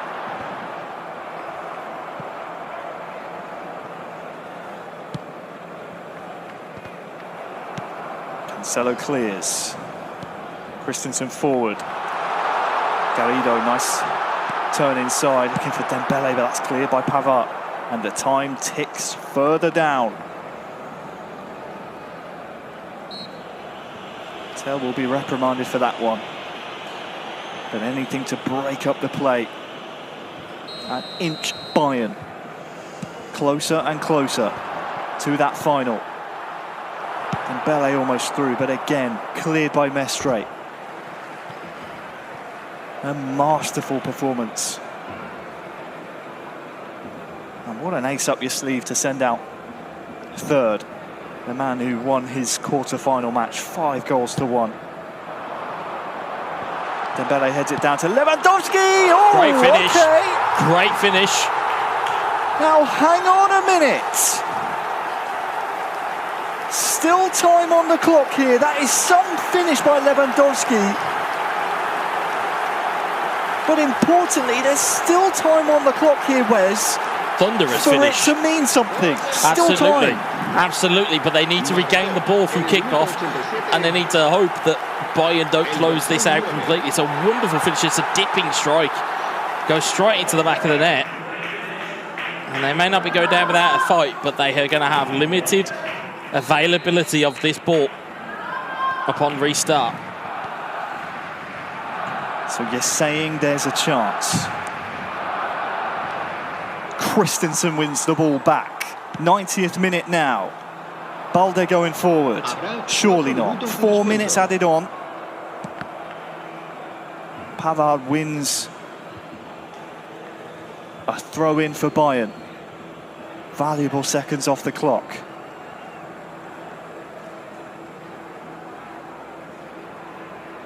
Can't afford to mess this one up.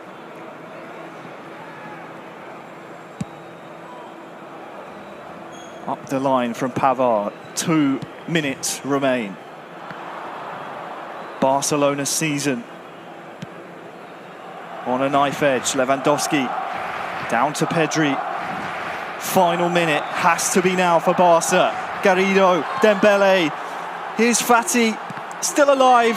Lewandowski is cleared, and Bayern Munich are our first eFootball Championship Pro 2023 finalists. In unbelievable fashion, from one game down, they had to win the next two, and they did just that. Marvellous from Mestre. Unbelievable from Bayern. And what do you say? Our first seeded team, our league winners of the regular season, out in the semi-finals. The MVP season comes to an end. But Bayern survive, Bayern move on. And the Bavarians, they're starting to believe. It was close at the end, but in the end, the 2 goals, the second from Mestre, Semra, were enough to hang on and weather the late storm from the Palmer. And Bayern München, they are now our first finalists. I tell you what, I've noticed some themes across the day. One is that every single game too so far has gone to extra time, or penalties earlier as we saw, but at the very least extra time. Another theme is that history is repeating itself. In the case of FC Barcelona, they've been eliminated by the same club as last season, but one stage later on, they were eliminated in the quarterfinals against the Germans. And this time, history repeats itself again in that the Bavarians are now in the final for the 2nd year running, 2 times on the bounce. Obviously, they'll be looking to rectify what happened last time out against AS Monaco when they lost and finished up 2nd best. But you can see what this result means to them. And I tell you what as well, Harry, that changing kit has obviously done something for them as well. It's worked a trick for today. But we'll talk about that later on, because Wes is now with Jose, I believe as it is. And he's in the mix zone. We can get some of his initial reaction to being our first finalist of the day. Thanks very much, guys. I am here with Jose. Congratulations. eFootball Championship Pro finalists. We saw what it meant to you, but tell us how it feels. Well, it's like a dream came true, because we have worked a lot, really. When it's a lot, it's a lot.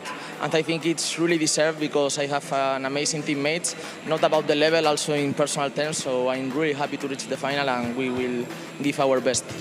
Yeah, and a lot, as we mentioned on commentary, a lot was made of the rivalry with Barcelona that seems to have kind of developed. But I want to stick more so to what it means to Bayern Munich, in terms of the club itself, in terms of the people you have here today. What does it mean for you to get to the final with this batch of teammates, with that almost conglomerate that we see on the stage now? Well, we are really happy for all the people it's supporting us and the other side. It seems it's not really happy for most of them, because we listen every sounds from the pitch, but it's like the regular league.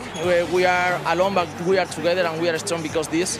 GG also for Barcelona. They have the MVP of the regular league, really deserved. He was the best.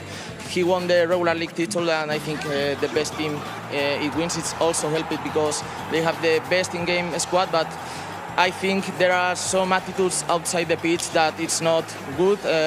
I think there are a lot of players that it's not respecting us, and we are really happy to show everyone why we are a part of Bayern and why we are on the final. So, yeah. we are really, really happy because this. Well, you talk about the respect level. Certainly, it's certainly felt throughout the studio in terms of that respect. We saw a couple of pointed celebrations. Hopefully, we'll see a little bit more of that in the final. Of course, you now have the opportunity to play either against Manchester United or AC Milan. Do you feel that that type of result against the league leaders? Do you think that is a confidence boost going into the final? Well, here it's really difficult every game. We saw it also with Roma. They are in quarterfinal, but it was a close game. Now it's Milan against Manchester United. Manchester United is in a really good shape. They have an awesome squad. They have really, really skilled players. So GG for the best. Good luck and see you in the final. We are waiting for. That's the good point. And yeah, hopefully it will be a really, really good game. And I hope all the audience enjoy the good football. Fantastic to hear. Well, again, congratulations to you and your team. Guys, back to you on the desk. Thank you very much. Now, Wes actually brought up a very good point, and it's that, in theory, Bayern Munich have eliminated the most difficult competition in this tournament. The team that has been #1 in pole position, 6 out of 7 match days overall across the regular league, and on top of that, they have the MVP, they have the best player at this tournament, and one of the best ever to have played the game, who put in a most valuable performance for Barcelona today as well. The only one picking up those victories, or the victory, out of those 3 games to try and help them get through to the final. But now they're out of the way. And in theory, on paper at the very least, you have somewhat easier competition. Of course, there is no easy competition, has to be said.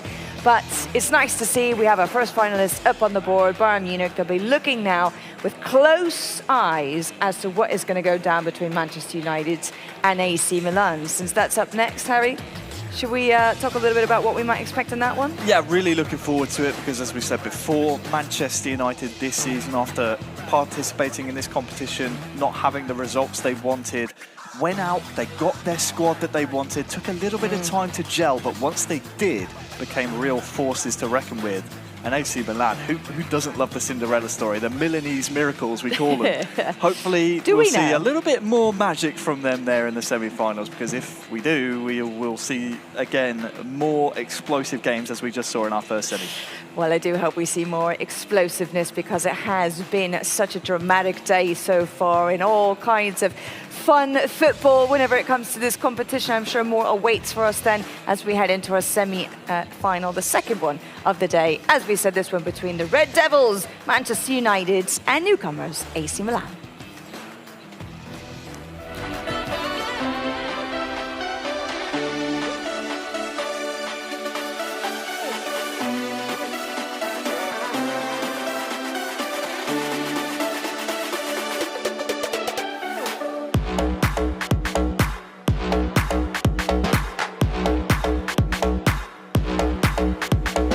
Semi-final 1 in the books.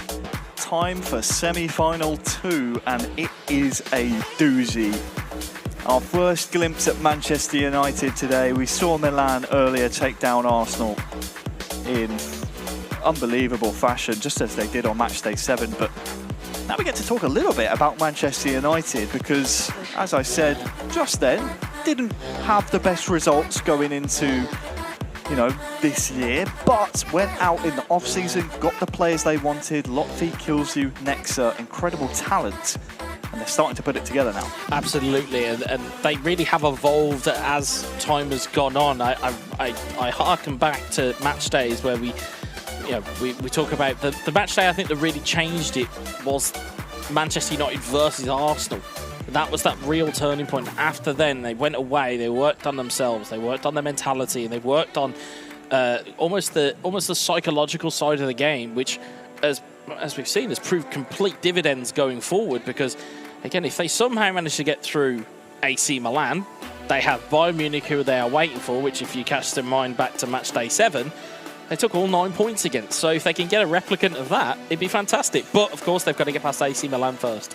That they do, and we can talk a little bit about AC Milan in just a moment. But first, we can go over to the mix zone with Semra, who has Roxa, who knows firsthand exactly how good AC Milan are. Semra, over to you. Thank you very much. Yes, indeed, he does. Unfortunately, on the wrong side of what it is to play against AC Milan, because 5 games in a row now across 2 different match days. You've lost all 5 of them. What is it, do you think, about them that makes them such difficult opposition for Arsenal? Yeah, like you say, we lost 5 games. We cannot say it's bad luck, it's a bad game or something like that. We must say that Milan was better. Like you say, 5 games. It's not 1 game. So 5 games and Milan was better. Okay, it happens, right? I mean, that's part of the sport, isn't it? But on reflection now, over the whole season in its entirety, when you look back on these last 5 months and the work that Arsenal have done, because up until this point, it's really been quite good, hasn't it? It's all kind of come apart in these last 2 days. But overall, how would you rate this past season? Yeah, it was, how to say, on the start of season, we was almost first or second all the season. We was, before last match day, we was the first. Milan beat us 3 games. We lost that first position, but like I say, after the 4th match day or something like that, I cannot remember. After one of the updates, Arsenal was not the same team. So we tried to learn to play with them and to have another game style, but we didn't do well, and we lost first position, lost second position. So we played quarterfinals, and the season was over. Well, I know that it's still quite early and fresh because the season's only just ended for you, but looking back over the past season, is there any sort of analysis that you've done already to say, yeah, these are areas that we need to improve on for the next campaign, for the next time out, this is what we need to do a bit better, anything like that? Maybe we should have more patience when we have the lead to play another game style, because, example, Jos today had lead 2-0. Me had some winning games and then lose points, so maybe to try to steal more times in the game. Hold on to the lead, or? Yeah. We're trying to score the goal to play nice football, but in this league, in this moment, the nice football is not so everybody they want to win. So let's try to learn to win on a bad way. Sometimes it's not about style, it's about substance, right? Okay, well, we've got a really interesting semi-final now between Manchester United and AC Milan. We obviously have Bayern Munich as the first finalists. How do you see the rest of the day playing out? Yeah, I want to congratulations to Bayern, because they reached the final. They really deserved it. The day was amazing. And about the game in Manchester Milan, I will give a little advantage to Manchester United, but like I say, Milan was really good and they deserve to be here, so it will be a tough game. Let's see, maybe 2-1 for Manchester. Okay, any final departing words for your fellow Gunners out there that are watching right now? Thanks for your support, and sorry because we disappointed you, but we will try next season to be much better. And I'm sure you will. Well, thank you very much, and we'll see you soon. See you. All right, guys, well, I think we are ready for that first game of the second semi-final to find out who will be joining the German outfits in the grand finale. So back over to you, Harry and Wes. Yes, thank you, Semra. Always keeping us on track here throughout these shows. Great to hear from Roxa as well. Sadly, the last time we'll be hearing from him this season, but no doubt he will be back. What did you take from that interview? Obviously, he's looking towards next season, trying to bounce back and get better performances, but focusing on this game in particular, he knows firsthand exactly how good AC Milan are. Anything given away there by Roxa? I think maybe. I think he certainly said that he'd give a slight edge to Manchester United there, but I think that's maybe more so on the playing staff that's in-game rather than the players on the consoles, because I feel like they're very even at this point in terms of on the actual sticks themselves.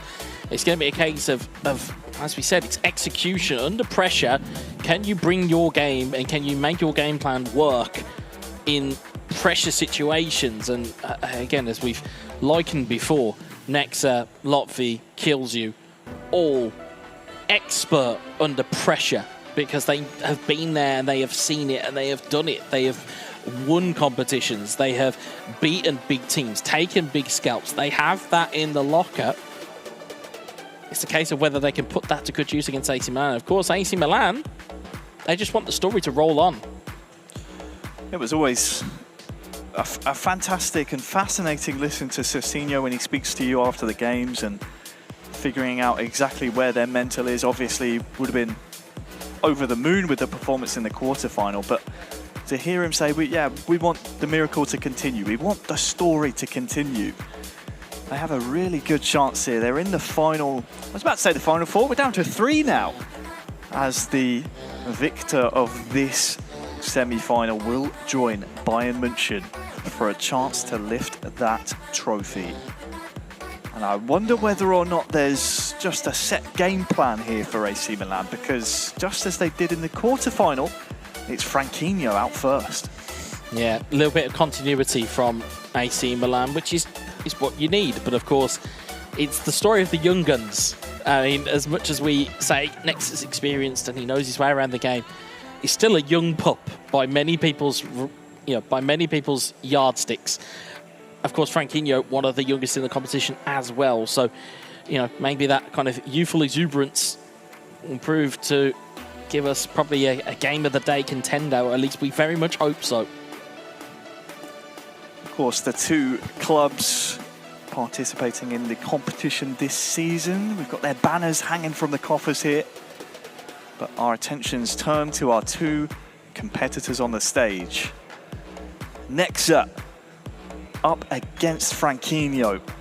Looking at Nexa's form, and I think after the end of the season, Wes, you and I were both pleasantly surprised by how many points Nexa actually was able to pick up throughout the season. He went very much under the radar, but ended the regular season on a 4-match win streak, 4 wins in a row. Went about his business. He recovered well from, as we said, the kind of the epicenter, or at least the epicenter of this change within Manchester United was that game against Arsenal. He recovered very well afterwards and got himself into form. I remember vividly, they bounced back the match day after very quickly and were able to kind of establish some rhythm. And that's where they landed themselves in second place at the very tail end of the regular season.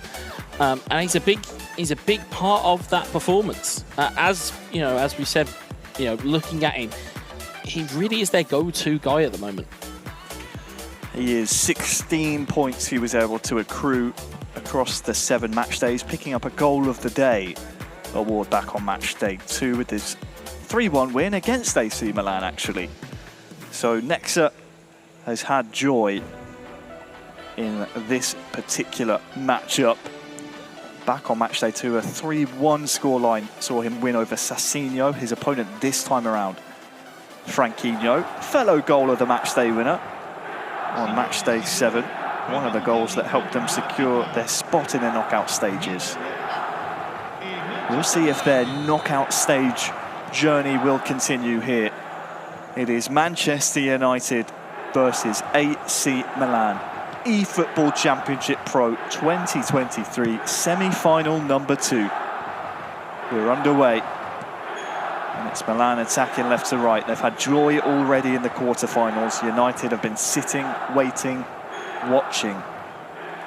They'll be hoping they don't suffer the same pitfalls that their other auto semi-finalists Barcelona did, as we just saw against Bayern. Well, certainly something could be said for about having the hot hands. Certainly, if you've have that already kind of touched the stage, you've already been up there, you kind of know what it is, you've already had that adrenaline spike, so you already know what to handle. So it's going to be a case of whether Manchester United can again ride that wave of momentum and kind of take that adrenaline and harness it into good use. Milan coming forward as Franquinho looks to introduce himself to the semi-finals. Rebic was there queuing up, still alive here for Rebic! And Milan score first! Milan 1, United 0. The Milanese momentum just keeps going. It's like a snowball running down a hill at the moment. They are just putting their best foot forward here. They have every piece of momentum. It's a great block, but AC Milan are the first to react. And again, you'll see it there. It's a really good block from Lindelof, where Origi gets back up, and then Rebic slams it home. And Franquinho, again, the man of the hour for AC Milan. He's already won an MVP in the eFootball Coppa Italia. He may just be winning a finals MVP as well if he keeps this up. That was an interesting point you raised, because not only did he win MVP of that competition, Wes, AC Milan lifted the trophy at the end of it. And to start off this semi-final, Franquinho has put them in a very good position indeed, and he's not done yet. De Ketelaere might just go for goal. Where's that bouncing? Out for a corner.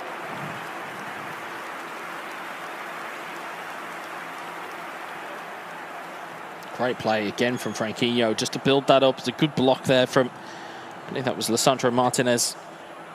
Had to be made.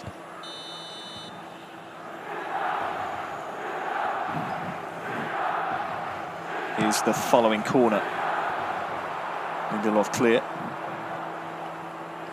Maybe it's too early to ask this question, Wes, but at what point do we start putting respect on the names of Naples, Franquinho, Sassinho, after what they were able to achieve in the E-Euros and the Coppa eFootball Italia? If they were to go on and potentially book a final spot here, I think that silences a lot of critics in and of itself if they can get that achieved, because they've certainly been well worth it. We've said a lot that they have normally posed more questions and answers. Origi is doubling the lead. Unbelievable. Milan 2, United 0 here in game one. And a sweep home by Divock Origi. Neat double touch to home that lane. Tonali with the first time pass. Origi slots it home for 2-0. And as I was just saying, we had criticised them for asking or giving us more questions than answers. I think they've finally tipped the scales back in favour of giving us all the answers we could ever ask for. 2 goals up here. Well, Franquinho wants that conversation brought forward now about putting respect on Milan's name. 2-0 in 20 minutes against Nexa, who has not suffered a loss since match day 3, which was a long, long time ago. First real chance to come forward here with United as well, as Rashford challenges Kalulu.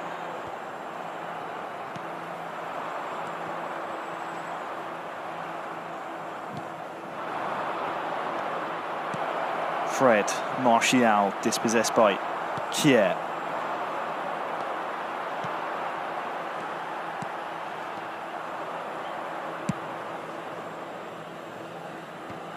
Sabitzer, nice header down to Martial. Can he get it under his spell?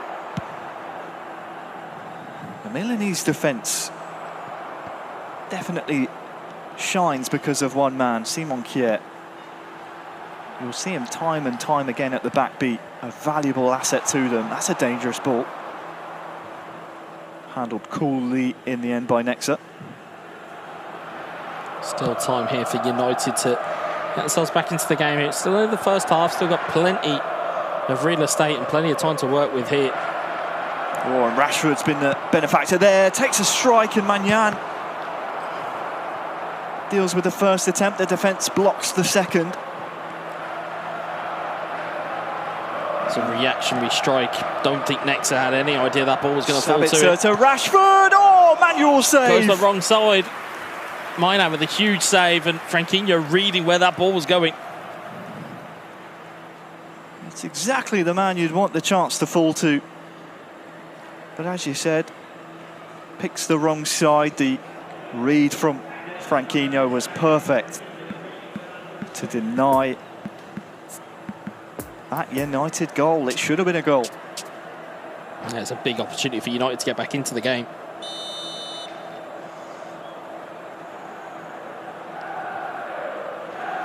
Ten to go till half. Corner swung in.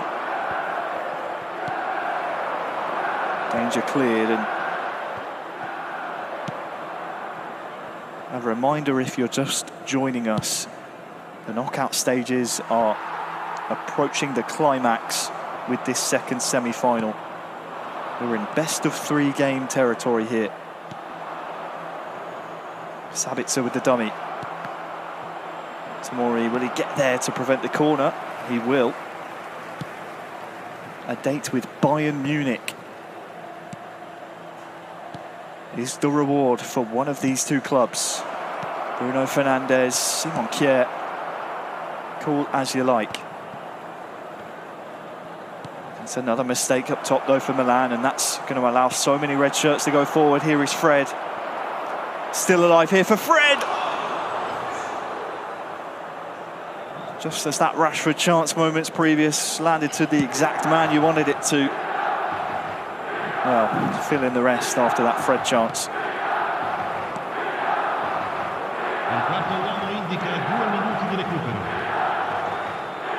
Martial. 2 minutes added on here in the first half.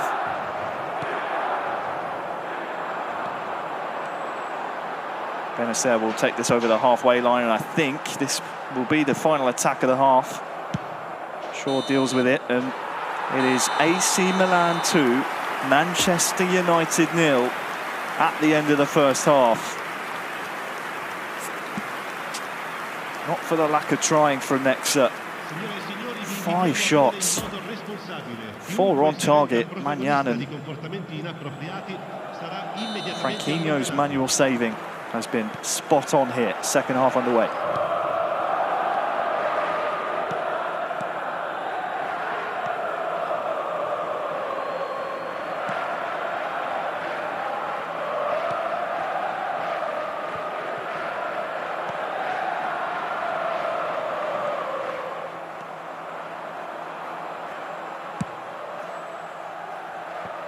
It's a second half that is pretty big in the context of this best of 3. If Milan can hold on, they'll be in prime position with 1 foot in the final.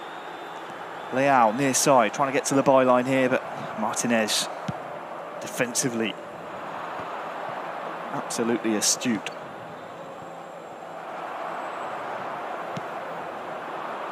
Going to calm himself down next to here. Oh, De Ketelaere has been slid through. Shaw has to stick a foot in. He's got to calm himself down a bit.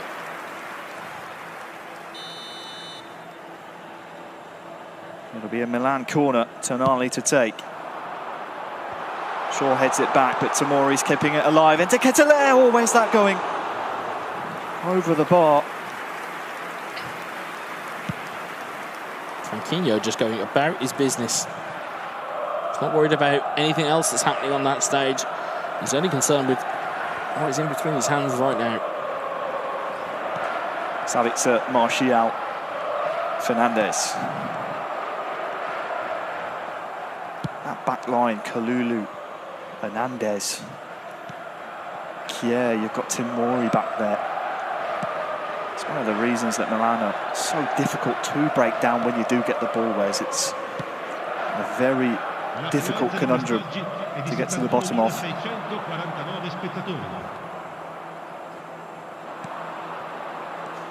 Martial. Rashford inside, Martial trying to carry it through. Tomori away.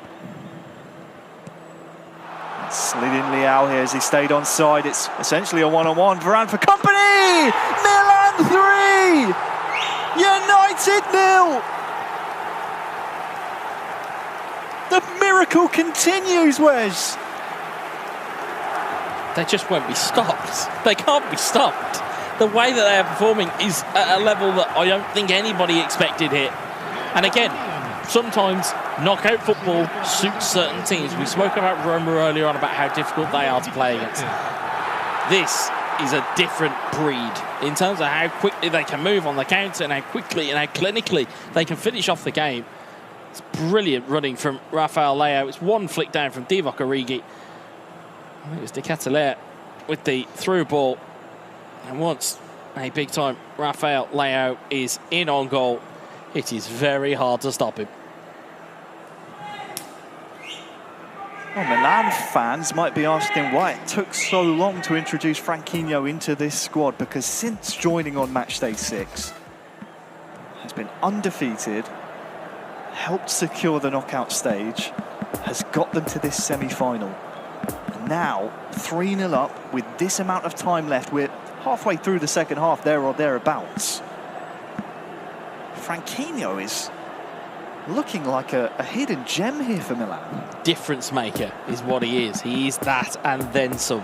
He has changed the fortunes, not just single-handedly, but he's certainly changed the fortunes in terms of giving AC Milan a boost. Sassinho and Naples, and this is no disrespect to Kilito either, by the way, but there is a difference in looking at a cross and looking at Franquinho, who is picking up points and picking up momentum, and then saying, well, hey, actually, what are you doing that's different than what we're doing? And then employing what you are carrying out.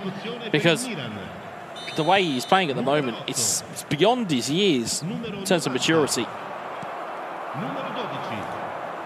Milan 3, United 0. Here in game one, Sabitzer trying to slide in. Martial, it's dragged wide and just about sums up Nexa's game thus far. And with this amount of time left on the clock at 2-0, you're thinking, yeah, okay, we saw how close the Palmer came in the other semi-final to maybe dragging himself back into it. But at 3-0, to get 3 goals before the opposition defence just sets up and prevents any further attacks, it's a very difficult thing to do at this level. Got to find your shooting boots here soon. If there's a time to find your form, now was the time for AC Milan. We've been saying it already today about finding form at the right time. My word, has Franquinho found it. Sabitzer, Rashford, Tomori stepping in again.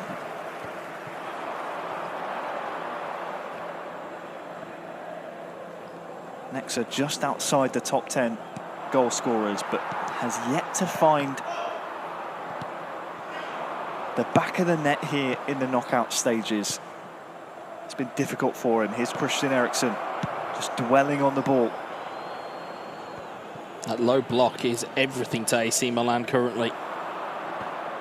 That it is, and you might be surprised to see Franquinho down there in 24th, but remember, only joined on match day 6, so that is only 2 match days worth of goals, and those 3 goals were a return of 4 points for AC Milan.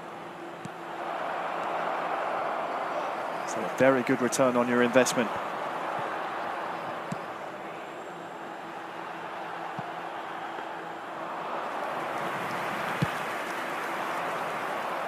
They need some big performances from Manchester United here. I feel like this game may be just slightly out of reach now for Nexa.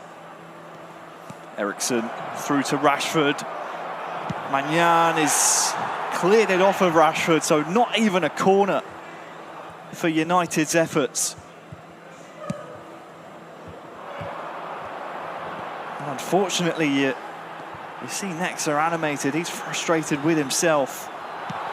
And we saw that earlier in the season when United were almost capitulating. It was a very similar story where the emotions were clear for all to see.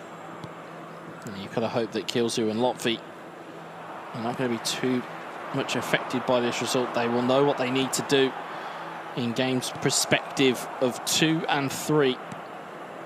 But for right now, the story here is all about Franquinho. Oh, that's wonderful. Wonderful find to Origi. Stunning strike as well. And Diaz, oh, could have been 4. Had all the time in the world after being slid in to cue up the stunning strike that almost took De Gea's hand off, in truth.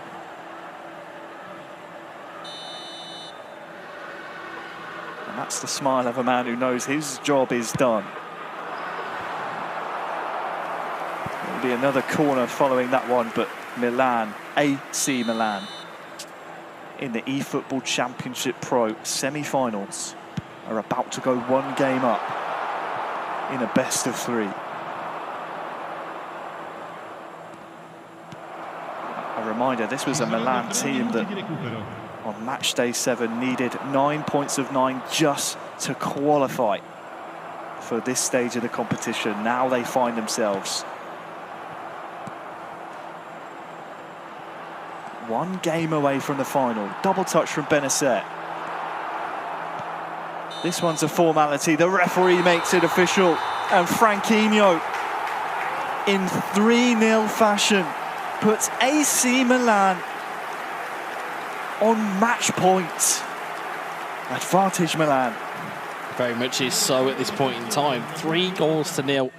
It was as comprehensive as you would see. Not that many chances for AC Milan. It all started, it was a really good read from Nexa. Just reactions of AC Milan who got back to their feet quick enough. And Rebic found the scoring in the opening 8 minutes of the game. And then it was all Franquinho.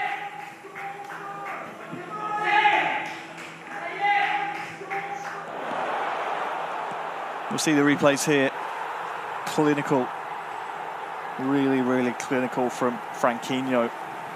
And it'll be interesting to see who comes out first following that performance, because as we saw in the quarterfinal, Franquinho was out first then.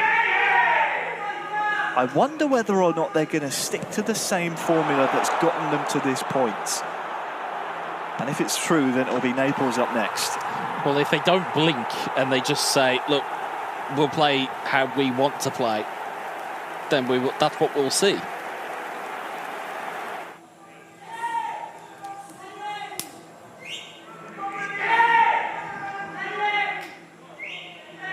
I see all of that noise is not us whooping or hollering when the goals go in. That's your attendees in the VIP area who are vastly interested in this game. Well, the formula is being stuck to by AC Milan here. They are going to field the same players in the same order they did in the quarterfinal. A quarterfinal they won, by the way, 2-0. So up steps Kills You for Manchester United to go up against Naples of Milan. Kills You well versed in this competition. Naples has been off and around and winning competitions left and right outside of this one. This one's a juicy one.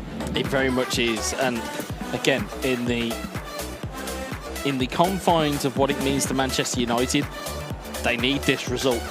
They need it, and they need it more than any other result that they have had so far this season. Of course, on the other side of the fence, I mean, you look at the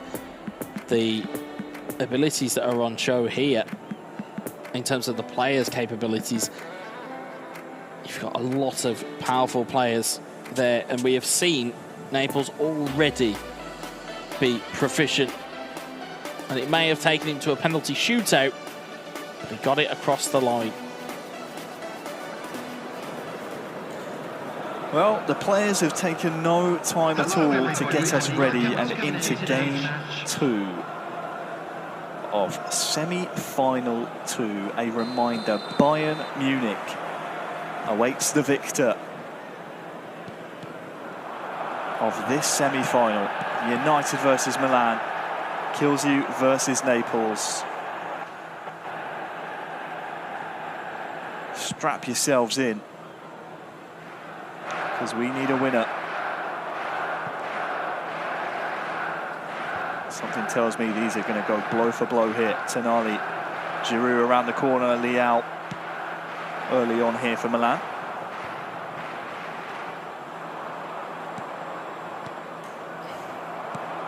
Kier stepping in. Leao off to Benacer. Brahim Diaz has had his pocket picked there. Leao, Giroud, back to Leao, off to Diaz. Lindelof is there, wrestles him to the ground, but the referee says ball first.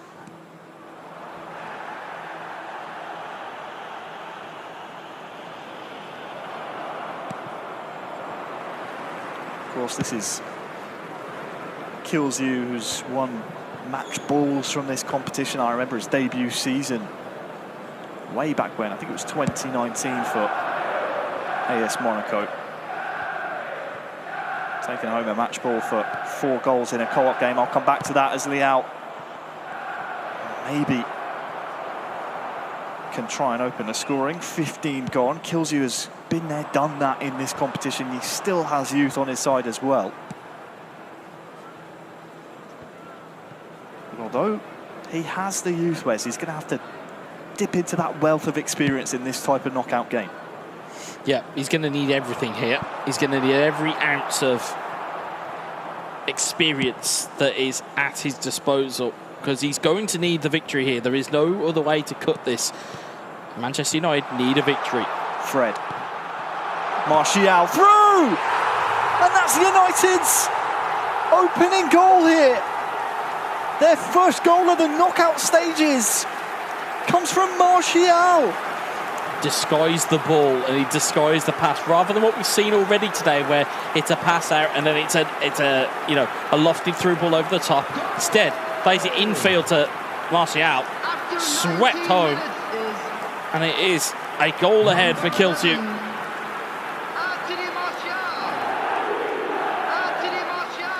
It's a great find.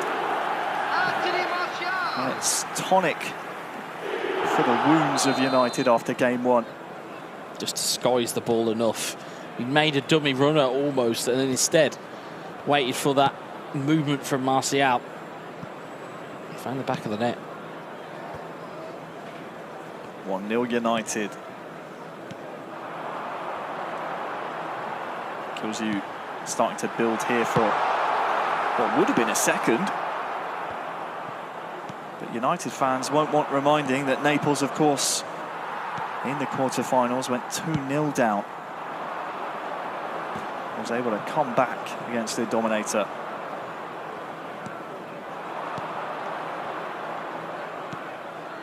Brahim Diaz, Rebic controls it nicely. Is Giroud there, and is he alert to it? Varane with the recovery.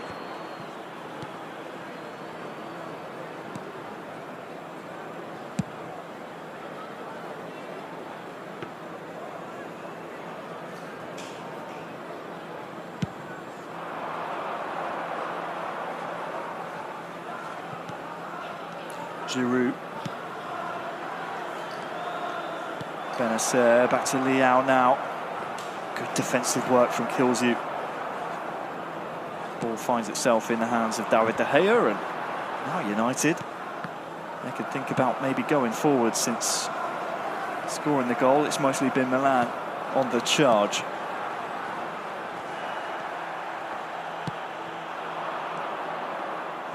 Benacer. Giroud looking for Rebic on the far side. Shaw for company. Diaz on the overlap. And it goes for a goal! And there is your equaliser. Milan just do not give up in this competition. United won. AC Milan won. Naples on the board, back in the game. Yeah, it's operating on instinct again here.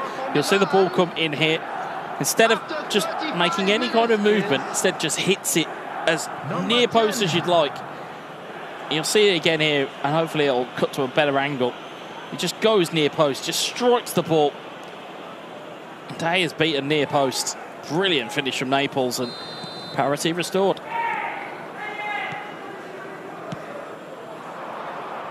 We're underway following the goal. Under 10 minutes till half-time. Fred in the Milan area now to the byline, cuts it back. Great footwork, and brilliant back footwork. In the lead is Kilzu. To the byline. We've seen that plenty of times. And United back in the lead now. Brilliant dribbling skill there from Kilzu to find that opportunity to keep yourself in bounds, as it were.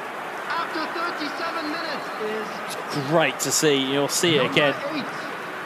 Just finds the gap, and there's an angle, and it's actually been accredited to Bruno Fernandes. You'll watch it back here again. It takes a wicked cannon. It's Martial. Bruno does not have any idea about what's going on there. And it's like we said before, it won't matter how it gets across the line, it's how it gets there, or it's the fact that it gets across the line is the important bit. So it's as you were then. After the Milan goal, they have to start again. Excellent response from Kilzu.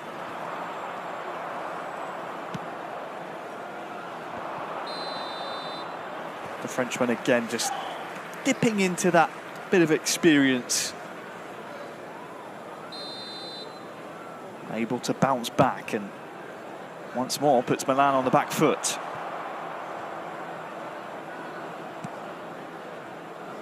Long ball looking for Leao, and he might just get there as well. He's through 1-on-1!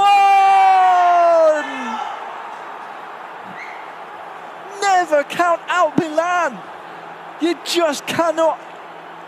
You can't do it, Wes. It's like watching a zombie movie, and they just keep coming back for more.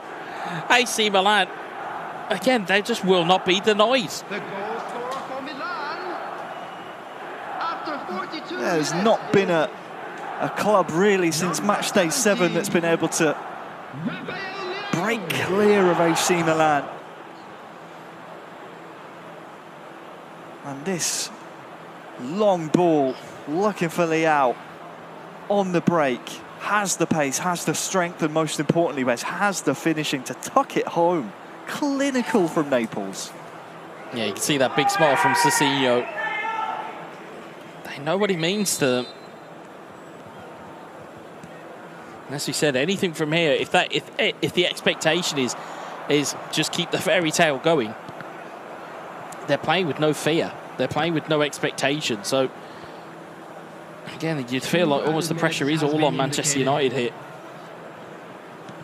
Well, it is in more ways than one. Fred with the long ball over the top to Sabitzer, but that one will trickle out. And one of the reasons it's so delicately poised for United is because of that Game 1 result you see at the top of your screens. It means that Milan are on match points here in Game 2 and Game 3 if needed. We're at half-time now. United 2, AC 2. Yeah, what a big 45 virtual minutes this is going to be.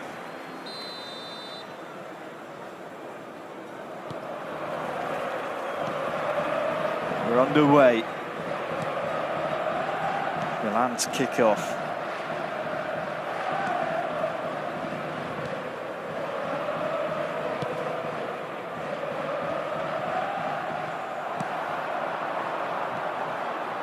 Kilzu coming forward. Sabitzer giving Rashford something to chase, but dealt with by Tamori.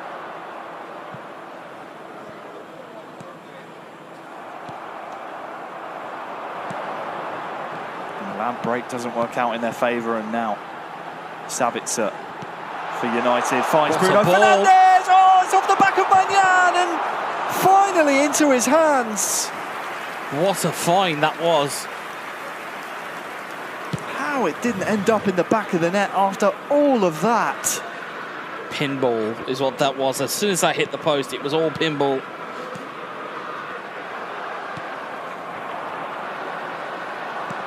The Milanese miracles just keep on coming, Wes. If this were real life, you would suggest that the name is already on the trophy. Leao through! Oh, what a save.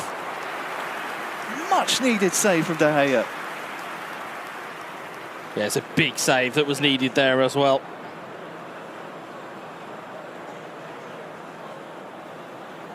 Went near post. De Gea had a good sight of it.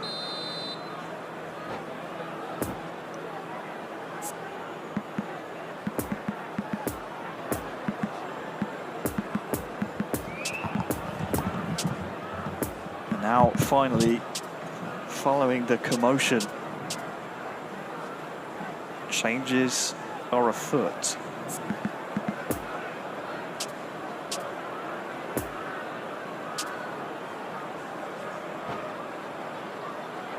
Substitution in progress. Here comes the corner. Following that David De Gea save, Milan in the ascendancy, just not letting go.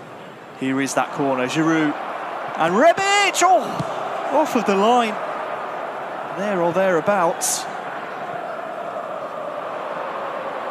Three really good chances up both ends of the pitch, and Marcel Sabitzer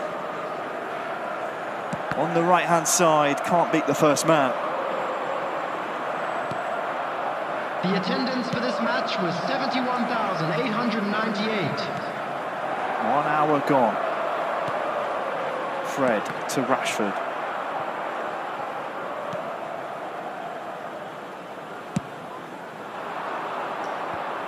Giroud heads it on. Rebic has something to maybe knock on, but United defend well. Fred near side. Rashford inside the box, turns really well. Two men for company though. One of them was Kier, the other Tomori.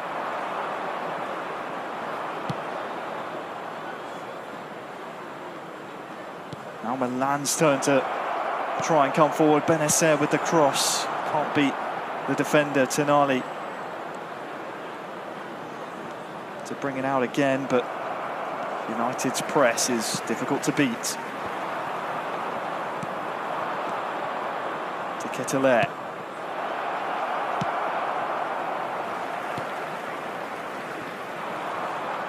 And there's men been committed here, which has allowed Rashford space on the near side. Fred trying to play that 1-2. End-to-end stuff here. In semi-final number 2. United's tournament lives hanging on the result of this game.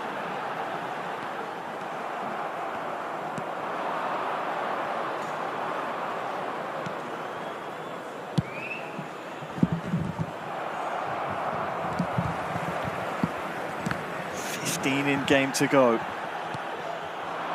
and United are building. Sabitzer dispossessed by Tonali.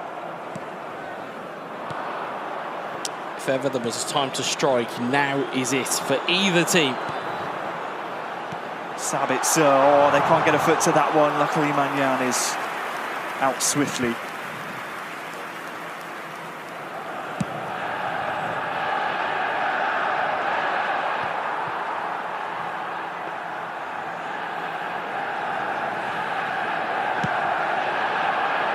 Quite last chance saloon here, as of course they scored 2-2, but if there's a time to score, as you say, Wes, it's likely going to be the winner. Giroud back to De Ketelaere. Rebic on the turn. Look at this United press, by the way, suffocating.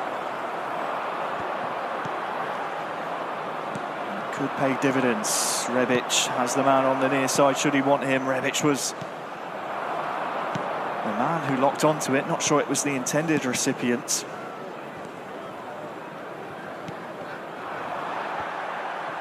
Sabitzer heads it on. Fred. Rashford back to him. Rapidly approaching the 90th minute. United 2, Milan 2.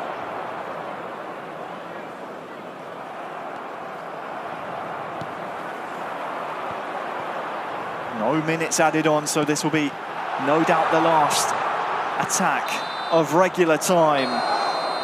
We are headed to extra time. They couldn't be separated throughout the 90. We're going to an extra 30. And if not, Wes, penalties are up next. And we know how quickly these extra time periods go. We know how quickly they can get away from a team. Something both players are going to need to take into account here.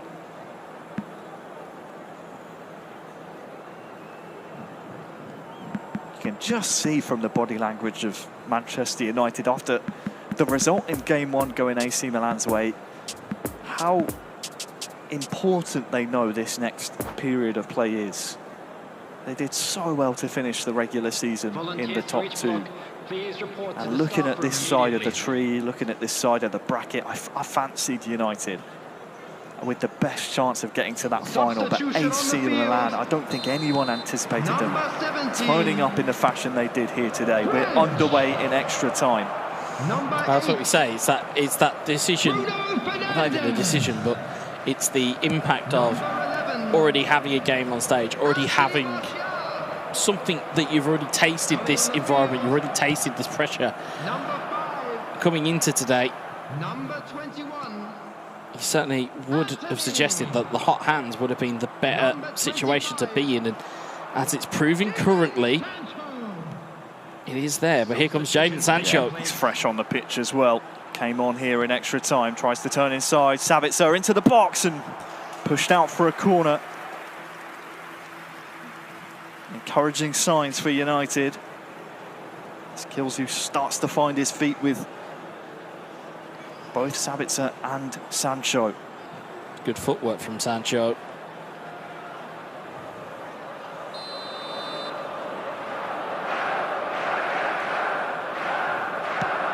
And now he's coming a long way for this one. And he misses it. Kalulu, though, clears the danger only as far as short.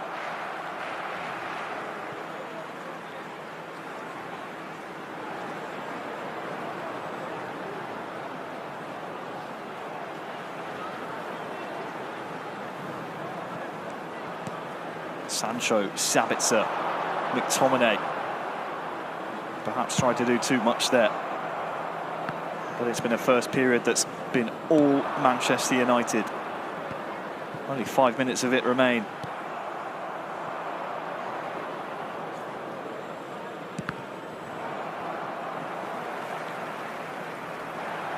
Rebic, though, sticks an important foot in and might just give a chance to spring an attack, but again, kills you into sets. And there's space behind here. Sabitzer to Sancho. Tonali. The Milan press just as good as United's in that second half. Jadon Sancho, Rashford. Final attack of the period if he can get one off. Tomori, though, what a recovery. And the referee has seen enough. Extra time one is done. It's so delicate. It is so delicate between these two teams.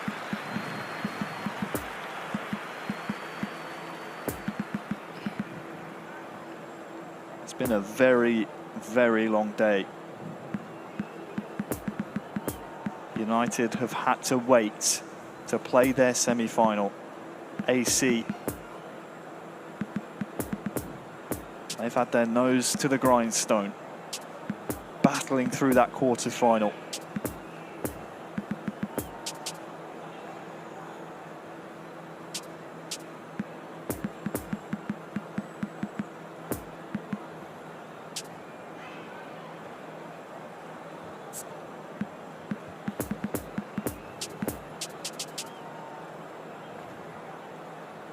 What an important 15 minutes this could be. Substitution. If we're still even at the end of it, it's penalties we go. No stranger to penalties is Naples. We saw him in the quarter-final go that way by the very same scoreline as well. Bested in Dominator 5-4 on penalties earlier in the day. Leao, far side. Great defensive challenge there.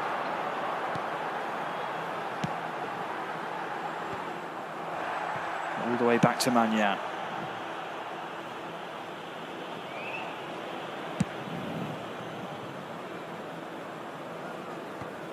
Headed on by Giroud.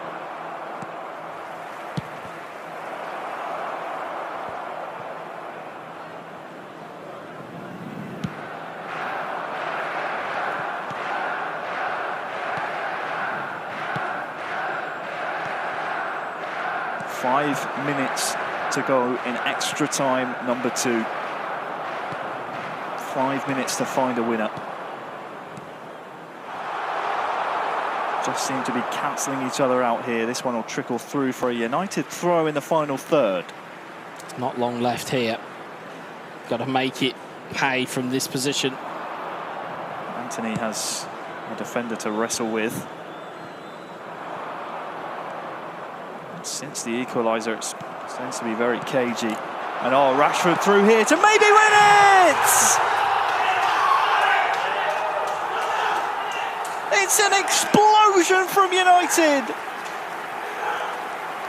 Because surely it's the goal that forces a game 3. Saves them from the potential of penalties. United 3, Milan 2, Naples was so close, but kills you. Comes through in the clutch here. I know we said it before, but kills you by name, kills you by nature. At the very last moment, finds a brilliant through ball to Marcus Rashford, slams it home, and you saw the explosion of joy. As much as that looks aggressive, I will tell you for nothing, that is joy from those 3 individuals.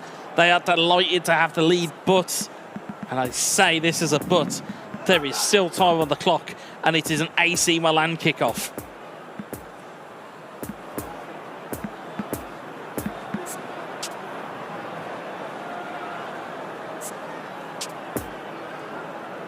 I think we have around 2 or 3 in-game minutes remaining, plus whatever the assistant adds on.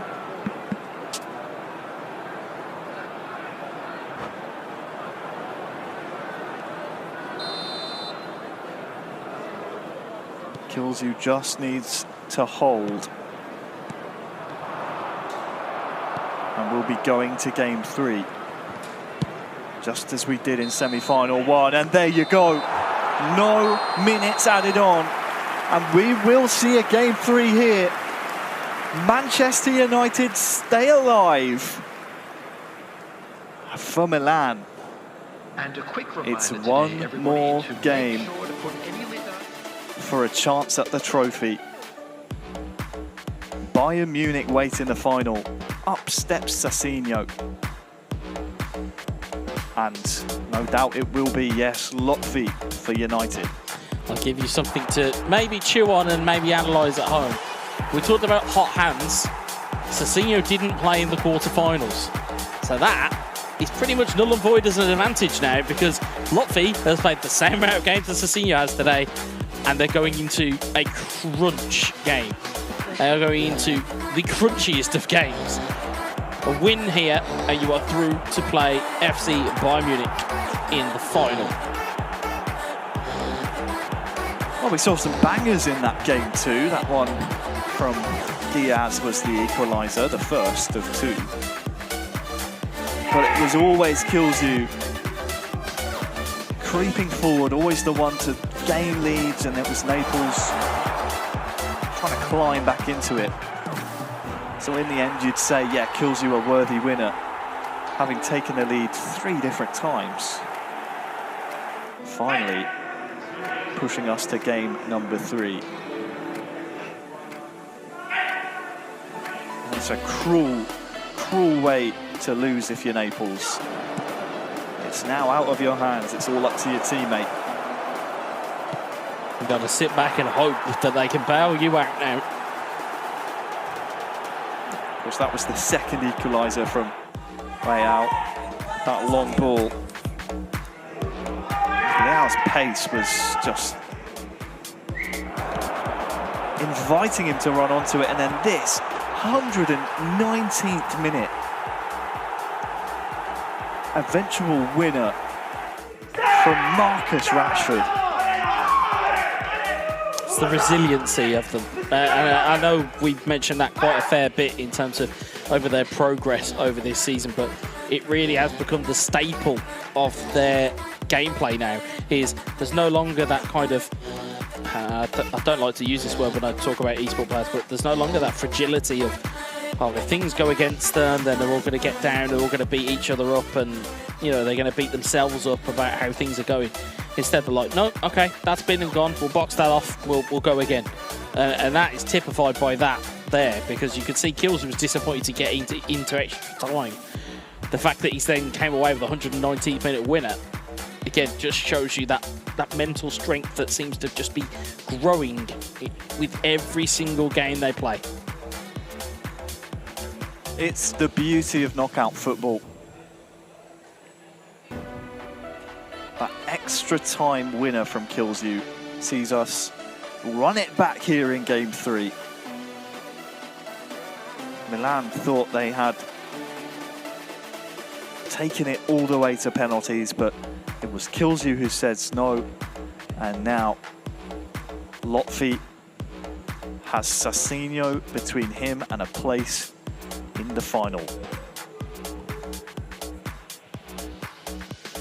Big game here. Massive. Goes massive. without saying. Big game. Yeah, I was going to say, there's only so many adjectives we can find to describe this game and how important it is to both of these teams.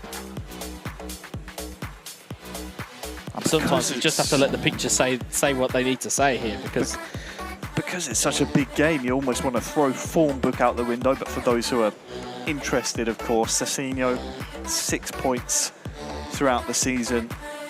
Did have a difficult time back on match day 6 with the infringement of the rules. Should have had maybe an extra 3 points on top of those 6 he garnered, but because he was guilty of infringing the match team strength limit then against Stifler, what was a 1-0 win turned into a default 3-0 loss.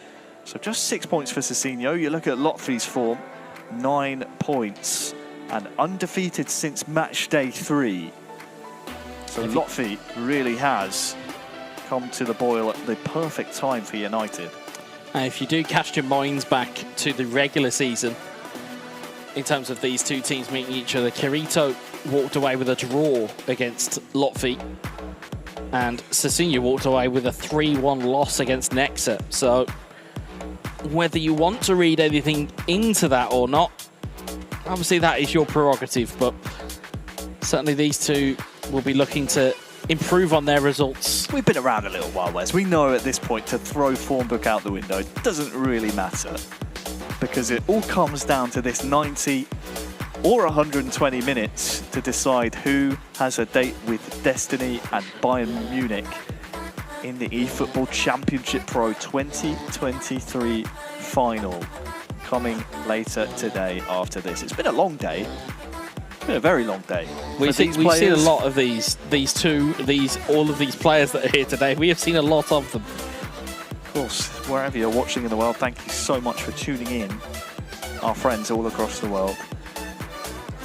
It is almost time to crown a champion, but first we have 90 or 120 or penalties separating Lotfi and Sassinho from misery or glory. Here's how we got here. Of course, Manchester United didn't have to play the quarterfinals thanks to their second place finish in the regular season across 7 match days. Played incredibly well. But Milan, they came through an Arsenal team that looked really, really good. Top of the table going into the final match day. Milan bested them then. They did it again in the first 2 games. And all of the clubs in this competition have been fighting all season long for that trophy you see on your screens. I hate to ask you, Wes, but which way is this going? I don't know. Do you know? I will try and look into my crystal ball, but at this point in time, all I can see is static. No, I'm not getting anything from this. I think first goal, again, we talk about cliches within esports and within football. First goal's vital. It sets the tone. It will kind of maybe give us an idea as to where this gameplay is going to be. If Lotfi can come out of the traps quickly and kind of dismantle Sassinho, great. But also we've seen some incredible goals from Sassinho over the course of this season. It's very, very 50-50 at this moment in time. I think, again, given momentum of what happened in the previous game, you'd say maybe Manchester United might be slight favourites here. But as we've said, you can't count out AC Milan at any point in time. I said throw form book out the window, and I still am doing that. But I will say that this AC Milan team seems to have gotten the virtual players down to a T in the second half of the season. And when you look at Sassinho's results, he had several close games not go his way. 3-2 losses, 3-4 losses. Difficult to stomach those ones when they don't go your way. But it all comes down to this 90 minutes of eFootball. Extra time and penalties if we need them. But game 3 is underway and Martial is offside to start us. Yeah, well, you talk about that change of almost in fortune and in form. You've also got to talk a little bit about the newer players that they've actually have at their disposal. Obviously, the big times that were available to all the teams in the competition. You've also then got to maybe Castroia, Olivier Giroud's player of the week card. There's other things that have kind of crept in. Of course, the volume players that we saw all out the course of this competition. Ante Rebic just kind of came in and really gave them some different options, at least give them some different levels of players to work with.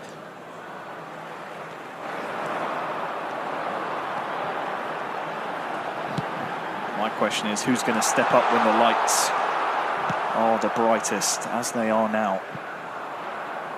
2 men taking centre stage, of course. Lotfi for United, Sassinho for Milan.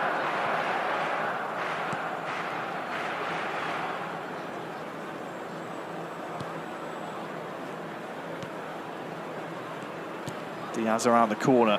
Origi back to Diaz. Long ball to Benacer as well. Varane with the intervention will force a corner.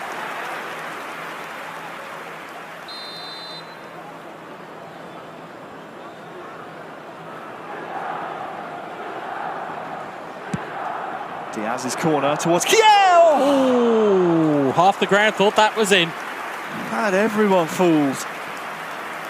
Oh, that's so header. close. Oh, just a bit of accuracy, and no doubt we're looking at our opener.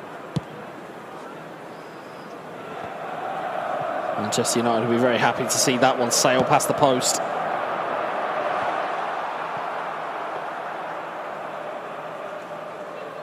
That they will. What a job by Kilzu in game 2 after seeing how game 1 went in commanding Milanese fashion. To steady the nerve and get that goal in the 119th minute to take us to this point. Lovely half switch of the play there to Rebic, round the corner as well to Leao, and Lindelof fastest to react.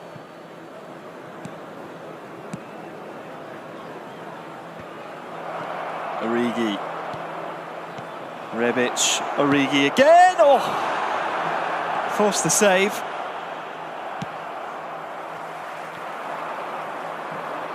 That's 2 really good chances in the opening 20 minutes for Sassinho.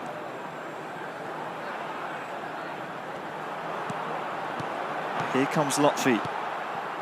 Fred out to Bruno Fernandes, stayed onside. Kalulu's defensive capabilities too strong.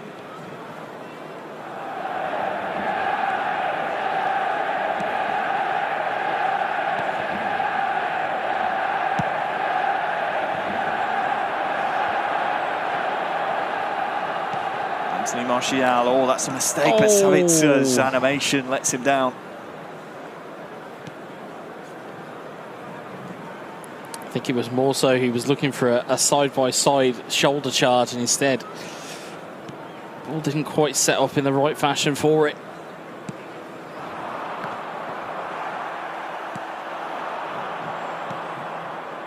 Sabitzer here on the right hand side, crosses in towards Martial, but yeah, well positioned. And I will say this game is very, very tentative. We've had the opening 20 commanded mostly by Milan, the next 10 United have grown into it.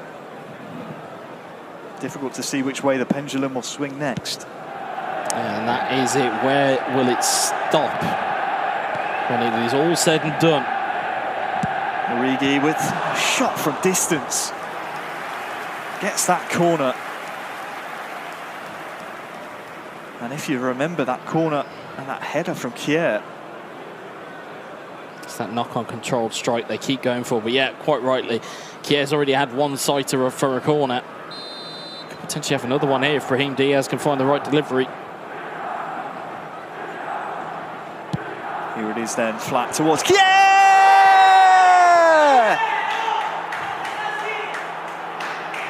If at first you don't succeed, Wes, try and try again.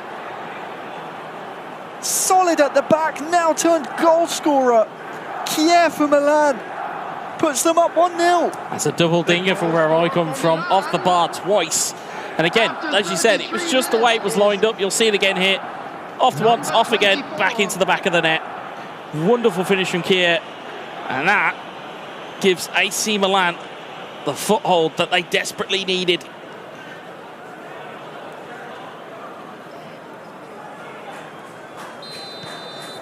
As you'd expect from Sassinho, knows job not finished. 10 minutes to go till half-time. Milan 1, United 0 in game 3. The Milan storyline just keeps giving and giving.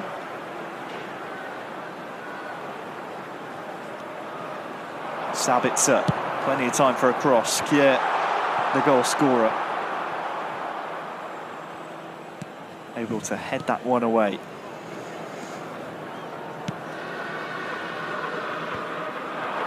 Both men on the stage been waiting patiently all day to be featured.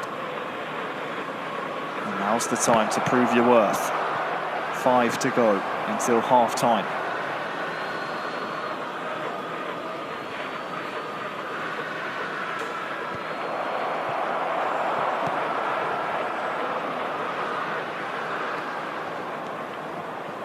As you can see, both players on the stage within the top 10 of the regular season. Goal-scoring chance. Bruno Fernandes. Oh, that's great challenge. Vital from Tomori.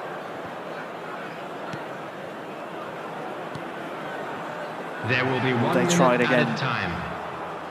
Rashford can't find his man. With 1 minute added on, looks like the first half will end with Milan in the lead.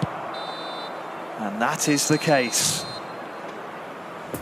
First 45 in the books. AC Milan 45 minutes away from the eFootball Championship Pro 2023 final.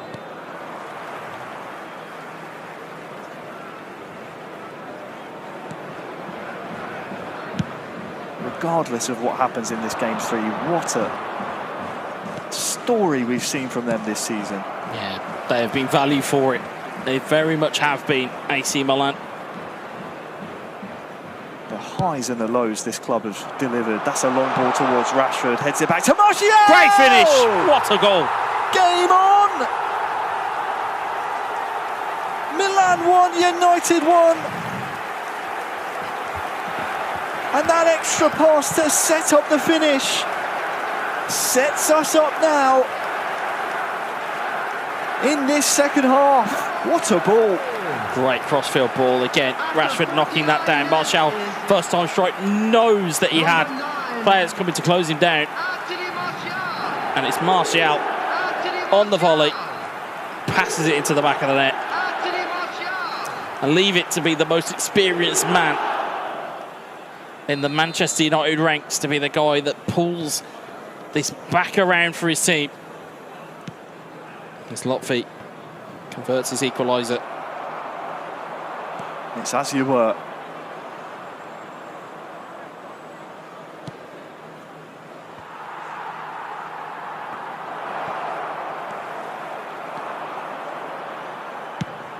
These two clubs proving incredibly difficult to split.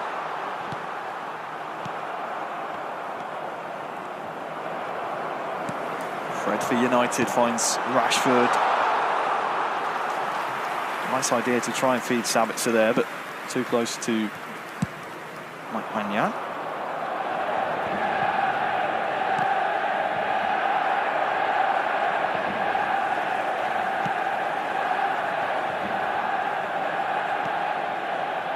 Oh, that's a mistake. Now Rashford's through, and Rashford scores! Unbelievable turnaround from Manchester United. Now they're in the driver's seat. Let it never be understated just how much that Marcus Rashford card has changed the season and complexion for Manchester United. having that additional boost from the big-time card. You'll see it again there. It's you know, thievery from Anthony Martial and from Lotfi. He realised where it was going. The keeper cannot keep that out. We've seen it already today with Aaron Ramsdale, couldn't keep one out. Mainan does the exact same.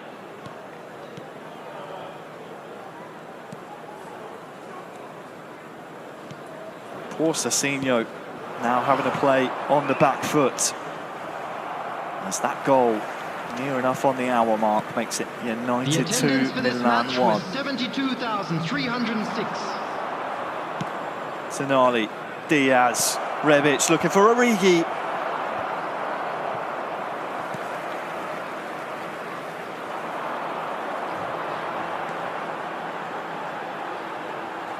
Lotfi doing the business so far.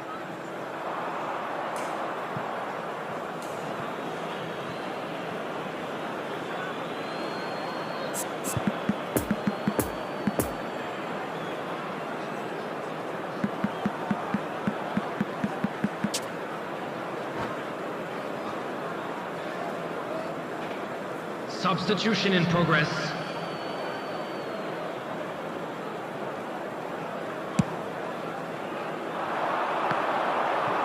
Oh, that's very dangerous. And now Martial on the D. Oh, it's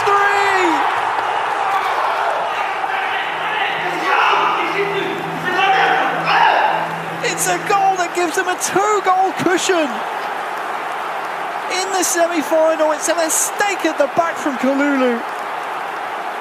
Been rock solid for most of the season, but Martial pounces, and from inside the D puts Lotfi 2 to the good. It's an instinctive finish from Lotfi there as well. You know, we certainly have seen before players in that position making extra passes, making extra strides. Instead, he says, "No, going to take one touch, going to hit it," and finds the corner of the net. And now, 65 at the clock here, 3-1 at the moment. Well, Rebic 3-2! 3-2! Game on! Straight away, the immediate reply. We need to remember our own advice, Wes. Milan just don't give up. Yeah, you can't count them out. Brilliant, well-worked ball. And well-worked ball into the box there for Rebic to take that on and find it into the top corner. Brilliant finish from Sassinho. His team urging him to calm down now and get himself back to settled. It's very hard to go back to neutral. It's very hard to go back to neutral. We're now underway. United 3, Milan 2. Plenty of time in this second half.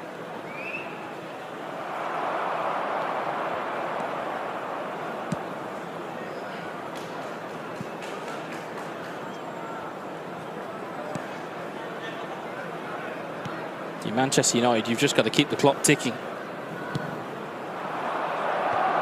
be the happier of the two clubs in this position, but Sassinho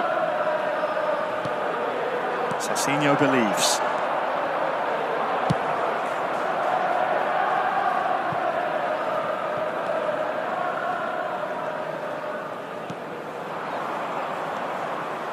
Benacer, Leao, Divock Origi, Adli back towards Origi, and well, he's gone flying there.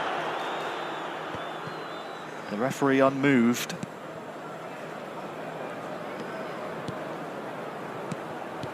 Benacer to Origi. Fred tried to line up that strike. So Manchester United will be well aware of the game plan from AC Milan. They have seen that knock-on controlled strike enough times to know when it is on. They know that they need to get out to them. You can see the horse has been queued in the top right-hand corner. 10 in-game minutes remain. United want to make certain with Rashford. Wrestling, Martial, Sabitzer!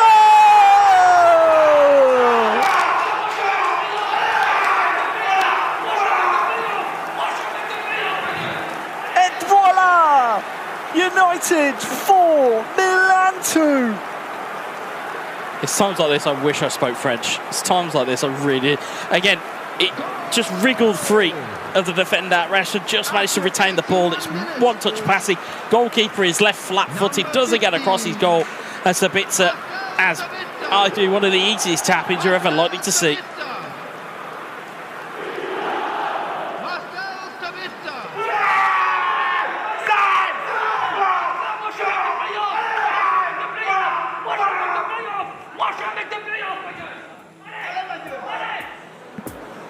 I think the only word I know from that is "allay." You can see what it means to them. For Cezinho. He's not out of it. He's not out of it yet. We saw what happened with 3-1. If he can replicate that and put some fear back in at 4-3, could be in for a grandstand finish.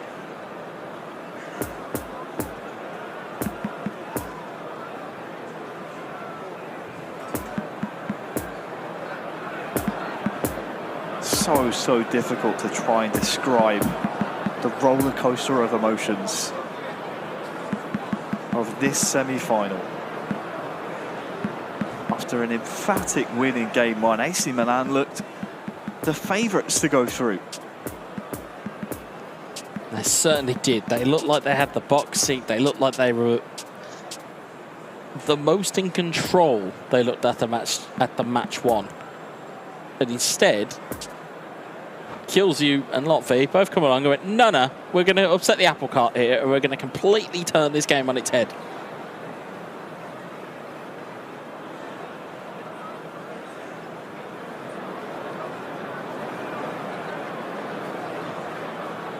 For some last words from Manchester United. Just analysing the way Milan are setting up for this final 10, less than minutes. We need 2 goals from Milan if the dance is to continue, but Fred, that is a vital tackle. And Martial is almost through, but for Kalulu. Number 25, Jadon Sancho. McTominay straight towards that corner flag. Dispossessed by Krunic. Milan trail by 2. Leao. Origi just lost his footing there for a moment. Sancho. Anyway, will do. Rashford will give chase, and he might just get there, you know. He does on the near side, and this is ticking time off of the clock all the while. And I think United have done it. 4 added minutes has 4 been minutes indicated. added on. Still in bounds as well. But all of these minutes are being ticked off. And I think Rashford's even won himself a free kick here. It's been a fairy tale season from Milan. But United's resolve at the right time sees them just moments away, a mere formality no doubt, with a battle against Bayern Munich to be crowned champion.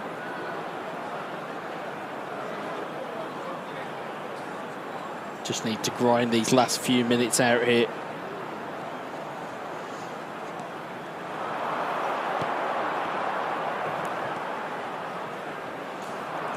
Tonali wins the ball back here for Cezinho, but time is not his friend. Origi will take it out of play, and with only 1 minute to go,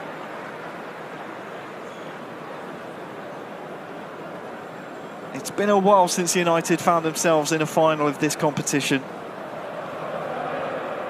Have to think back to the eFootball Cup back in 2020, if memory serves. There's been a lot of football between now and then within this tournament and within this esports ecosphere. That it has, but with the time ticking over to 94, Milan's season will come to an end, and Manchester United will play in the eFootball Championship Pro 2023 final. Lotfi Nexa kills you. They went out and got their team in the off-season, and now they're reaping the rewards. Commiserations to AC Milan. They have no doubt become a fan favourite this year with their efforts from match day 7 onwards. Thought for a moment it might just sit up for them, the dream run after game 1 of that semi-final. Invited them to go off and go on a storybook run. But the run, unfortunately for them, ends here. Our final is set. Manchester United, after the hard work they've put in this season, will play in the eFootball Championship Pro final. Semra, don't ask me to describe that game. Couldn't tell you because it was a cacophony of emotions, goals, thrills, spills across games 1, 2 and 3. But in the end, all I know, the only thing that makes sense is United are in the final. Okay, I won't ask you what happened then, but what I will say is that Wiz mentioned it earlier, it's not how you start, it's how you finish. And if you go all the way back to match day 1, you talk about the Milanese miracle. They were on their maiden campaign and debuted in the perfect way possible with 9 points from 9. They've made it all the way through to the knockout stages, just barely, however, making sure that they book the final place to today at the last minute, having to do so by picking up another hat-trick of wins against Arsenal. They've reached the semi-finals. It was a brand new club, new faces as well. Wes was saying, at what point do we put some respect on the name? And I think now is as good a time as any to do so, because it really is a remarkable run that they have had. And you look at Manchester United, you have to remember how they started out this campaign. It was disastrous for them, and going into the season, we all saw them as one of the big favourites to really challenge for the title. And today was another reason as to why they have shown us to be the case. And of course, they also finished second, didn't they, in the regular season as well. So they managed to come straight into the Final Four just at the right time. They're just revving up their engines. So it'll be fascinating to see how that Titanic clash goes down against Bayern Munich, who have made life a little bit more difficult for themselves, having had to play the quarterfinals as well. But I believe Wes is now ready to go and fire some questions in the mix zone. So let's hand things over to him for a moment. Thanks very much, guys. I'm here with Lotfi. First of all, congratulations. You can see that that's taken a little bit out of you in terms of your energy level. You seem a little bit flat. Was that a tough game for you guys? Yeah, for sure. It's a high level. It's a semi-final of the eFootball Championship Pro. So all the games are very hard. The tension is here because if you lose, you go to home. So yeah, it was very hard games, very good opponent. Congrats to Milan because they played very well. But now focused on the most important part of the season, the final, and we stay focused. We try to not be too much happy because the target is the final. So. Yeah, well, you've certainly made the final. Of course, you know who you're up against in terms of FC Bayern Munich. You've got a tiny bit of time before the game kicks off to try and mentally reset and talk about a little bit about your teammates and about, you know, the fact that the first game against AC Milan, you guys lost, but you managed to come back and repair yourselves and get yourselves back into that mode of being able to compete. Talk to them about talk about their mentality. I think we have a very good mentality. We know if one loses, the two other wins. So it's important. We are really a team. So I think we have a very good mentality. We are very focused on this playoffs. We know how to keep the pressure, to deal with it. So yeah, in terms of mentality, I think we are on our area. So yeah, let's see now the final. But for the moment, I'm very happy of our mentality. We are very together. Yep, and no, that's good. It's the most important thing. That's good. And one final thing. I'm going to ask you a cheeky question now. Do you think you can beat Bayern Munich? We can do it. We can do it for sure. If we can't do it, it's better to don't play and to go at home. Or I will lose my time. We can do it, but it will be very hard for sure. It's a very big team. They are in the final, so for sure they beat FC Barcelona, who is very, very strong. But yeah, it will be tough. It will be close for sure. We will need the bit of luck that a champion needs. So yeah, we will do the maximum to make proud Manchester United. We want this title for this club who deserve a lot. And so now let's see, we focus and let's see what happens. Well, fantastic. Well, it's great to hear from you. Good luck. Go and get yourself ready. Guys, back to you on the desk. Thank you very much. No rest for the wicked, of course, because straight away, just a few moments' time, Lutfi will have to be joining his teammates once we're out on the main stage for that grand finale. I love how Wes says, a cheeky question. I mean, come on, he's been asking the same question all day long to everyone that he's been talking to, but now it's cheeky. It wasn't before. But in any case, I love that we have such a big final between such massive clubs, such juggernauts as well in this world, because I think the dark horses, sorry to say for you, Wes, they're out of the picture now. There are no surprises in that regard.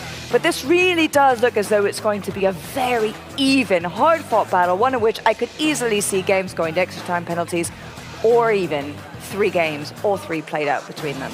What is very funny is that me and Wes were talking over breakfast this morning and saying, okay, with it being, you know, best of 3, every game has to go extra time penalties, a potential for a very long day, we came to the conclusion that maybe the quarterfinals, yeah, there's a bit of a skill disparity there. There's probably, you know, going to be some 2-0s in there. Both quarterfinals, 2-0. Semi-finals, we were like, you know what, maybe that's when we're going to start seeing extra time and maybe penalties. Look at both semi-finals. Just every single one went to game 3, and, well, hopefully the finals doesn't disappoint, because the semis were absolutely action-packed. So no commentator's curse then for today. You've actually nailed everything with precision. It's because we said it off air. Yeah, it's because there's no witnesses. That is the trick. I understand now. Okay, well, but fine. you've just said it on air now. So. Yeah, I know. You've just ruined it.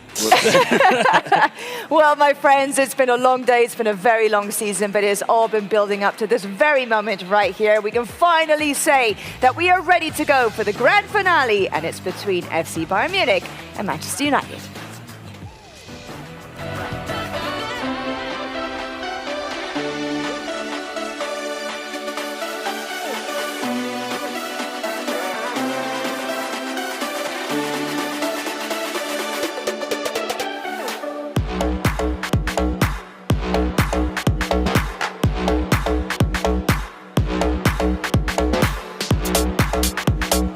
For the final time this season, we see 2 teams emerge from the tunnel, but only one can be pronounced champion. It is Manchester United against Bayern Munich, a clash of titans for our final. We can see briefly Mestre for Bayern going out first. He had to pull out all the stops in his game to see Bayern over the line. And on the other side, it's a Nexa who went ahead in game 1 in the semi-final, but just was washed away by an incredible Franquinho performance. He has a chance now to right that wrong. Yeah, certainly, and there is no bigger stage to do it on than the eFootball Championship Pro final stage. It really is that level that they need to reach, and especially with Nexa, he will need to lead off Manchester United on a good footing here.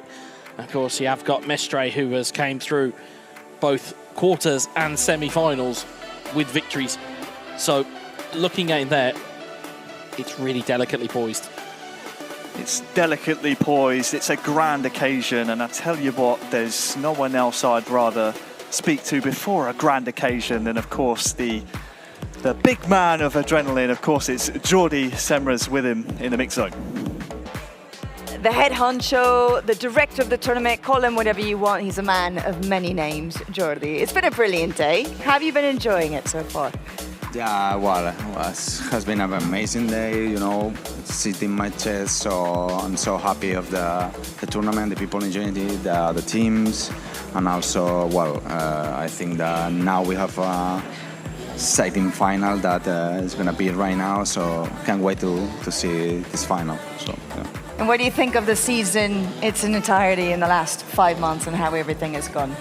Well, I think it has been a very exciting season. We think that we did a pretty good job for all teams and even the execution. So I'm so happy, and yeah, and also, well, I would like to thank Konami, of course, and all the teams for making this league possible. So. And we also want to thank you, of course, for making all of this possible.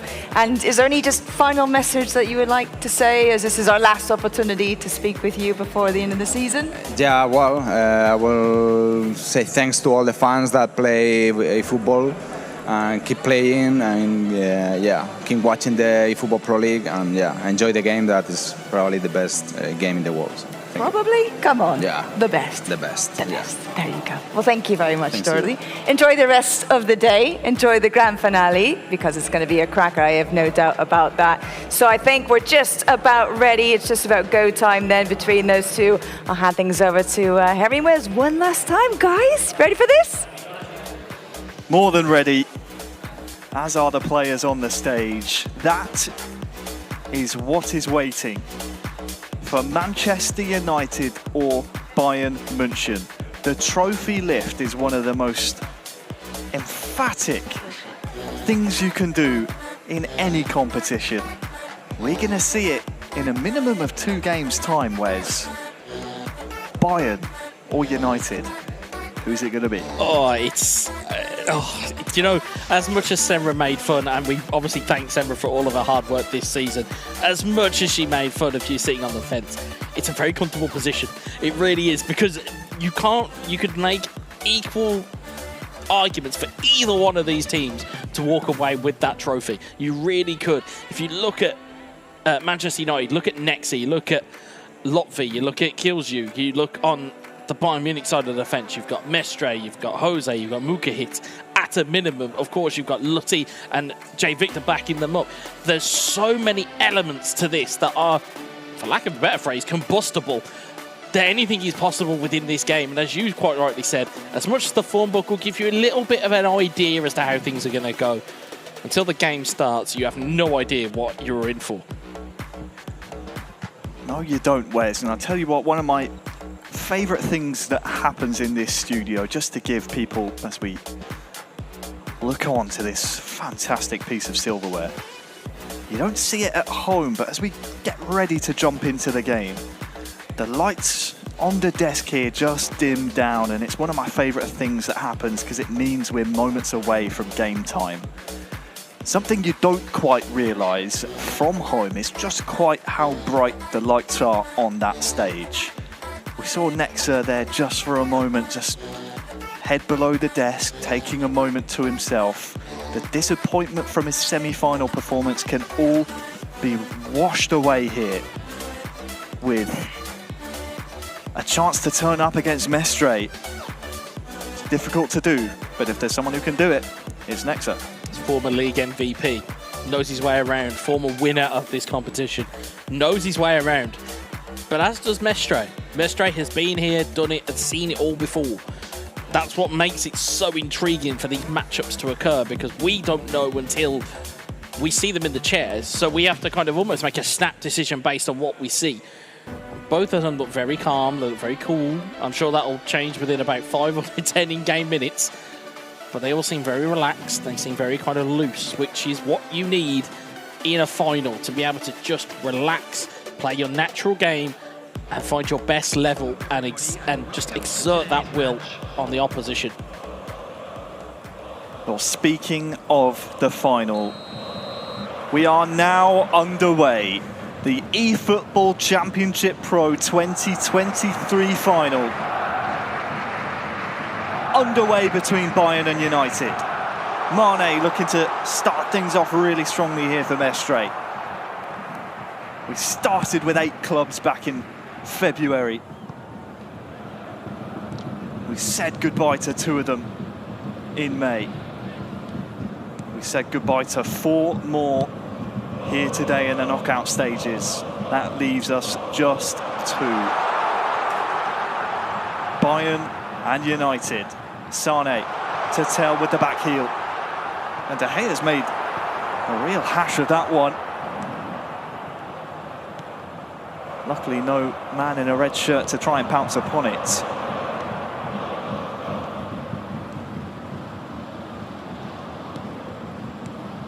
Of course, the United contingent will be hoping that Nexa puts his best foot forward here in the grand final. Still a best of 3.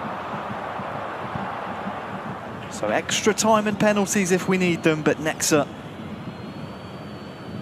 I think it's fair to say, Wes, went slightly missing in the semi-final. If he puts his best foot forward here, United are in with a real shout of going up in game one, going into game two. I think he had a lack of opportunity in terms of chances created. But even on top of that, Franquinho just kind of rode over him a little bit. Certainly, if he can find a level that we are all almost accustomed to at this stage, it'll be a very hard day at the office for Mestre. Speaking of, Mestre's in red-hot form today. Of course, earlier on played a fantastic quarter-final. Did really well in his semi-final as well.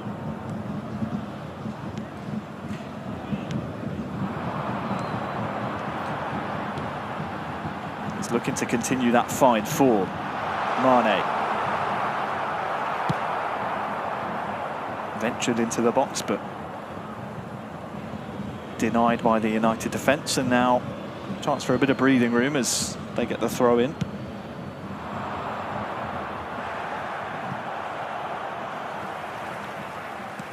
"20 minutes gone in our final and no real chance to speak of just yet.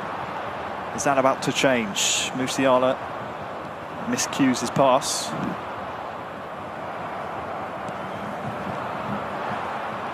Tell with the double touch around one, gets past two as well, and David De Gea and Sané. Oh, Great save. netting. That is a brilliant save from David De Gea. And that is a chance missed for Bayern as well, with the follow-up there with Gnabry. Goalkeeper on the floor.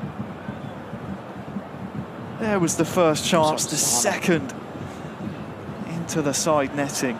Didn't quite see if it got a glance off a United man last, but I don't think so, judging by the reactions. I'm so used to seeing Gnabry pop up there, I didn't realise that was Leroy Sané that was the one with the opportunity.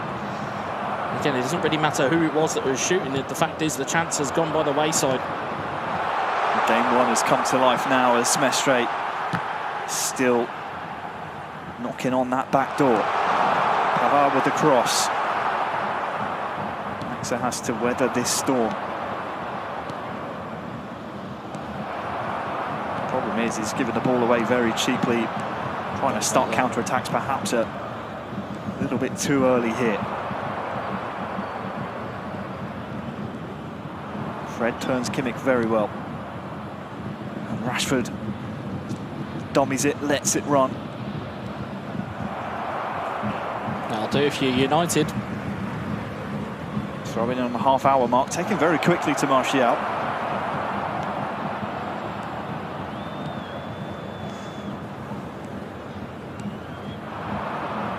Leroy Sané. Mestre assessing his options. Goes back to Goretzka.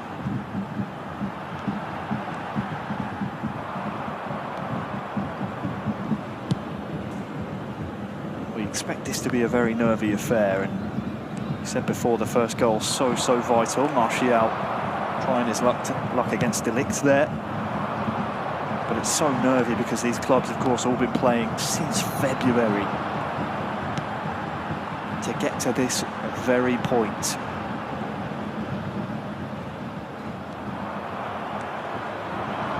So the nerves will be paramount. Who can hold their nerve?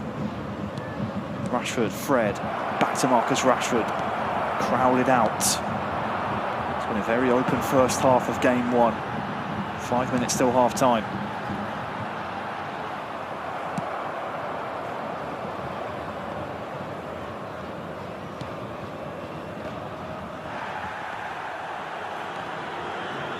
We'll perhaps argue Mestre and Bayern look more comfortable in possession here, but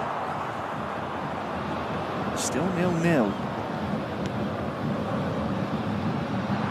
Musiala can find Sané here now. Here's a real chance to open the scoring. Great save again. Brilliant composure from Nexa. Still a corner to be defended, but that Nexa save, not the first of the half, has denied the first goal of our finals.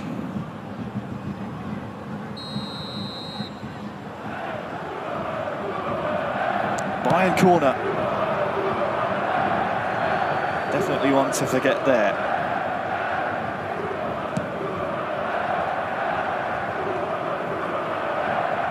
There will be 1 minute added time. Only 1 minute added on at the end of the first half. One that has been fairly even, fairly open, but you'd definitely tip the advantage to Bayern, given the sheer amount of opportunities they had in comparison to their adversaries here. Yeah, absolutely. They seem to just edge themselves in front in terms of momentum. Not necessarily by goals, of course, because we haven't seen one yet. In terms of the momentum of the game, they seem to just be working their way into it a little bit more. But of course, we've seen already from Manchester United and from Nexa already over the course of this entire competition, when it takes one opportunity to come by, and these guys will take it. Second half underway. Bayern and United facing off in our grand finals. Over the top to Sane. There's a man over for company as well. Goes for goal and it's 3 chances now for flashes Sane. past the woodwork there. As you said, so many chances so far for Mestre. This one may be the best of the bunch. I think that slide tackle just did enough to put him off in terms of looking to try and block a chance or an opportunity of maybe putting the ball low. Instead, he had to go high, but obviously with that becomes more of a risk.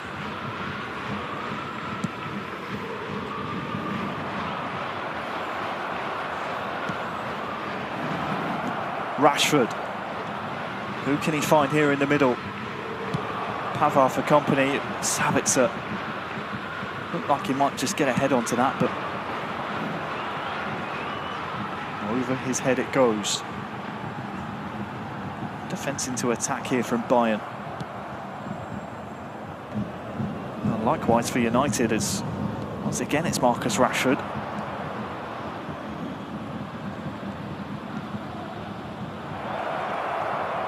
Shrugs off Pavard, and Bruno Fernandes has space in the box and goes for goal! Our first goal of the finals!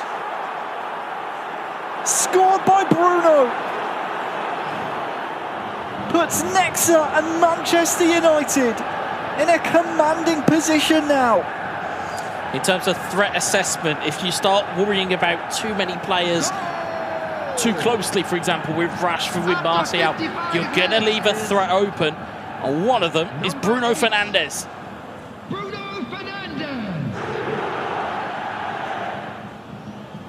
See here again, great work down the left-hand side here with Rashford. But you'll notice there, instead of trying to dribble in field, he plays a square ball into Bruno. Bruno has that opportunity and has the angle to find a controlled strike into the back of the net. And what tonic that is to relieve some of that pressure that Nexa was under. He'd had those 3 opportunities that had gone his way when Bayern had gone down his end of the field. Instead, he has found a golden chance and has tucked it away for 1-0.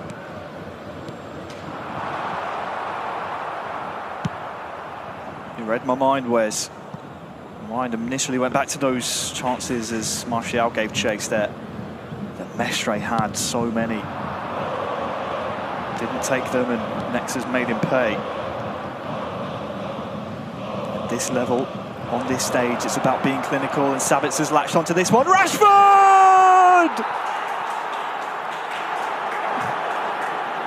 United 2, Bayern 0.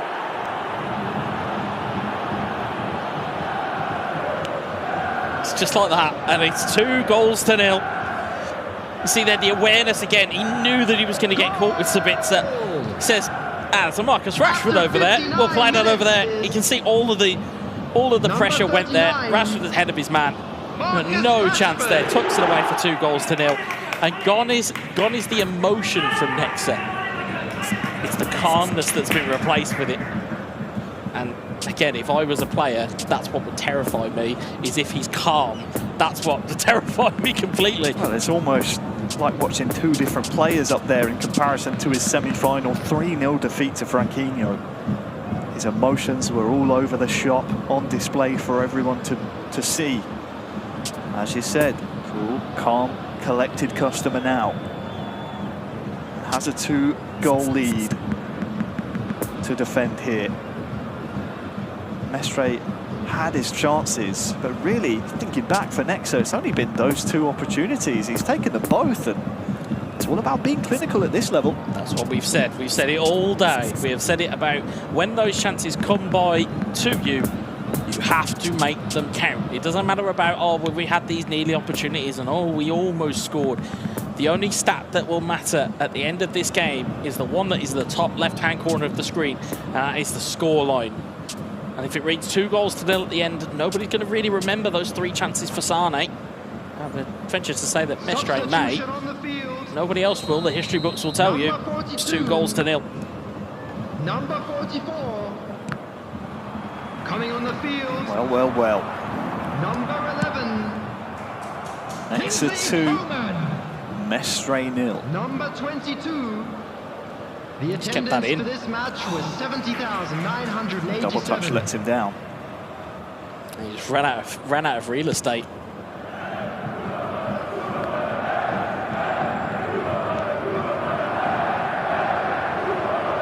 Sadio Mane, Coman, you know he likes to get to the byline this time, delivered early. Kimmich on the turn. Mane snatched away by Lindelof. It's great aggression there from Nexa. Knows he has to go out and forage to get that ball back. Knows the physicality that this Bayern Munich side has to offer. So he knows he's got to make himself known in these challenges. And this is why we watch the eFootball Championship Pro. As Sane is dispossessed. Because coming into this game, Mestre had been in red-hot form in the knockout stages. Beating De Palma. Winning against Roma in the quarterfinals. 5-1.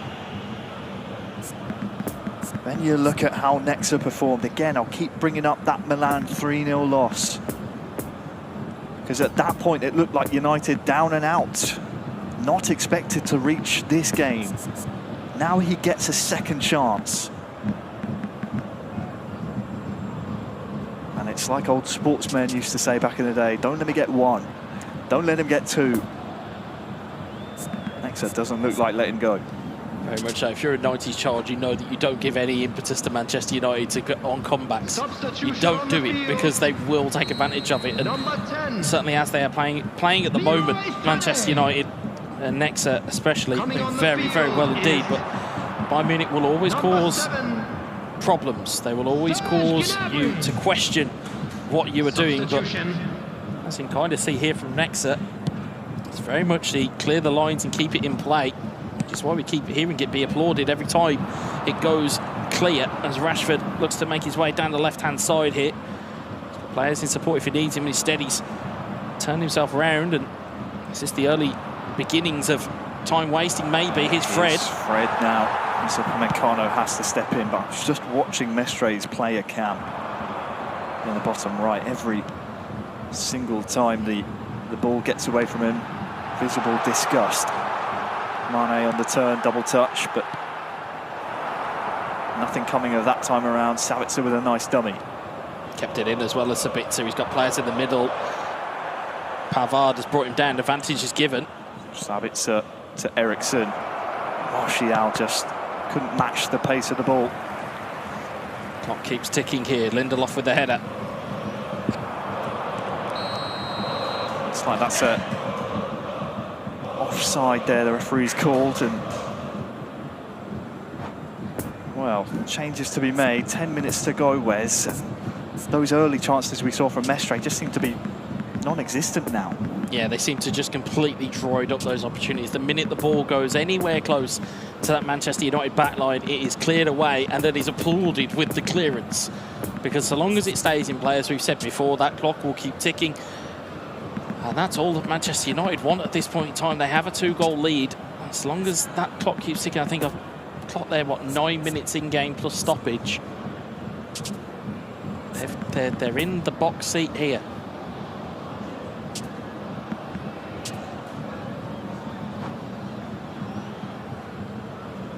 Substitution on the field. Number 8, Leon Goretzka. Rashford down to Coming Martial. on to replace him is number 13, Eric Choupo. Go time for Bayern. Joao Cancelo Substitution in progress. just can't get past Shaw. Nexus defending throughout the game, whether it be with the goalkeeper or the back four, has been difficult to break down. Look at the red shirts forward though. Tell again can't get past Lindelof. Casemiro defending now. Rashford inside.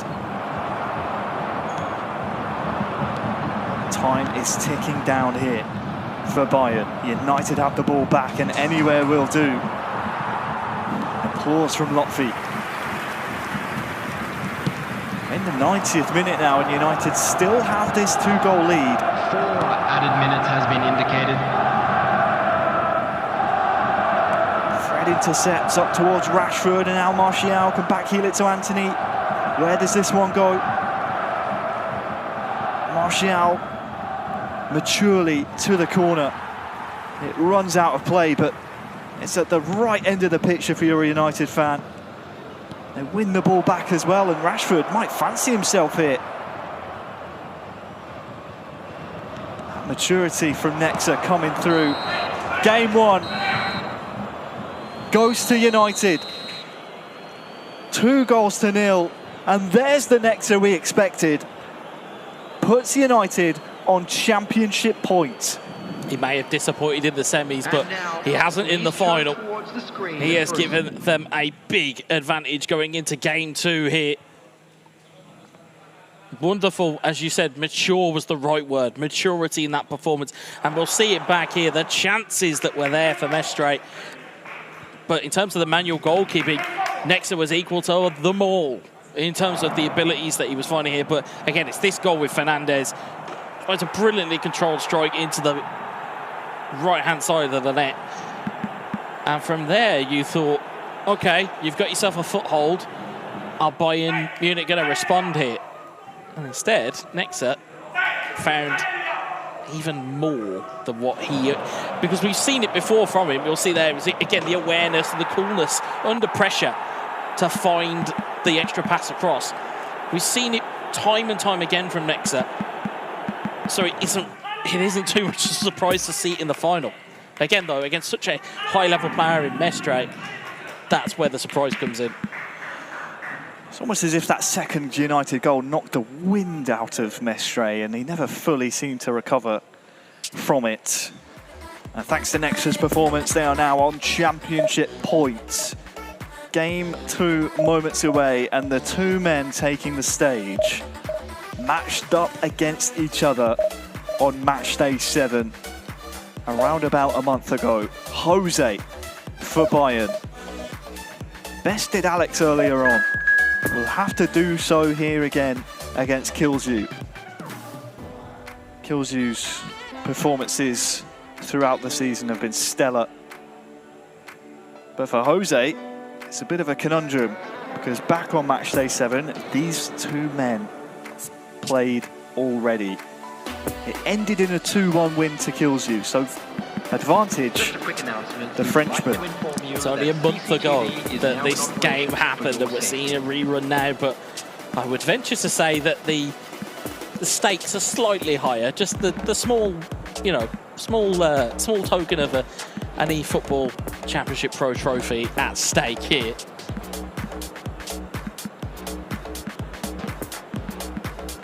It's one game away for United.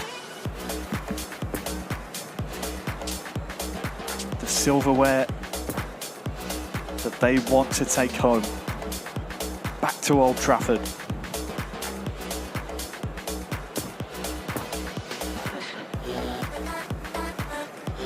As you can see, both sets of players setting up their virtual teams, Wes, but the thing I want to talk about is the psychology of the men behind the controllers, not the ones controlling them, but the entourages on the stage. Because although Bayern outnumber Manchester United, it was Lotfi and it was Kilzu getting loud, applauding their player and making sure their presence was felt Do you think that could be the difference maker here? It's certainly easier to cheer on your teammate when they've got a goal ahead. I will say that much. You know, it's very easy to talk when you're ahead, but you know, if you start talking when it's 0-0, that's the sign of a real esport player, as we'll see going into game 2 here. It's underway now. Bayern versus United. Jose versus Kilzu. Musiala in the area to kick us off. First storm weathered by Kilzu, as we mentioned before. Match day 7, only a month ago these two faced off. What have they learned since then? Tell has 2 men over on that far side. Varane for company, goes for goal himself. And very wayward in the end.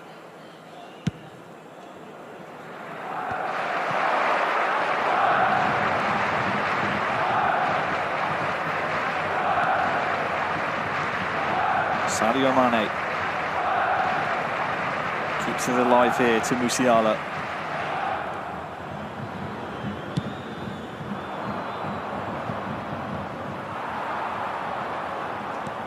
Leroy Sané, and Tell is through against David De Gea. What a save! Unbelievable! He was out of position, and then he somehow still got back into position. That is a wonderful save from Kilzu. I think the manual saves from De Gea have saved 3 goals for United, and we've barely kicked off game 2. Corner still to deal with here. Varane away. There was a similar story in game 1 with Nexa. Mestre could not beat the manual goalkeeping. Long ball to Mane. Oh, doesn't connect with it. I think he was looking to try and knock that down into the box. There's nobody there to receive it.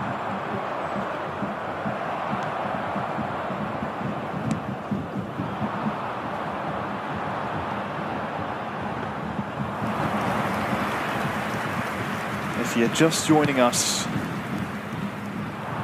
this is the final of this competition. We've played 7 regular season match days. Quarterfinals and semi-finals prior to this point. Marcus Rashford for United to cross it in.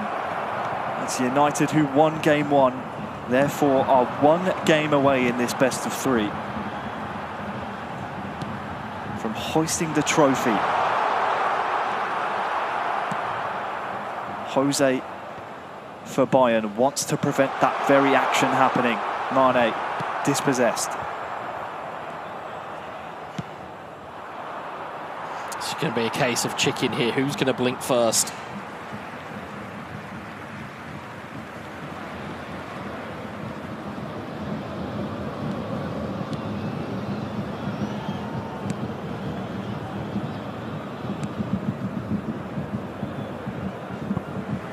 I think that's a bit of a miscue there from Kilzu. Bit of a cheap throw in to give away to Jose. He's going for a ball towards Tell. That's quite either a tame finish or a calm back pass. Musiala's double touch sees him past the first man. Tell with a snapshot. Mane skips past Martinez, and it'll be a corner now to Bayern. Much the same as we kind of saw in match 1. Early Bayern pressure, but it resulted in Manchester United taking the lead. We see history repeats itself. Corner to no avail. As you said, the opening 30, fairly one-way traffic. Varane has to try and mark Tell. That's another Jose chance. Goes by the wayside. Bruno Fernandes.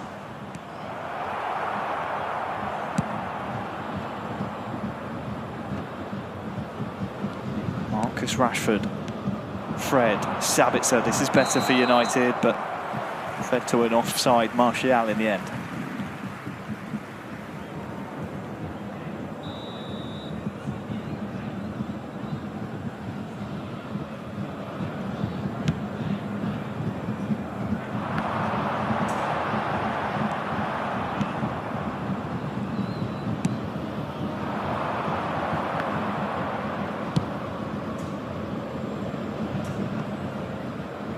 difficult at times to decipher and predict exactly which way this game's going to go. It's Jose. It's like the Iceman. So difficult. So difficult to falter, break down. One of the most difficult 1v1 players to come up against in this competition.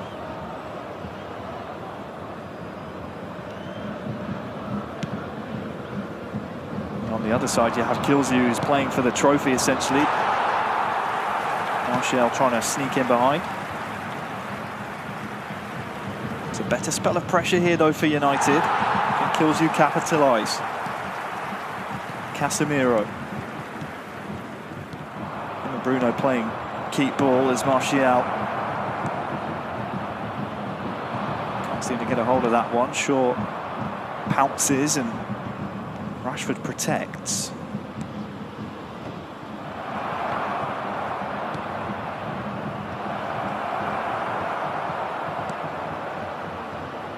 Martial with the flick on to Rashford, but Musiala well placed. We thought that maybe rather than go aerially here, that United would be trying to break Bayern down on the low block, purely on the basis of how physically imposing this team is versus what Manchester United have in their repertoire here. And again, if you're Bayern, you need to start tapping into that pace that you have up front. Sane, good turn from him.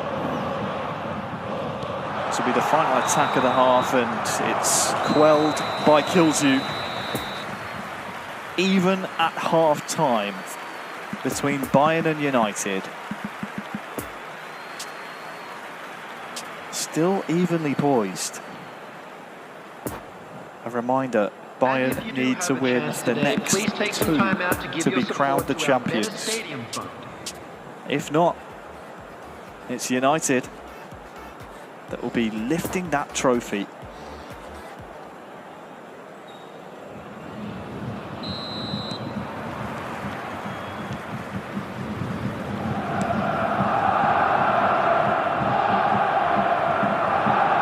First time in their history, if I'm not mistaken. Got to the final of the efootball Cup a few years ago. Here's Rashford coming forward. Oh! It was a sighter, but Sommer has to push it round. First real chance for United to start off the second half. There's a good chance just to get themselves a foothold in this half already. Just say, hey, you know, we may not have had the ascendancy in the first half, but we'll want it in the second. United corner, Varane's in there.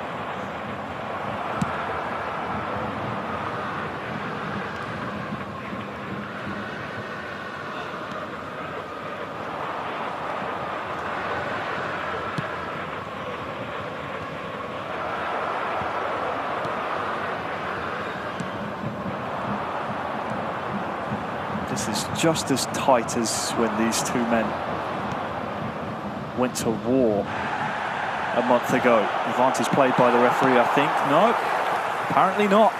Kilzu as surprised as I am. It was a 2-1 scoreline back then, and Rashford, well, he has absolutely no one for company, but loses his footing. The idea was there. How could Bayern break? Sadio Mane into the area, tries to cut back, but defensively United have been so strong. It's a prime example of it there, Casemiro stepping up.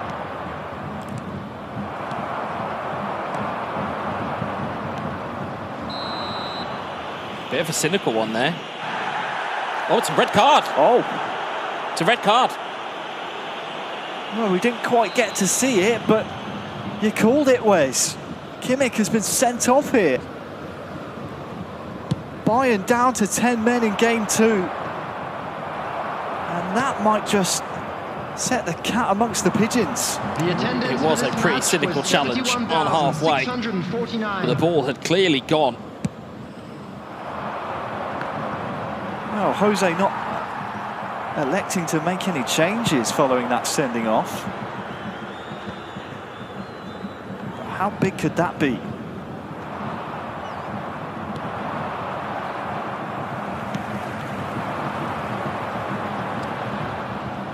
Don't forget, in terms of positionally where Joshua Kimmich sits in this formation, he is the DMF. He's normally the blocker. It's that really key position of DMF. He was, oh no, tell a lie actually, they have Goretzka sitting at DMF, so that might be explaining why that the pause has only just gone in.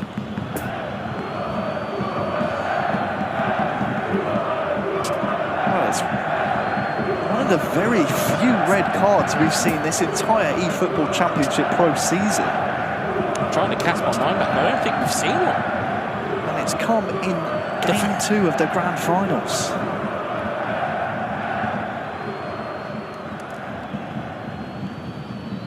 My oh my.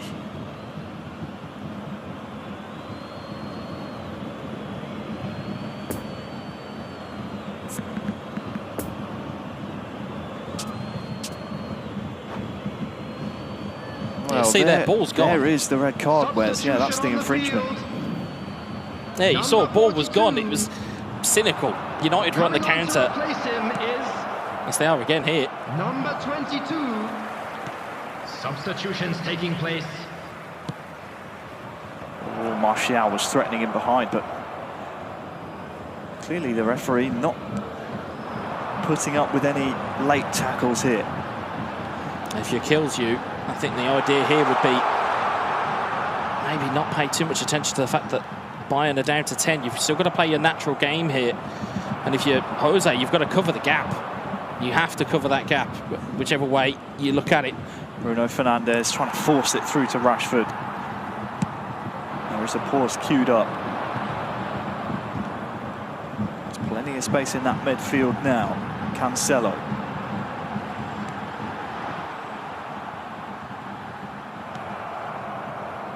Scott McTominay.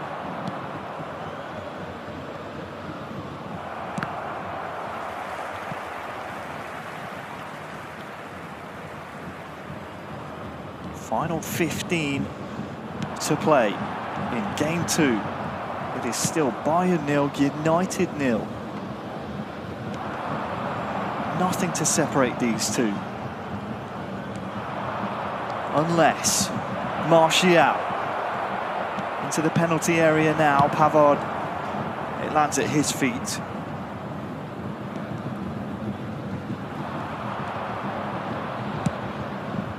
Great reading of the dummy there from Kilsue.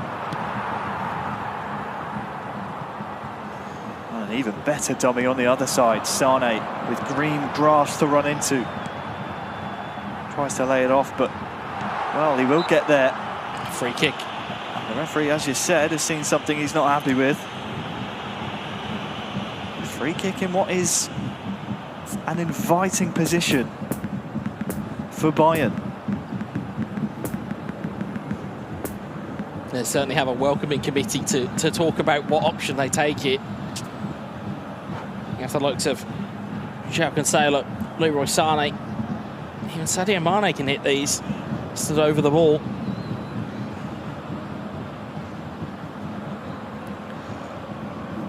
It's just a case of what gamble do you take? One well-placed kick here, Wes, and we could well see a game 3.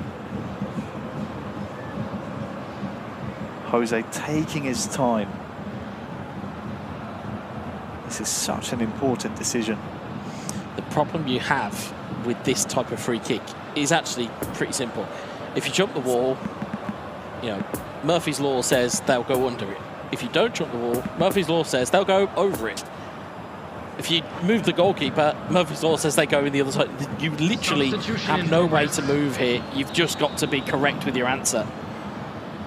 Looks like it will be Leroy Sane for Bayern München in the 83rd minute here. Steps up and it's straight at David De Gea. Anticlimactic in the end. You sense that might just be Bayern's last real chance of the 90. Certainly one of the best chances they'll get being down to 10.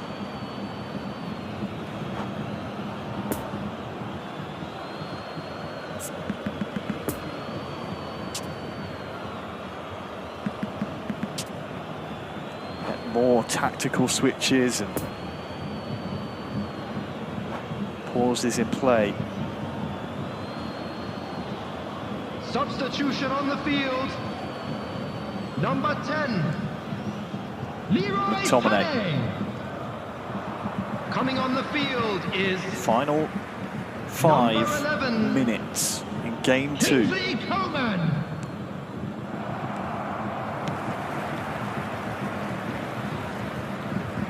Kills and Jose have not been able to be separated at this point, but that's a back heel towards Anthony, through and just crowded out.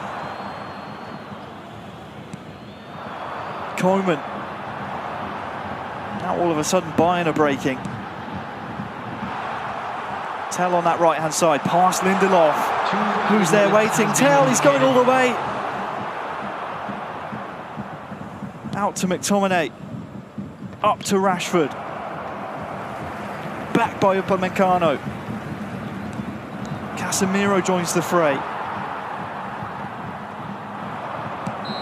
And we are headed to extra time. I'm nervous for them, and I'm not. I have no dog in the fight here, and even I feel nervous. Unbelievable between these two competitors. Kills you and Jose. We said it back on match day 7, two of the most evenly matched players, proving why here in the grand finals. United so close to glory. Bayern fighting for survival. Right now for information on our shuttle bus service. Sounds like we're underway. First period of extra time. A reminder, Bayern down to 10.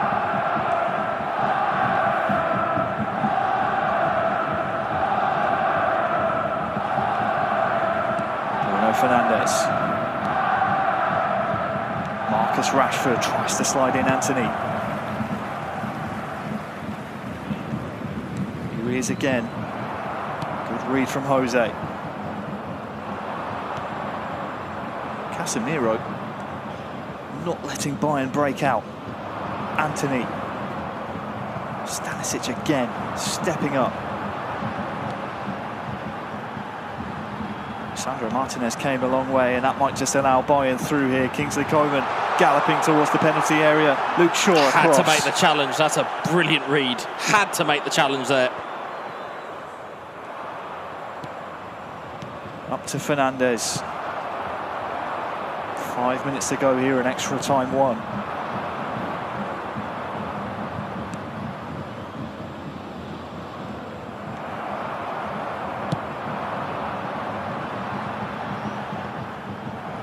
Shaw nods it on. See Kelsey just trying to put it into places that Mestre doesn't want to be. Oh, sorry, Jose doesn't want to be in. Jadon Sancho dispossessed by Upamecano, but McTominay will retrieve. There's 4 white shirts waiting up top. Goretzka defending. And we're into added time of extra time. A great tackle from Kilzu. We head to extra time period number 2. For information provided by the local police. You cannot split these two.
So the atmosphere in here is just riddled with pressure.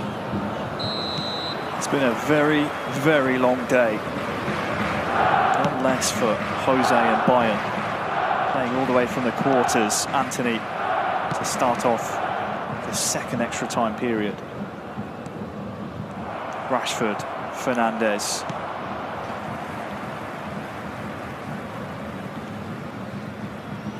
United still trying to push here. Casemiro over the top towards Anthony.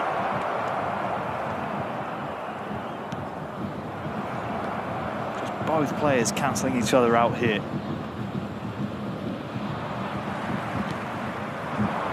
I think either one are looking for a mistake here. Probably the longest day has been had by Bayern. They kicked off the show against AS Roma all that time ago.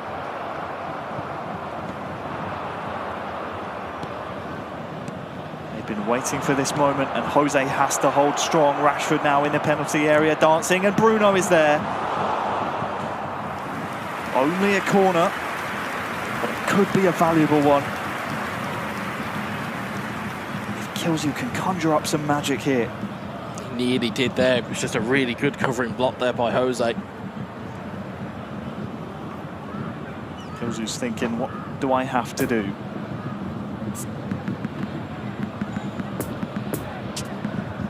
To break down Jose.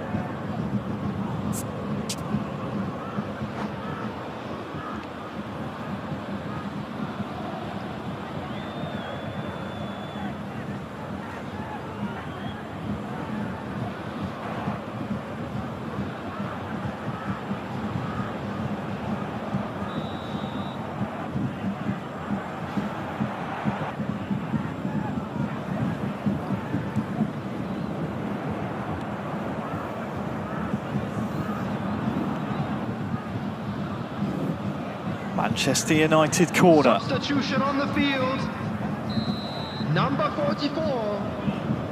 Bruno to take. To replace him is towards Jadon Sancho. 5 minutes remain in the second period of extra time. Jose trying his best to try and break. But being down to 10 men, it's always going to be difficult to do so. De Gea as well, taking that a long way from home. Gotta get back in goal here. Taken quickly. Mane looked like he might shape to shoot, and Kilzu absolutely incensed at this one. Might just slip through his fingers. 120th minute. Bayern in possession. Short to Gnabry. Anthony wins the ball. We are going to penalties. Nothing to split Jose and Kilzu. It's a penalty shootout here in game 2. If United win it, they will be champions. If Bayern come through victorious, Wes, we'll see a game 3. Here we go. Gnabry versus De Gea. Jose to kick first. Up against Kilzu. De Gea's made some good saves, but sent the wrong way.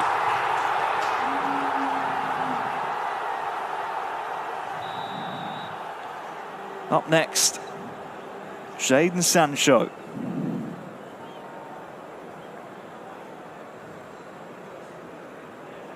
Steps up and straight down the middle. Nonchalant.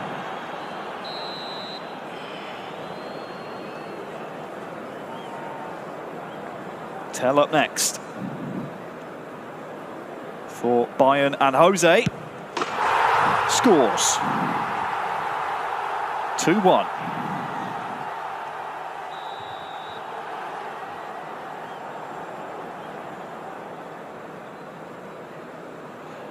Bruno up next for United. Finish. Really good penalty. 2-2.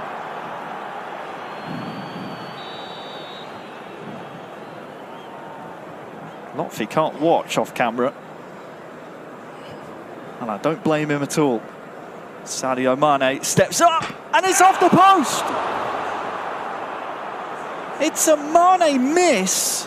He's been so reliable all day. Rashford to take the lead in the shootout. Ice in the veins. All the pressure on Jose.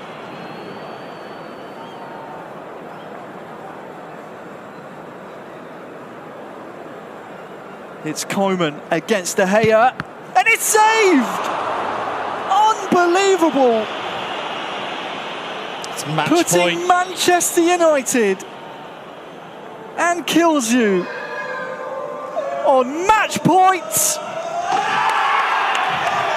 They've done it! Manchester United are your eFootball Championship Pro 2023 champions. Lotfi kills you, Nexa, now champions. Glory, glory, Man United. What a finish. The coolness to do that in a penalty shootout with the final on the line. The confidence of that young man. They've done it again.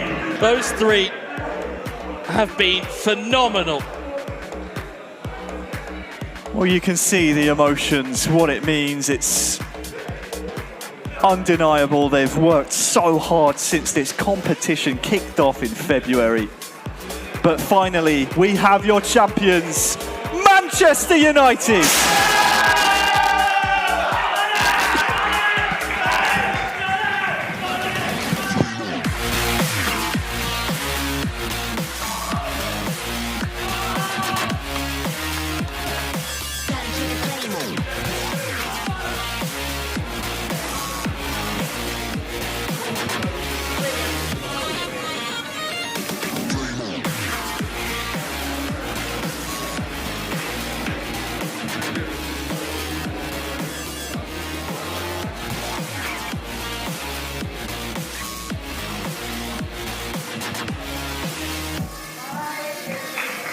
Congratulations to Manchester United. Another warm round of applause for the winners. Nexa's crying. You have to tell me how you're feeling right now.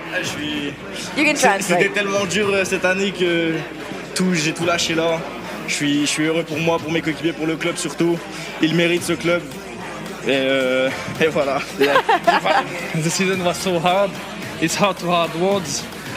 He's so happy for us, for the club first, mainly the club, and for us, for the teammates, he tell. So yeah, he's so happy, and it's too much emotion for him. I can imagine, I can see that. Tears of absolute joy just streaming down his face right now. You're holding your breath. You can hardly contain your emotions and your feelings right now. Tell me about the moment that you were crowned. Wow, it was it's just amazing because it's penalty shootout. So we don't know. In a game you can know at the last minutes, but now it's one moment, 1 second. You know you are champion, and be champion with this jersey for this club. For us, is very special because, for example, we all won before with another club, but it's a very special feeling. It's so much different to win with Manchester, yeah. And we are more happy than ever in our life. I can imagine that you share that same sentiment. And talk about the way that the season started. You came into this touted as one of the favourites, a new collection of stars with talent and all kinds of things that you could bring to Manchester United. It's proven to be the case. Only 2 points a match they won. Very disappointing, no wins. But in a way, it almost didn't matter because look at what's happened today. It was the start of the season was very, very difficult, but we work a lot with all the team, and they give us a lot of advice. Even after we took 0 points against Arsenal, it was very difficult and unhabitual for us to be 7. And yes, that we work a lot together as a team, and we are very proud of what we did. Well, you should be very proud, and I'm sure that I say this on behalf of all the Manchester United fans out there, that they're very proud of you as well. So I'll let you have this moment, revel in it, soak in it, enjoy your new trophy. Next, I still can't even believe it, by the way. But we do also want to take a moment to announce some of the prizes that we still have for you that are going to be given out. As we said at the beginning of the day, there is going to be a Best Goal of the Day award for the knockout round. So please welcome to the stage now FC Bayern Munich's Mestra, winner of the Best Goal of the Day award. 5,000 euros he will take home then for today. A round of applause. There he is coming in from behind. Mestre. Congratulations. And we do also have one more final award to hand out as well, and that is the MVP award for the day as well, for the knockout round. Winner of 10,000 euros. Please give it up for Manchester United's Kills You.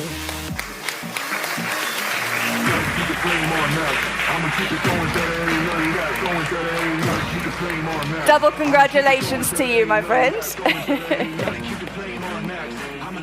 Wonderful stuff, wonderful stuff. Exhaling and trying to relax from what's been such an emotional day. Guys, everyone come on up here. We've got the whole crew, all of the teams, all the players. Wow, what a journey, what a ride. It has all come down to this. The final stop on our tour. We have finally crowned our new winners, our new champions for the eFootball Championship Pro 2023. He looks like he's in disbelief. Complete disbelief. I mean, to have it completely finished by a penalty shootout, I mean, you couldn't write it better, Aaron. Yeah, I mean, you really couldn't. All of these esports pros have been playing for so long throughout the season, so hard, practicing every single day. And this is what it means to him. Can't wait to see it again next season. Oh, I can't wait to see it again either. As it is our farewell, is there any other final words you would like to say to all of our fans and to our loyal audience out there? Yeah, thank you so much for tuning in. It's been absolutely spectacular this season. You have not been disappointed for entertainment this year, let me tell you that much. These guys have put on a show. They've been spoiled, They've haven't they? spoiled us, absolutely spoiled us. Yeah, and for me, it's just when's the new season start? Yeah. Because can we start again next week? Can we do it again? It's been awesome. It's been fantastic. And thank you so much to everybody who's made it happen. Front of the camera, behind the camera, all of these wonderful human beings. It's been brilliant.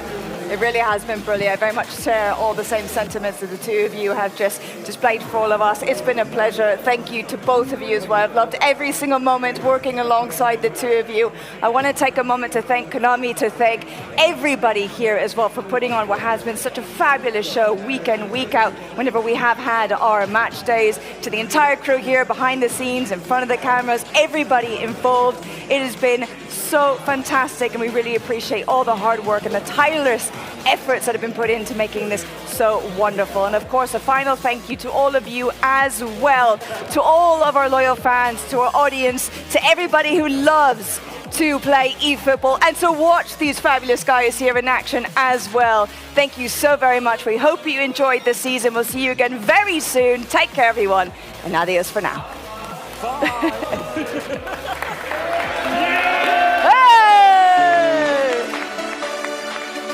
That is a wrap for